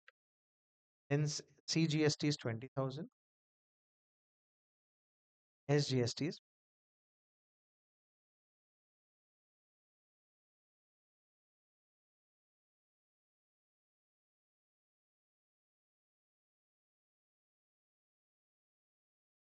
This is my.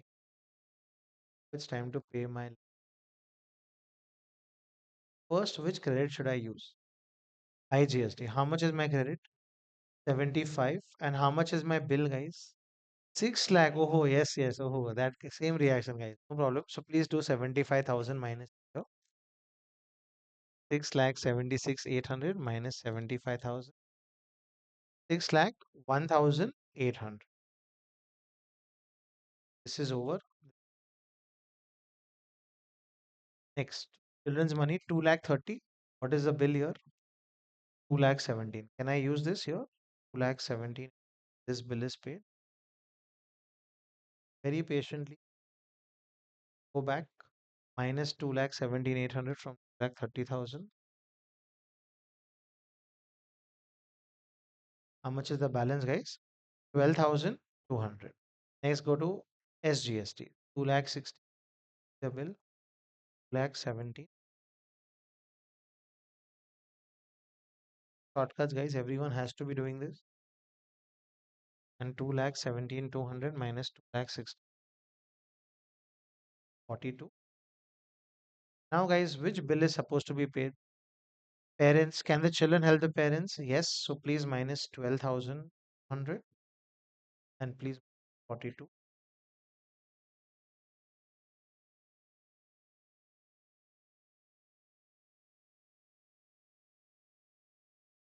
5 lakh 47,200. Here it is 0. Here it is.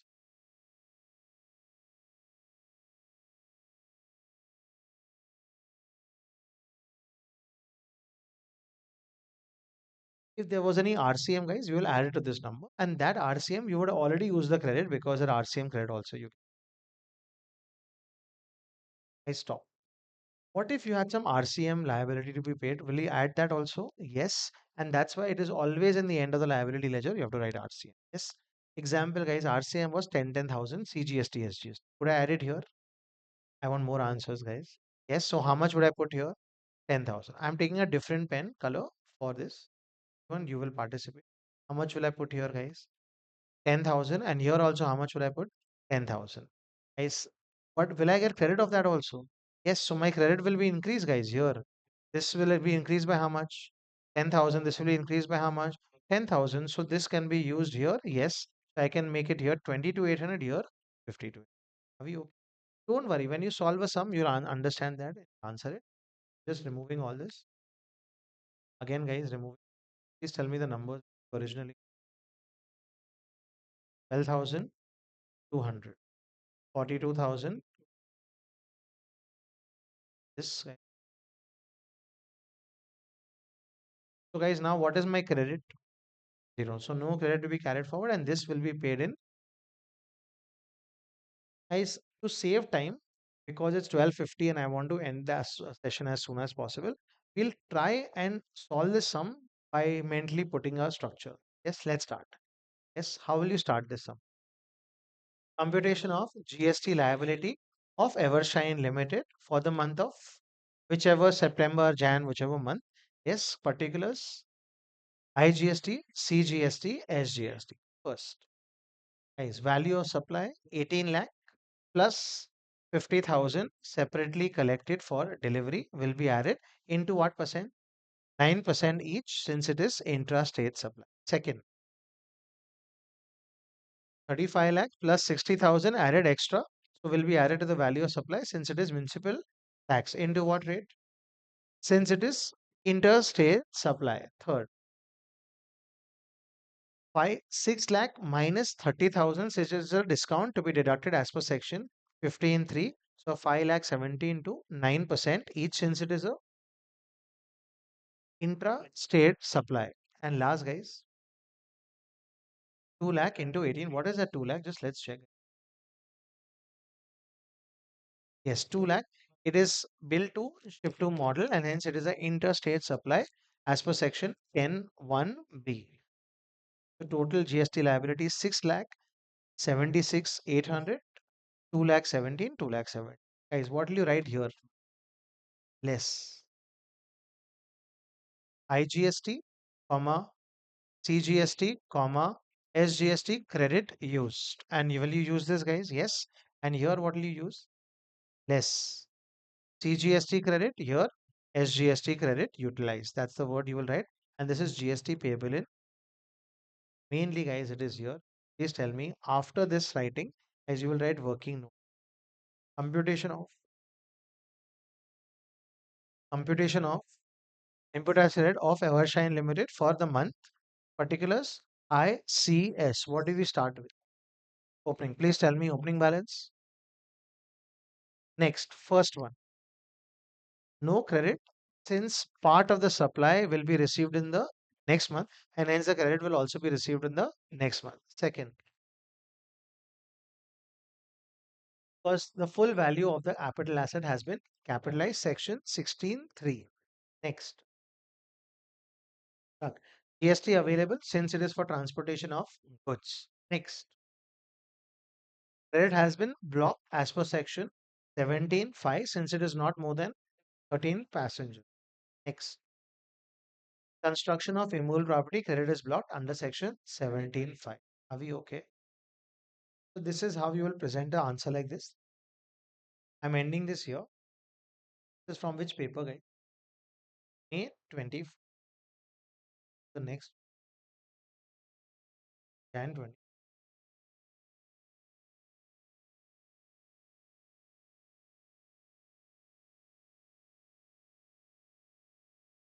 What you do, I want you all to first try this 2 minutes on your own, guys. Whatever you can. Galaxy Cube. These are outward and inward. You will first look at only one of them, guys. Please take a rough work. Right, liability. I see.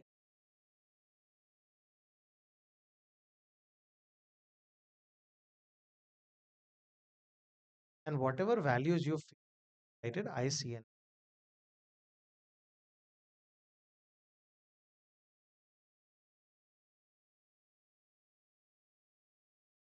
for goods, it is 6612. For services, it is 9918.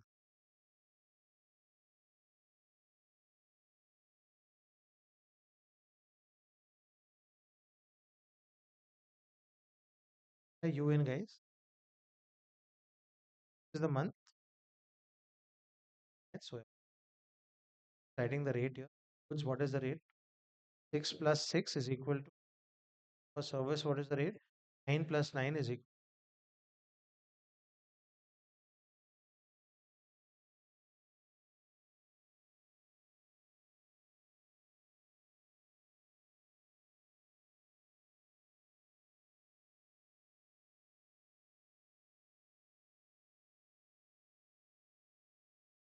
to whatever you feel good, and then we'll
There are some exemptions here, so we've not discussed it, and hence I want to do whatever you've done, you can. Is it an outward supply?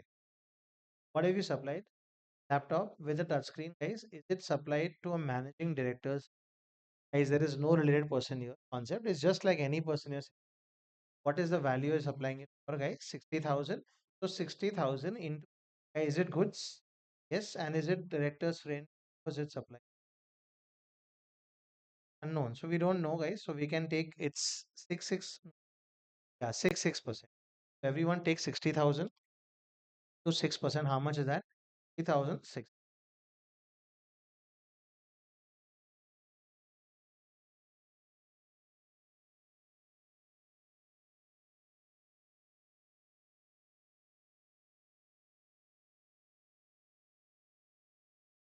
Just writing it. First one is laptop. How much is IGST? 1,600, 3,000. Supplied printed letter cards industry. A registered person and logo design was supplied by them, guys. So did we do only printing? Out of 5 lakh, material cost was balance was printing. But guys, who gave us this material? Let's understand again. I discussed this with you guys already. If I give a book to someone and they print it for me, what is that? Service. But if they give the book also and the printing also, then it is goods. In this case, guys, we have supplied printing cards to whom? MK Design. And have they only given the material? Yes. So guys, it's a printing service. How much? 5 lakh. And is it Gujarat only, guys? Into 99%. Everyone. Second service. 5 lakh into 9%. How much is that? 5,000. If you have any doubt, raise it right now. I'm okay with this. Why is it not good? Guys, okay, let me give you another example. Printing is always service. Printing is, unless the content also is given by you only, then it is. You have to remember, guys, printing is always service, unless the content is also given. Please read the second one. Provided services of transportation of passengers via minibus booked through e-commerce operator. We've not discussed it, but anything booked through e-commerce operator is taxable. So 12 lakh 58,000 it is passenger. So again, guys, 12 lakh 50 to 99%. 113 passenger transport. 1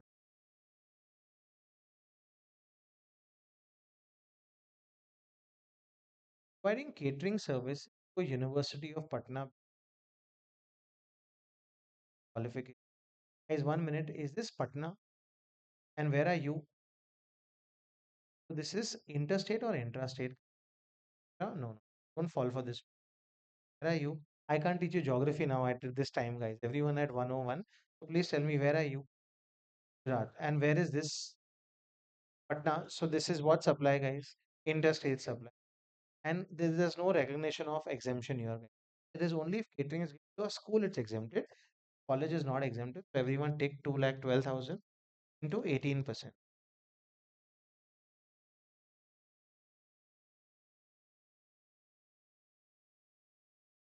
Again, why is it interstate? Gujarat and Bihar, guys, are different states.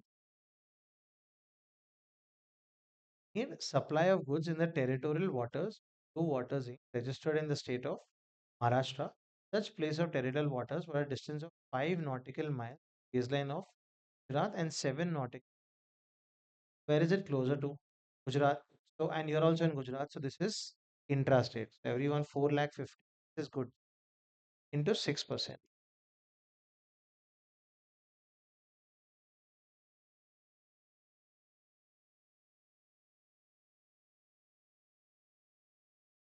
The first purchase, guys, is goods from composition scheme. No, PC. Purchase leads to credit. Will we get any credit? Then why not? Because that person is selling composition scheme goods, so he will not charge us any GST. Is blocked is the wrong answer.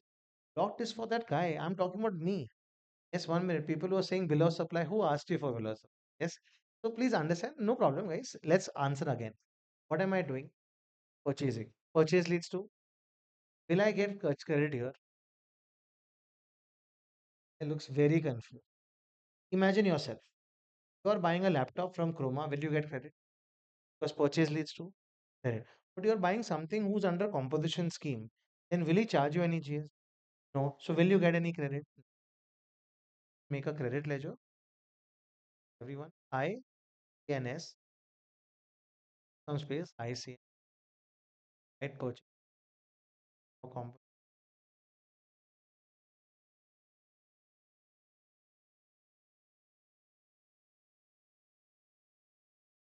There is one RCM. We'll talk about that also. The rate is here.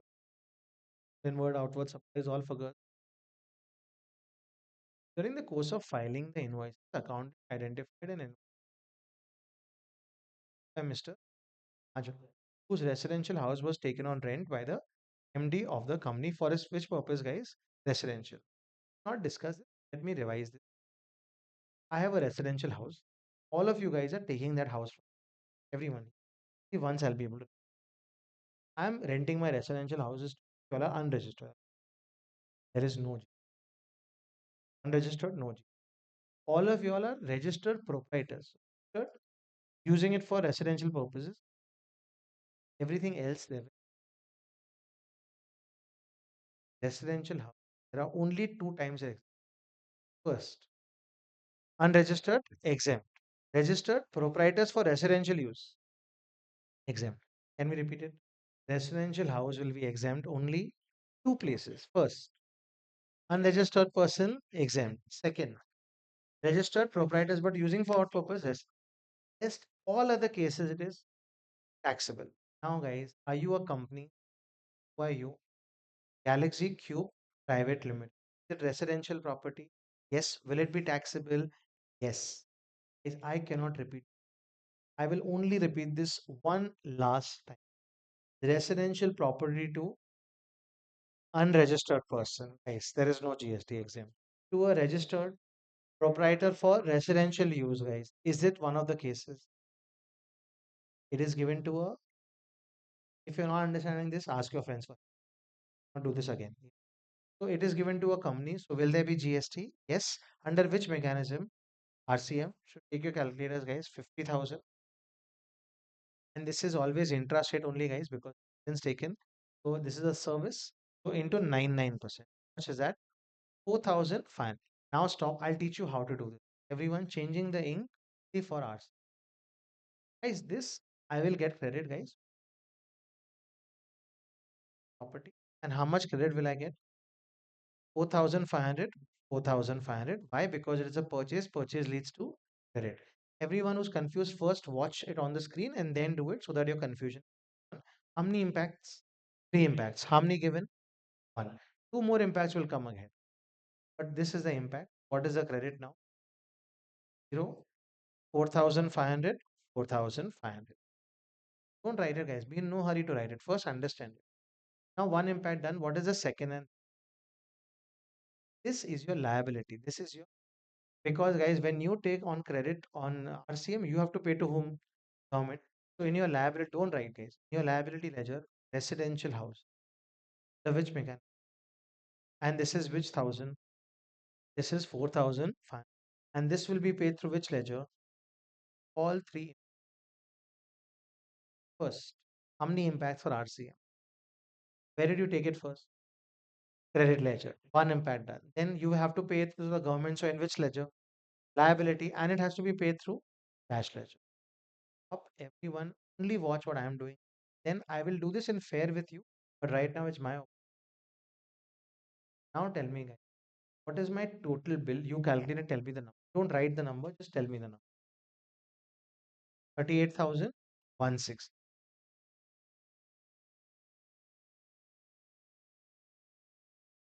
1,88,820.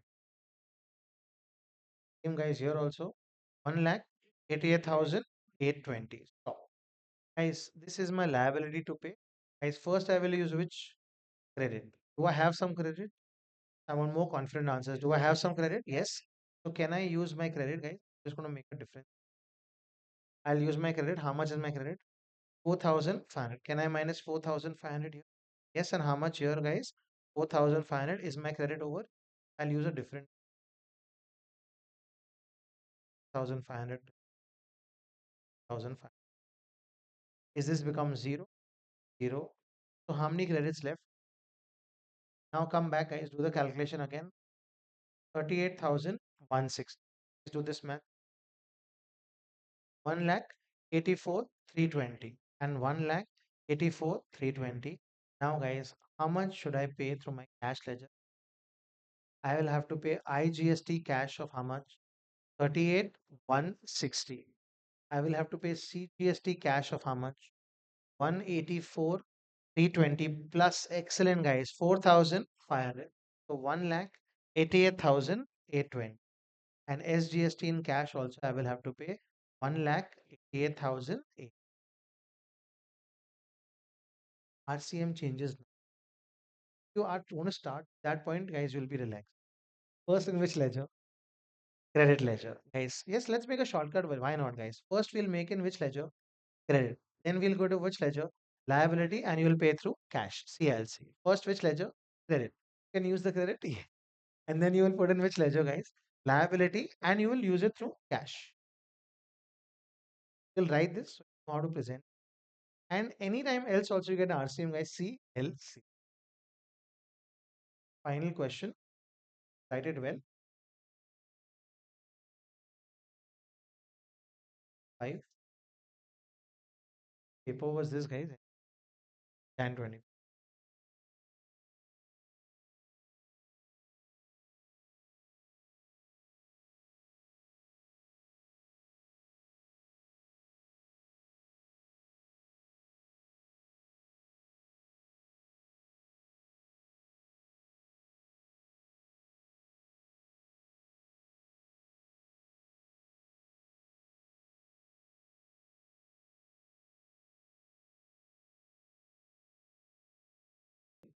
Any outward supply, you'll either put it under IGST or CGST or SGST in rough form.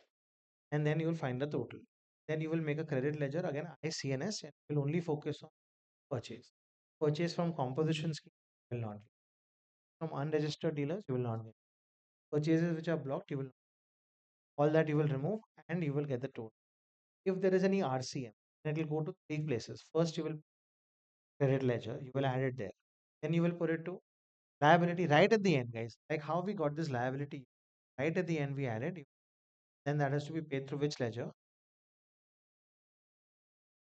So this is where we are.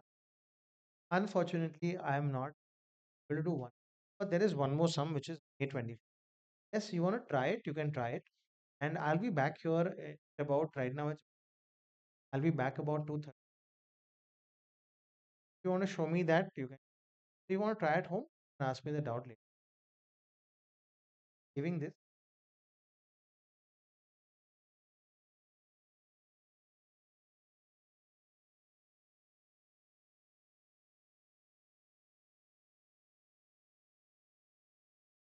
So, guys, almost towards the end of our session. What I want to tell you is the exam. Try and start with GST first. I definitely feel it's yours. And try and wrap it up between question number 5, 6. Try and not go to question. Don't read question number 5 image. Still suggest start with question number 6, where you'll see value of supply registration because you're stronger. So if I were you, at the 10 minutes that I get, I would question number 6, 7, 8, try and figure which one I want. Once I'm done with 2, let's say 6 and 7 question, then I will go to question number 5, finish. Then I will go to MCQ. Simple MCQ, do it there. Difficult MCQ, do it pending. Don't put too much effort. What do you mean by a simple MCQ? Where you spend 2-3 minutes and you get an answer, and one of the option is an answer. That's a simple MCQ. Complicated MCQ is where you have to basically find out the GST payable after taking credits and all. That's complicated. If you want to find out block credit, that's simple. So use that. Then you come back to the GST MCQ, finish the GST part. Then you go to DT part. Again, don't start with question number 1. Start with question number 2, 3, 4. Choose whichever you want. Do that. Then do the question number 1. And then do the DT MCQ. So, guys, in a summarized manner, first the question, one day before the exam, a half day before, start with GST revision. Finish the GST revision. After every chapter, do one exemption. So that way exemption also get. So 14 chapters, 14, or after every chapter, do two exemption. Question will also get over exemption. Don't write any questions, answers. Right now, this month, get some time. But maximum about two sums per chapter is. Anything more than that, you're wasting time because the other chapters also. And remember, guys, every time there is a difficult paper, there is a possibility of if 70, 75 most difficult paper, be able to focus on what you know better than focusing on things that are new. And from my end, I will give you that exemptions video, salaries video. I will tell them to upload them both from the fast track batch. Salaries will be a more detailed exemption will. So with this, I'm bringing an end to the GST man the video here. People who are want to watch.